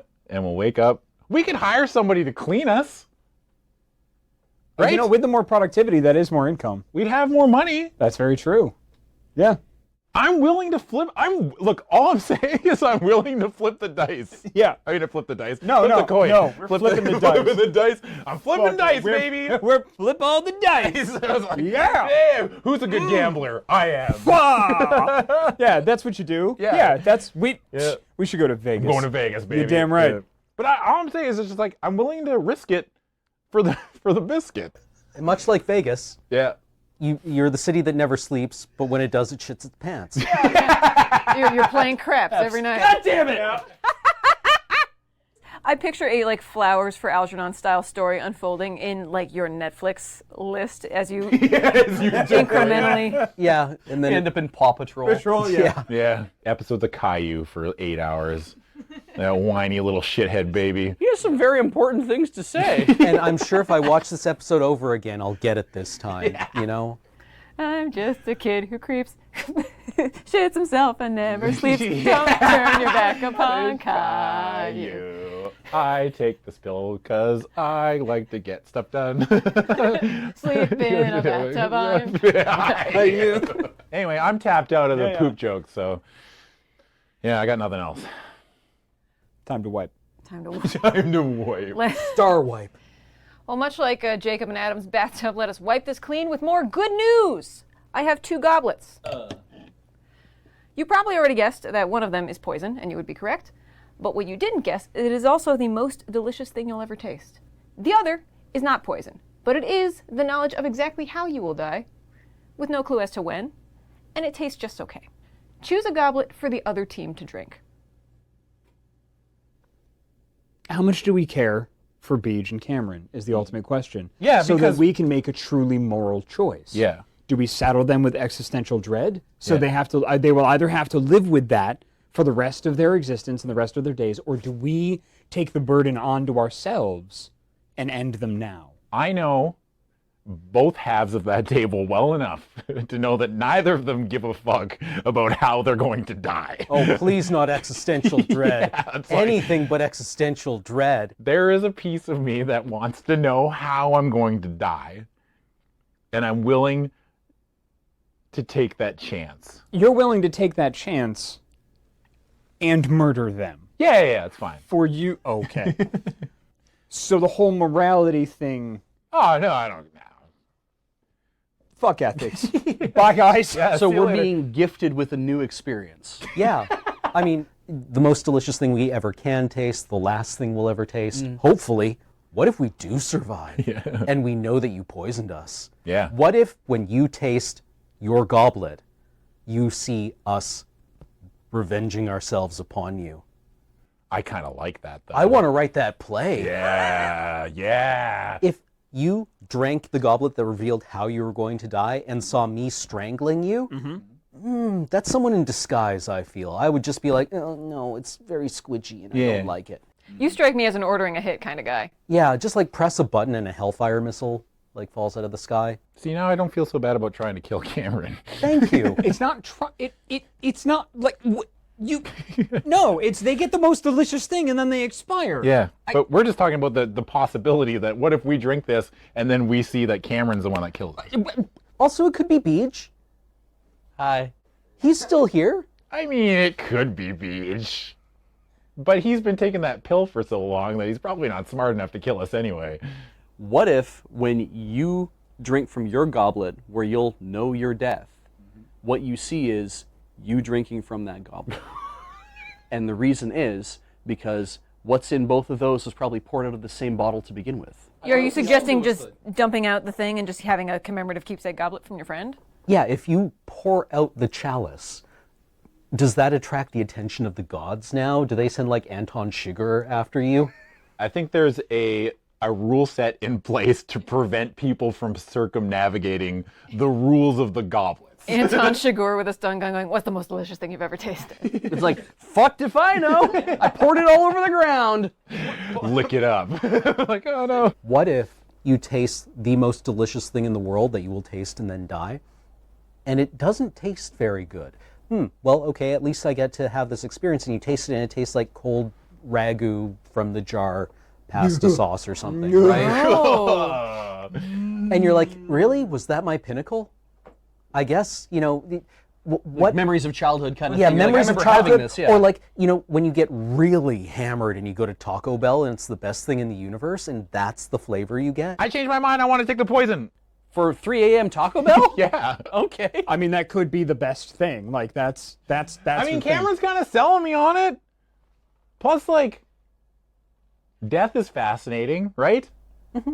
Yep. You know? It sure is final. I think I would still drink mine. What if I drank mine, saw my death, and then drank theirs anyway? You're just like, boom, hey, boom. Yeah. What's up? Done. Like, if I drink mine and I see I get hit by a fucking airplane or something, you know what I mean? I'm like, fuck that. I'm the master of my own destiny. And I just pound back Beej's cup. Which means you probably don't die, though. Do I live through it? Right? Yeah, Well, it what is the depends, paradox it depends on it depends on how the paradox works. It depends on how immutable this curse is and where the vision is coming from. Maybe what happens is you drink that cup, you're like, yeah, I'm fucking fine. Wait, no, I'm dying, but I'm gonna die on my own terms, and I show you, and then the Stars Air ambulance shows up and picks you up, and as they're taking off, a plane flies into them. Checkmate, atheists. That's like Final Destination, right? So I might have said that wrong. Maybe I'm supposed to say checkmate, atheists. Like, you're excited? Like maybe the atheist got the checkmate this time. Ooh. Yeah. Checkmate, comma, atheists. Yeah. Checkmate, 0, atheists 1. Yeah. we didn't answer the question at all, and I'm intensely interested what everybody would pick. Like, would you give to us existential dread or our immediate death and one of the greatest experiences? We covered a lot of what ifs, but no actuals. See, I would just be projecting here and assume that everyone else has existential dread, right? It seems to be the human condition, so really just like giving you a bit of certainty around it doesn't seem that bad, but I couldn't honestly look at y'all and then just be like, no, you have to die now. Yeah, it's really, that is hard too, because I'm like, I was thinking if I was to give you, because like, what I would love to know is how I'm going to die. That sounds amazing, because my hope is it's 120 at massive multiple orgasm. That's what I'm hoping for. Yep. Because I figure that's how they let you go out when you're that age. They plug some shit into your brain and let you experience that. Yep. So, the fact is I want that to be true, but I would also that great curiosity of if I can satisfy the knowledge of, well, this is what's going to happen, it's like, well, I give up, I guess, because whatever is in a coronary infarction at 53, like, it's like, that's not what I want, but I guess that's what's coming. Okay. But I'm really uncomfortable with the idea of giving somebody else poison. Knowingly giving somebody else poison. Because now all I can think about is like that chapter in Gravity's Rainbow where he's talking about, like, what if you get hit in the head with like a V2 rocket, right? Do you actually, because it's supersonic, so you don't hear it coming, do you even get the moment of pressure at the top of the skull? Or is it just nothing? This is a comedy show. Hi. Hi. I like this. Yeah. I'm What digging this. So you would have a hard time making this choice. I'm already having a hard time. I'm glad that you guys were the ones making the choice. It's Yeah. like if I have 1 or 2 goblets to pick from and you guys just windmill slam this, it's like, I guess I die. Because I think the more ethical choice, if you're choosing for somebody else, is get consent if possible and the curse allows. And I would rather end somebody right away than give them the existential dread of knowing how they're going to die, but not when. Unless they're cool with it, and then poison time for Jacob. This is my favorite nursery rhyme. Poison time for Jacob. So I think what we've learned is that existential dread is the soul of comedy. It's probably why we're all comedians. I think we would agree. And that this new layout of the set is very good because y'all can see each other. Yeah. Which really promotes, I'm going to give you each 100 points for being reluctant to poison each other. Hooray. Well, I'd argue that I was I probably should give the 100 points to Jacob because I said... Let's say 20-75. Okay, You good with that? fair. That's good. At no time did I say I was reluctant to poison anybody. Take your goblets.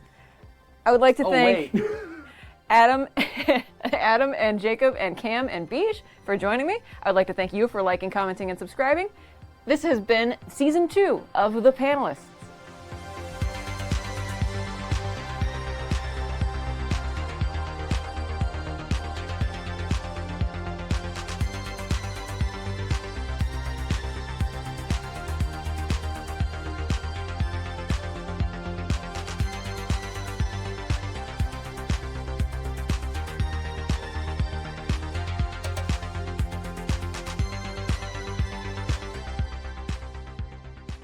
So give to me the parting glass. This is my gift to you. So? How's it happen? I die shitting in a bathtub with you. All right. Yeah. And the circle of life continues. I've really been looking forward to this. I've heard amazing things about the actor playing Richard III. Oh my god, you're gonna love this. He's the greatest Shakespearean actor in the world, but he can only perform with an entire wagon wheel in his mouth. It's amazing.